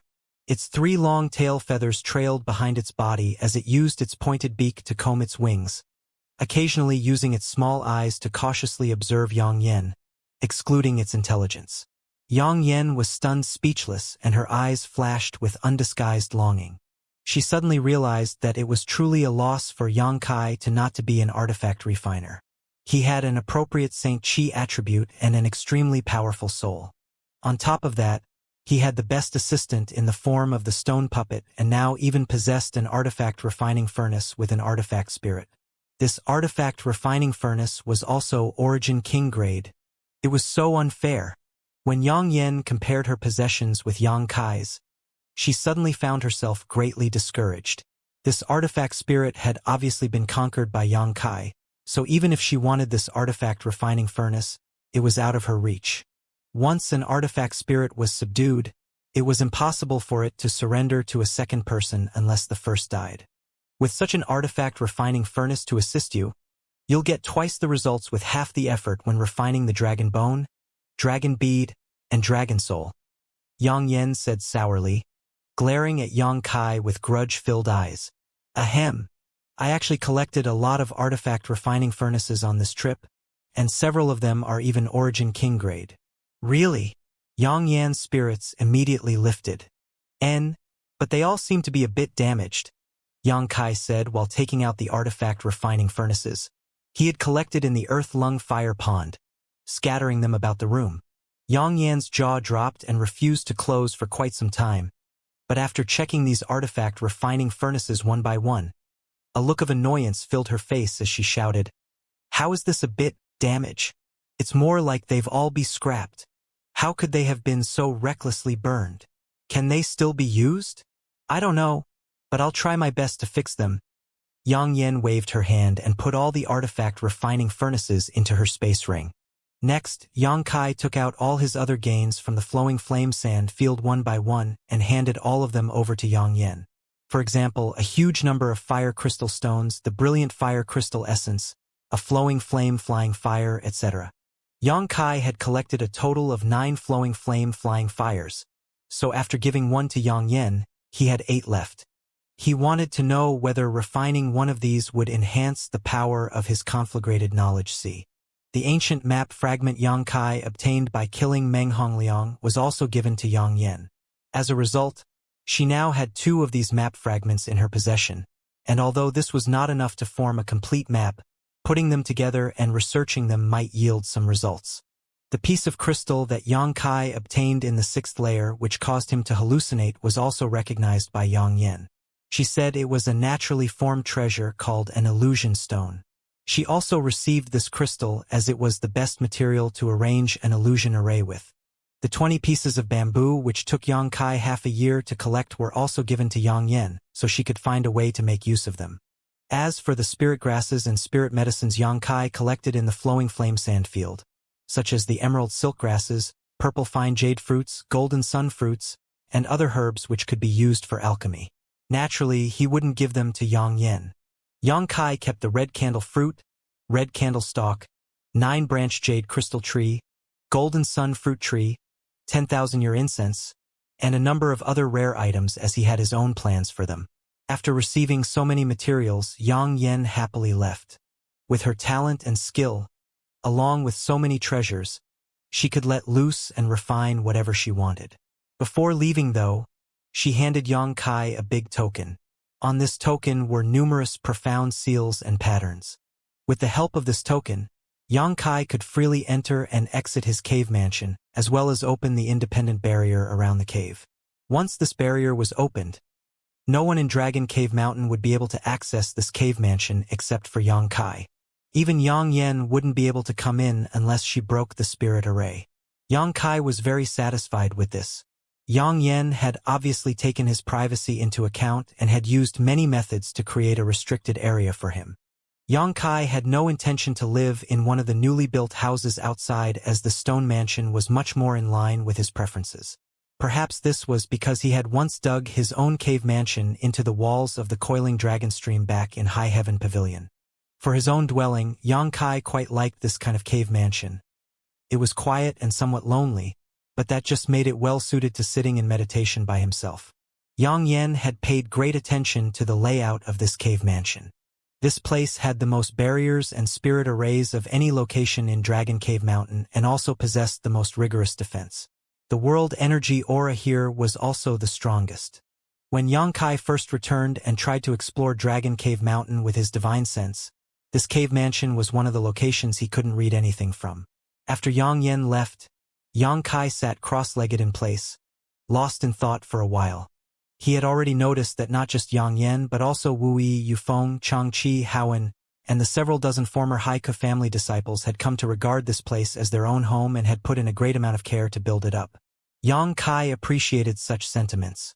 After pondering for a while, he took out his alchemy furnace, the emerald silk grasses, and some other herbs to refine several origin condensing pills. Perhaps because the trip to the flowing flame sandfield had made him grow a lot, this time it was much easier for Yang Kai to refine the origin condensing pills. Among the ones he refined, more than half had formed pill veins. These origin condensing pills were naturally for Changqi and Haowen. Both of them had been stuck at the bottleneck of the Third Order St. King realm for so many years, so with an origin condensing pill, they should be able to break through to the origin returning realm. However, after he finished refining these pills, Yang Kai didn't rush to deliver them, but instead began to arrange his own cave mansion. In one of the stone rooms, Yang Kai used a large number of saint crystals, and even his myriad drug liquid, to create a place with an extremely dense world energy. The aura in the cave mansion was already quite good, and with the addition of these saint crystals and the myriad drug liquid, it quickly rose to an incredible level. Inside the stone room, Yang Kai opened a small medicine garden and carefully took out the red candle stalk, planting it in a diluted pool of myriad drug liquid. He believed that, with so much spirit water and world energy, the red candle stalk, with his extremely tenacious vitality, would not wither. After this was done, Yang Kai took out the small piece of red candle fruit. Although this small piece of red candle fruit had lost much of its value and could not be restored, Yang Kai still carefully placed it atop the red candle stalk, thinking that since the two were connected to one another, the red candle fruit would be able to maintain and possibly even strengthen its medicinal efficacy. Yang Kai could not use the red candle fruit now, nor could he use it to refine a pill, but that did not mean he could not need it in the future. After finishing this, Yang Kai used the token Yang Yen gave him to open all the barriers in this particular stone chamber. A light curtain appeared quickly, then began rippling, causing everything inside the stone room to disappear, concealing all trace of the spirit liquid pool made from diluted myriad drug liquid, the red candle stalk, and the red candle fruit. Even using divine sense, there was no way to tell anything was here. There was nothing out of the ordinary about this place now except for an abnormally rich world energy aura. Yang Kai nodded with satisfaction, and after completely sealing off this stone room, he moved to the next one to make further arrangements. In the second stone room, he took out the 10,000-year incense and incense burner from the 6th layer of the flowing flame sand field and placed it the center of the chamber. In a flash, the whole stone room was filled with a faint yet clear fragrance. As soon as this fragrance reached his nose, Yang Kai suddenly felt calm. As if all his troubles and worries had disappeared, even his knowledge sea became calm and peaceful, like an ancient well. The effects of the 10,000-year incense were worthy of their reputation. Meditating while inhaling this scent for a long time would undoubtedly be extremely helpful to anyone. Using the token in his hand, Yang Kai sealed off this second stone room completely as well. The 10,000-year incense's scent could drift about inside the cave mansion for now, but Yang Kai was certain Yang Yen could think up some way to let it permeate throughout Dragon Cave Mountain, allowing all the cultivators who lived here to benefit from it at any time. Keeping this matter in mind, Yang Kai went to the third stone room. A moment later, he placed the 9-branched jade crystal tree inside the third stone room. In this way, as long as someone entered retreat in the stone room, they could use the mysterious aura released by the 9-branched jade crystal tree to spy on the heavenly way and martial Dao, assisting them in breaking through their bottlenecks. With the origin condensing pills and the 10,000-year incense as auxiliaries, Xianxia and Howen may not even be able to take advantage of the 9-branched jade crystal tree's effects. After finishing all this, Yang Kai walked to an isolated stone room where he found a strange rock full of holes.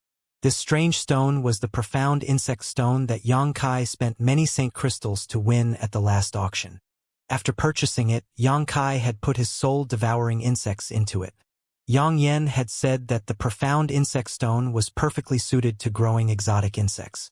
Before departing for the flowing flame sand field, Yang Kai had told Yang Yen to not let anyone near this profound insect stone, and sure enough, it was lying quietly in the corner he had left it. Under the investigation of his divine sense, Yang Kai found tens of thousands of tiny soul-devouring insects, invisible to the naked eye, sleeping peacefully inside the profound insect stone. The inside of the profound insect stone also seemed to have been hollowed out greatly. The soul-devouring insects were still growing and evolving, so they were temporarily unavailable to Yang Kai. They would only become active again after the profound insect stones disappeared completely. The 6-colored soul-warming lotus in Yang Kai's knowledge sea was also evolving, so the soul-devouring insects didn't have a place to stay anyways. As such, Yang Kai wasn't in a hurry to wake them up. Yang Kai had great expectations for the evolution of the soul-devouring insects. He didn't know what kind of change they would undergo after their evolution. After observing for a while, Yang Kai picked up the profound insect stone and placed it in the 9-branched jade crystal tree's stone room.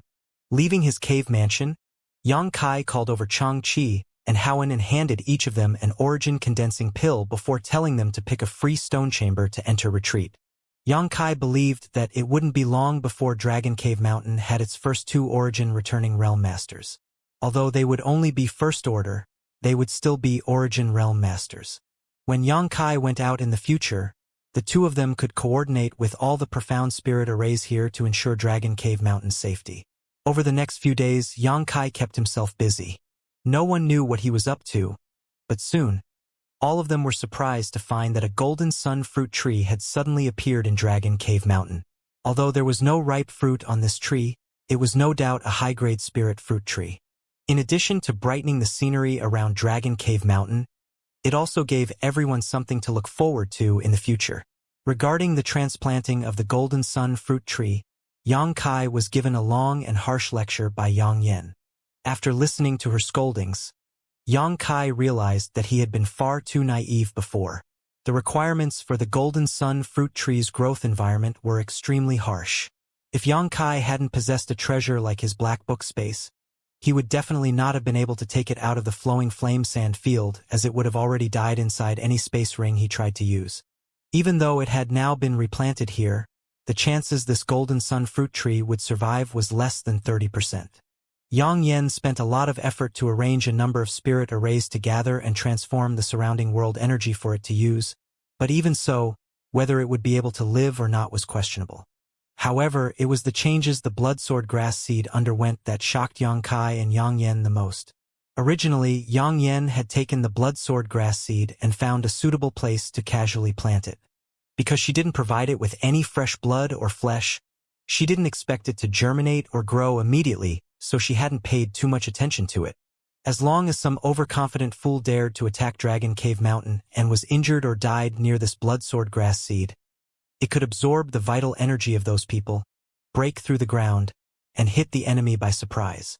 On a whim though, Xianxia dropped a drop of golden blood onto the spot where the bloodsword grass seed had been planted. The result was in the blink of an eye, the bloodsword grass seed germinated and rapidly grew, reaching nearly 30 meters in height before stopping. This wasn't the end though, as all around the primary bloodsword grass stalk, a great forest of them also began sprouting. These offshoots weren't as tall as their parent, but many still reached almost 10 meters in height. In less than half an hour, centered on the position where the bloodsword grass seed was planted, a 1,000-meter radius had been covered in sword-like grasses. Yang Yan screamed and her beautiful face discolored when she saw this. What's more though was that these bloodsword grasses weren't the same as the ones Xianxia encountered before. They weren't blood red anymore but instead had a faint reddish-gold color to them, making them particularly eye-catching. This change not only left Yang Yan dumbfounded, but Xianxia as well. He hadn't expected that a single drop of his golden blood would cause the bloodsword grasses to undergo such a big change. The only reason he had fed it a drop like this was because he thought it might have some small effect. But instead, it had nearly caused several of the cultivators who had been wandering about nearby to fall into grave danger. Fortunately, Xianxia was able to rescue these helpless Haiku family cultivators before they were cut down by the bloodsword grass.